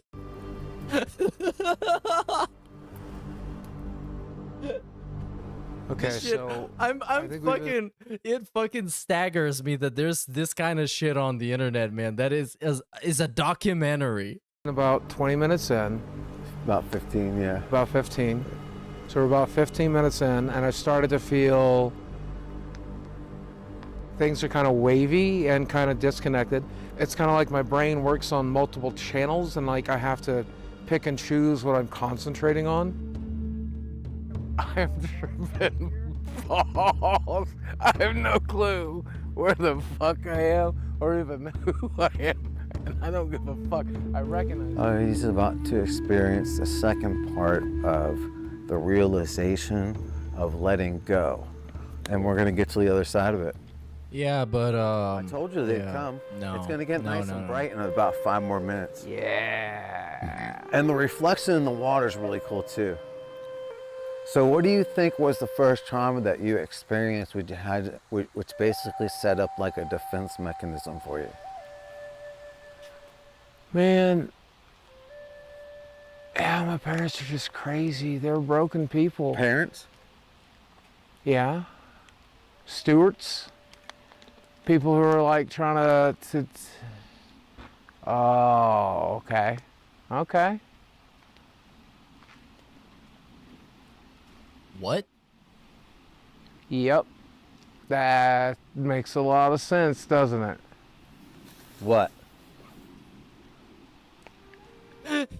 So his brain from a USB 3.0 turned into a whole ass cloud storage.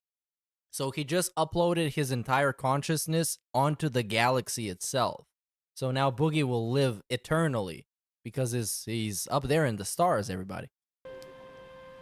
Like, they don't, I mean, that shit doesn't matter. It really doesn't matter. That's the dumbest shit. Oh, It really is the dumbest shit, to be honest. Like, I've just been waiting for the right time to just drop that shit. So, when did you feel the need of this separate personality? And this dude, like, he's trying real hard to pretend like he's some kind of a therapist or something, but he's tripping balls just as much as Boogie is. And it's not making anything any better. Was that like what you used as a coping mechanism to socialize with? Oh, that's exactly what it is, right? Like, I didn't know what the hell. It's just like pseudo-therapy. I didn't know how to communicate what I was dealing with or what I was going through, and I just... Right. We put on these different faces in order to deal with situations in society. You try to give people what the hell they want. And then you felt like that was the need to make up Francis or other personalities? Yeah. Are you ready to let all that go? Yeah, please, man. Oh my God. This is the first time I've ever felt happiness. Wait, what? Happiness. Dude, I should do this. I should be a shaman. How should I be called? I don't know. You guys. You guys, I need your constructive feedback to how I should be called as a shaman. And then I can fulfill these services over the internet. And I can just tell somebody, now you need to inject this amount of heroin into your system. And then we're going to solve all your issues, dude. Oh yeah, the effeminate boy. That's it. I'm the effeminate boy. It's all kind of bullshit. It's all bullshit. Just all the things I've been worried about. Because you are the master of your own orchestra. It's a game, right? Just let them go. So it's up to you. So imagine your brain is like an external hard drive, and you plug that external hard drive into the universe, and your brain has this synergy with the universe, and then you realize that nothing matters, and you're actually a good person, and you can just do whatever you want. Just imagine that, right? If you want to continue with the therapy, you need to send a charitable contribution, okay? Witnessing the death of Frances Skull. Oh, there we go. So VLX wants to continue the therapy. So now imagine that your brain is actually a 4K display, and you can display all your memories in your brain. And then think about the memories that are positive and think about how they make you feel. Do they make you feel good? Or do they make you feel like your brain is actually a USB-C port into that plugs into like a capture card, and the capture card is your heart, but it's actually your soul, and your soul projects the universe onto like a USB flash drive that is a pretty good flash drive. You know, it's like a 1 terabyte flash drive. Just imagine that. Steven, can you get up? Hello?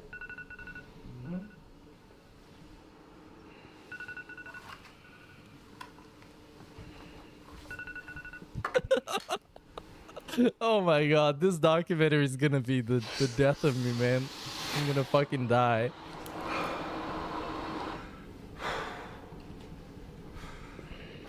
I'm still not sure I'm like really here yet. What is he drinking? Bro, just drink some water. What the fuck? breakfast. You're supposed to be fixed now. Don't drink some Mountain Dew. That's change. Jesus. Oh, guys. Let's go. You wake up, take a sip of soda. It's just all bullshit. Like, Why not just fucking drink water? That's the least you can do. The least you can do if you're in Boogie's state is just drink water all the time instead of drinking fucking soda. None of it. It's all a construct. It's all a simulation. It's all it's a fucking video game. You know when you die, I think I died last night. Nah, you didn't. Physically, my body was fine, but I think I went back into the void we come from, and I think I'm still in it. Except I'm also in this physical corporal body, but I'm also the incorporeal being that couples it and controls it. And so basically the data from the USB drive that is your brain is still being transported onto the cloud storage. So you're in both dimensions at the same time, okay? God damn it, I feel like I'm in control. I feel like I'm in control of myself for the first fucking time. I give up, man. This needs to end right now. Please end. The stuff that I normally worry about, I worry about my finances, worrying about my internet, worrying about what people think about me. It's all so incredibly stupid. It's all just bullshit. Right. Well, here's the thing, buddy. The one thing he should be worried right now, since he is so fucking morbidly obese, he is destined to die in the next couple of years. He should be worried about that 20-year-old girl that loves him and how he's gonna leave her when he is fucking gone. So you need to make sure that that girl is fine and that girl is secure and that girl is not gonna get fucked when you pass away onto the USB cloud storage that is heaven or maybe somewhere else. But you need to definitely care about that girl. I think I'm gonna enjoy making YouTube videos again. I think I'm gonna enjoy live streaming again. What's up? That and this, of course, since it's the end of the documentary and it has to finish on a positive note. Otherwise, the takeaway is that nothing useful was actually done. We're getting a fake segment about how he realized that his whole life was upside down or wrong, or there was something up with it. No, this is some bullshit. This is some superficial nonsense. Because I bet he is exactly the same in the exactly same state that he was before the documentary happened. Or during the documentary and before that fake fucking shaman thing happened. Ladies and gentlemen of YouTube, Boogie298 coming at your office, get to the power. When I make a video, 10,000, 15,000, 20,000 people watch. That is still my dream job. Everybody falls off. That's part of the deal. Every single month. He had tons and tons. You start off as a nobody, and for a short period of time, you're a somebody. And then that star burns out like every star does. I was lucky enough to get hit by lightning. I was lucky enough to get to live my dream. I was lucky enough to get to enjoy all of that, play this game the way I wanted to play it. I'll be gone one day too. Oh, the music is so loud, man. Moment, we got an opportunity to shine really bright.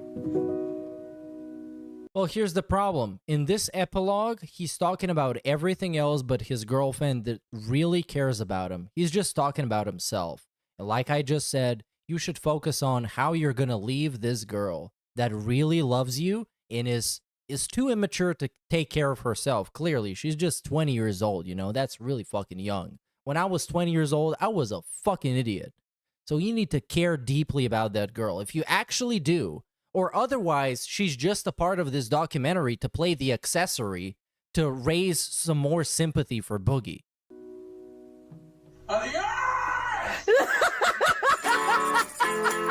And this the epilogue. Boogie is still broke. Wow, that was pretty good, by the way. Oh my god. You seen them stars from cotton tree. She turned knock out, but I'm still in the ring. Now I ain't gonna lay low. You can climb off the top with a halo. I'ma give you more, so I'll make it straight roll. All right, well, oh man, I have a lot of mixed feelings on this. In a way, the documentary is made in a very professional way, but somewhat superficial. There is some kind of a layer where it's kind of just style over substance, and is the kind of the story that Boogie wanted to tell, instead of it being kind of objective from a neutral party, is just what Boogie wanted to present to the world. And it was just kind of a big pity party about how pathetic he is and how he's just gonna die and he's gonna be, oh wow, and there we go, inspired by Sunny V2. And this is what tells me a lot, because Sunny V2 videos is just a guy who has an opinion but is too pussy to actually say his opinion, so he pretends it's a fucking documentary. And he pretends like he's trying to make some kind of a point. He's pretending like he's trying to do some kind of an analysis. And more often than not, it's just bullshit, and it's a replacement for the point that he just really wants to make, which is just his personal opinion.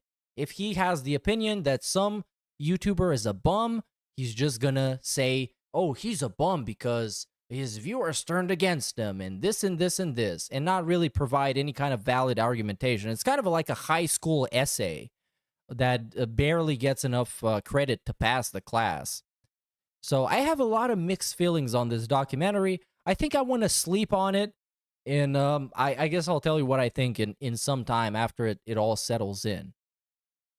But it was, I don't know.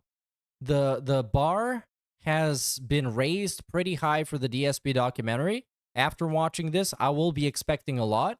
I will be expecting a lot of substance and not as much style. I would prefer the documentary to be more sober in terms of production value, and instead to present me the actual content of who Darkside Phil is truly as a person, and all the other stuff he wants to show us, but actually truly, without having some manipulative music in the background, without having segments that are all meant to raise some kind of sympathy toward the subject matter.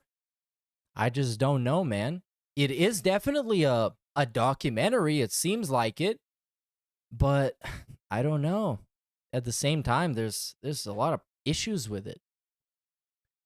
So I guess I'm gonna go sleep on it now. Thanks everybody for stopping by. Thanks everybody for watching this stream and watching this documentary with me. If you have some thoughts, leave them in the comments below.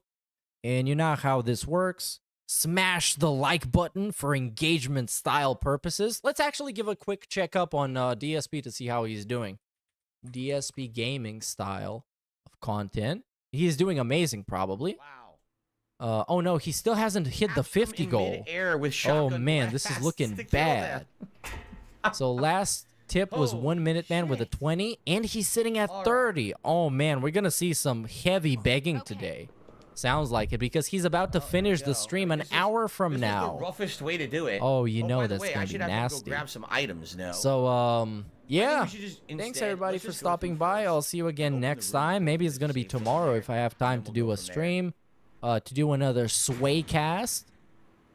And yeah, that's pretty much it. Now I'm gonna play some sound clips, and you're gonna be gone, and I will be gone as well. So make sure to upload your consciousness on the big USB drive up in the sky. Make sure to pop all the psychedelics you can find in your household, perhaps in your medicine cabinet. Don't go too hard though, because that may be pretty bad for you sometimes. You know what I mean. But be sure to get an epiphany while I'm gone and tell me what you think about it when you're back. I'll check it out. Okay. So anyways, see you around. Hey, you social media trolls, y'all can suck on these nuts. That's what's up. We be